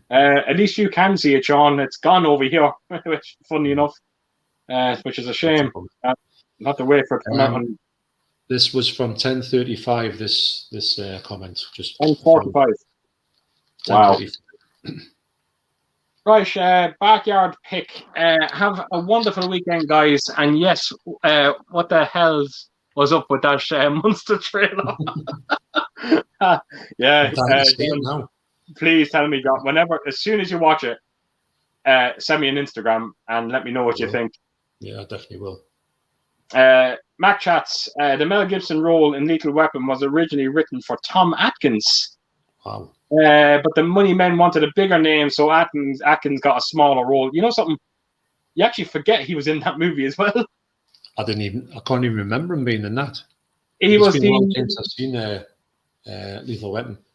Yeah, I don't know if you remember the start of it, where it shows this young girl. She jumps off a balcony. Yeah. Tom Atkins is her father, and he asked. She just goes and has a nosedive, didn't she? Yeah. And I think he asked Murtaugh for his help to find out what happened. Right, so yeah. Rosie done it. Yeah. Gary saying Neil Breen makes the worst movies ever. Who is he? I never heard of him. Never heard of him, if I'm honest. No, nothing comes to mind on that one. The Tidbit Kid, regarding the monsters, the trailer's first portion looks terrible on purpose to make a buzz, but the intro and the later portion look polished and decent. I'm sorry, I strongly disagree with that. I don't think anyone purposely goes out to make a trailer look terrible on purpose. It's kind of like that Matrix all over again, the new Matrix movie. It's meant to be a bad movie. It's no one ever intentionally goes out to make a bad movie. And I say the trailer is fairly similar as well. I hate the trailer. I hated every aspect of it. That might be him. Right. Not ringing a bell. They just thought if it is him, it looks they've all got low. They're called Double Down. I Am Here Now. Fateful Findings. Pass Through. Never heard of. Twisted Pair. Neil Breen 5 feature film. Wow. So yeah, if it's him, they don't look good from the covers of all this. It just covers his face. Yeah. Like I said, John, you need to check out that monster trailer and then see what you think yourself. That's the talking point of this stream, the Monsters trailer. Yeah. We've got Interweb Kaiju. Hello. Again, sorry we're getting so late to your comment, my friend, but at least we got to it. Sean is just saying, have any of you watched The Black Phone yet? Yeah, Sean, they're all saying very positive things about it at the moment. And he was just saying as well, Constantine 2, I heard, is in production. I've heard but I haven't seen it myself. It's a good movie, though. Yeah. I remember, I'll tell you one thing, if you actually want to quit smoking, watch Constantine. Yeah, you'll never touch cigarettes again. Wow. Steven said, I do anything to watch Halloween 78. Yeah, I think we all do. And play Resident Evil 1 for the first time again. Yeah, that's actually another great one. I absolutely agree, Sean. Oh, sorry, Gary. Oh, Steve, sorry. So many names. It's hard. Sean was saying, to be completely honest, I don't like the Halloween movies much from Rob Zombie. somehow I expect him better. Yeah, I agree. Yeah. I thought he could, with his history, I thought he could have done a lot better. Yes, absolutely. Apparently, Carpenter and him don't get on at all. Who's that, sorry? Rob Oh, Zombie yes, and I was saying. they don't get on at all, apparently. Yes, he was talking about that, yeah. Yeah. And, Carl was here, and he was saying, waiting for you guys to make a coffee so I can make one for myself too. mine's long gone. You like, yeah. I think Deborah's being a bit selfish. She should actually get up now and make me another one. Just putting it out there. Is she still there? No, she's gone. She went about 5 hours ago. She said, "There's your cup of coffee. There's your note." Wow. Good night to you. I know. So Carlos was asking, right, John, movie face-offs, preferred movies and why? The Conjuring versus Hereditary, The Lost Boys versus Fright Night, Hellraiser versus Candyman, and The Howling versus Silver Bullet. Wow. The Conjuring versus Hereditary that's a quite tough one. I'm going to say that Hereditary is going to edge it just. Lost Boys, Fright Night, no comparison. Even though I like Lost Boys, Fright Night wins for me. Hellraiser versus Candyman. I didn't like Candyman at all when I saw it. I haven't watched it since then. So Hellraiser for me. And The Howling versus Silver Bullet. The Howling's always been a movie that I've kind of half liked and struggled with. And Silver Bullet, I do need to see that again because I haven't seen it for the longest time. So at this point, I'm a bit in the fence for that one. I'm not educated enough to say with Silver. It could be Silver Bullet though. Yeah. Right. So I'm going to go with The Conjuring for me over Hereditary, even though I think Hereditary is fantastic. Fright Night over Lost Boys as well. Hellraiser definitely over Candyman, and Silver Bullet over The Howling for me. It's a great little movie that I think it's Corey Haim stars in it. Yes, actually, and Gary Busey as well, who's actually brilliant in the movie. Sean was just asking, really enjoyed the original '89 movie Pet Sematary. I am in the process of buying a version of that, and it's going to be one of the most expensive things I'll ever buy. Wow. I'm just negotiating with someone. I think I said it earlier on the stream. I'm negotiating with someone on eBay at the moment. I just need to talk to Ben about it, but it is Pet Sematary. So, I do. It's a great little movie. That it actually, I find it very hard to watch, particularly the ending of it. Yeah, I know what you're saying about that. That's there's some bits in it. Yes, I know what you're saying. Yeah, I don't want to ruin it, spoil it for anyone, but there is one scene. I know it. I know what you mean. The end of it. Yeah, I think you know what you're. Yeah. Steve Mack was just saying, "Hi guys, I pre-ordered Army of Darkness. Looking forward to that." We all are, Steve. I think we all thought that this was never going to happen. Thank God it's we're finally getting it. No. So just going through, people are just talking to each other there. Let me see, another friend of mine recommended. So Sean said another friend of mine recommended the movie The Haunting. The Haunting of, I presume The Haunting, but with Liam Neeson in it. It's not the greatest movie, is it, John? I don't know about you. It's okay. I've seen the original one and thought the original was quite good, the black and white one, and I've heard bad things about the Liam Neeson one, so I haven't watched it, but I have heard it's not good. I think one thing that the Hill House in it is absolutely remarkable. You should see some of the sets. Right. In that it is remarkable, but it's lacking. Catherine Zeta-Jones is very poor in it. She's I never thought she was great anyway, if I'm honest. Yeah, I wasn't too much of a fan of her either. So Alexander was just saying, "Hi, lads. Love Zombies Halloween, but 2018 and Kills is now the two Halloween films for me."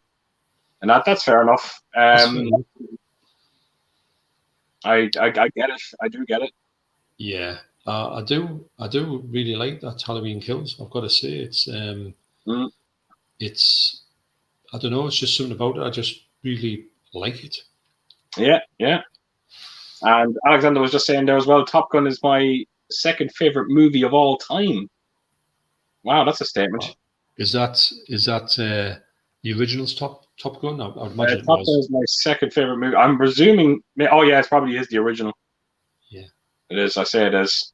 I think that the first one hasn't aged that well for me. I don't think it has only as well. saw it for the first time last year, and I was kind of it's all right, but Maverick, when you see Maverick, my God, what a film!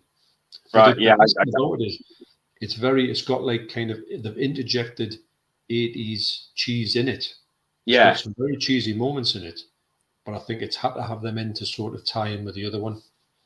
But Yeah. Okay. Okay. as far as action goes, Yeah. There's nothing like it. I can't wait to see it. I'm sure it's going to live up to my expectations as well. Sean was just saying, just went to see the movie Elvis recently. Was perfection, he said. All right. Heard great things about it myself.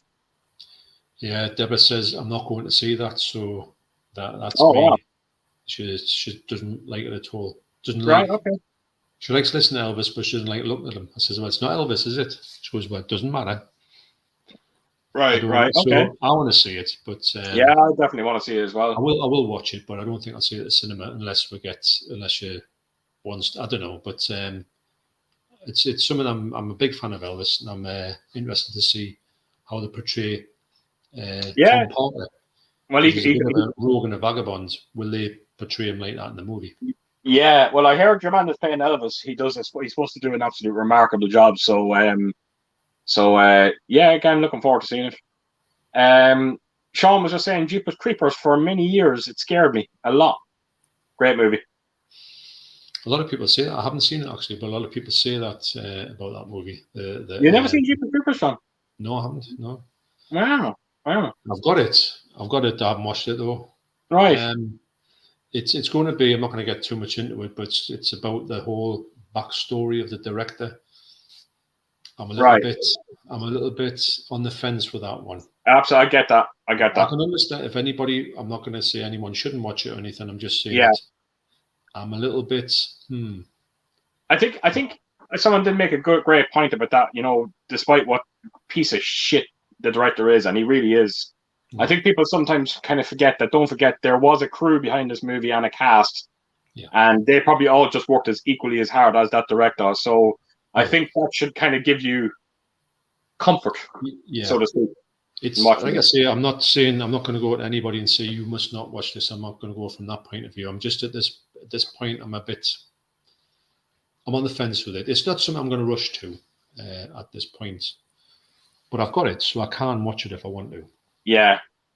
And on that note, John, that is 2:00. I think it's time for us to call it a night on that one because it's 6.5 hours. So yeah, 6.5 hours. We've done my shift. Yeah, we done our absolute best. Again, I'm sure we were absolute miles and miles. I'm just actually scrolling. We're about 3 hours behind, but to be honest, I don't know how long he would have got. We had to go now. I think we had to go another hour at least to get anywhere near the end of it. Yeah, and the comments would have kept coming in anyway, John. So we were just fighting a lost cause. So again, folks, a massive apology. We couldn't get through all the comments. It was just we were literally fighting a lost cause. Like I said earlier in the stream, I think even if I spent 30 seconds on each question, I don't think we would have got through them anyway. So a huge sorry for that. And but I really do appreciate you leaving comments down. And rest assured, when the stream is over, when I get up tomorrow, I'll look back over them and see everything you wrote down. So thank you so much for that. And for you, John, again, thank you so much for coming onto my second stream. No problem. I've enjoyed it. I think it's been a good stream. I've really enjoyed it. I've enjoyed the fact that the weather's nice, so you can actually sit here without being sweating or cold, which is nice. Absolutely. Even at 2:00 in the morning, I don't feel like you've got any cold. So it's been as always. It's just good to talk to you about movies. No, it's great, and I don't think the incredible thing is I don't think we kind of rehashed anything that we did on the first stream, which was it's quite amazing when you think about it. I was saying this the other day that that I think when we're talking about stuff, even when we're just talking about stuff in general, just chit chat, we never seem to talk about the same thing twice. No, Really, we just never in do. just chit chat. Yeah, absolutely. Yeah, so And then, no, it's and good. then, It's good to have banter, isn't it? It's good to just absolutely. talk about, and it's great to have. I've had some great comments tonight, mate. Some Yeah. great Oh, the comments. comments are fantastic. And not only that, John, I'm just looking here. It's 2 a.m. and there's still 30 people tuned in. Isn't that just incredible? It's amazing, actually. It just Yeah. shows that it's, people are that they like your stream, and long may it continue. And obviously, I mean, I'm available anytime you want to go for a Absolutely. stream. But Absolutely. it'd be nice to get some other, see what you make of other people on here. I know you've got Yeah. some thoughts on that, which is great. Well, the weird thing was we were talking about before. I said early in the stream that we were saying about, it was strange that myself and you have never appeared on a stream with Pete and Yeah. Mike and Andy. So I think what I might do is I might actually make that happen on my own end and invite the three of them on with myself and you someday. Oh yeah, but yeah, that'd be great actually, because Yeah, I would enjoy that. Yeah, it'd be yeah, good I to think have it'd a. be very nice. I mean, I think that you can handle a stream no bother. It'd Mm, be good to see how you handle a a group. a group, because to be honest, I haven't done that. I haven't done a group one at all. Yeah. Although I'm thinking about it now. We've talked about that. That to get a couple of group ones going, which I really I like. It'll be something different, something new. Will Mm, it be easy? Will it be harder? To be honest, I'm going to talk about Pete again. I'm going to just whatever. I'm just going to kind of emulate what Pete does. If I yeah. can, like, copy, for want of a better word, to say I know how he does it. To see if I can kind of do that in a fashion. He's a Mm, good person to kind of um, to take note from, yeah, personally. absolutely. Couldn't You know, agree you more. know, I'm probably flanneling now because I'm way past my bedtime, but Yeah. you know, Right. Right. On that note, we are going to end this now. So again, to everyone that has joined in with us tonight, for the 27 that are looking at us now, a huge, massive thank you. Thanks for everything. Thanks for your comments. Thank you for bearing with us. And again, a huge apologies about the comments. But like I said, I will check them out come tomorrow. So take it easy. And thanks again, John. And we'll see you all again very soon. thanks very much. Really Take it appreciate easy. it. I've enjoyed it.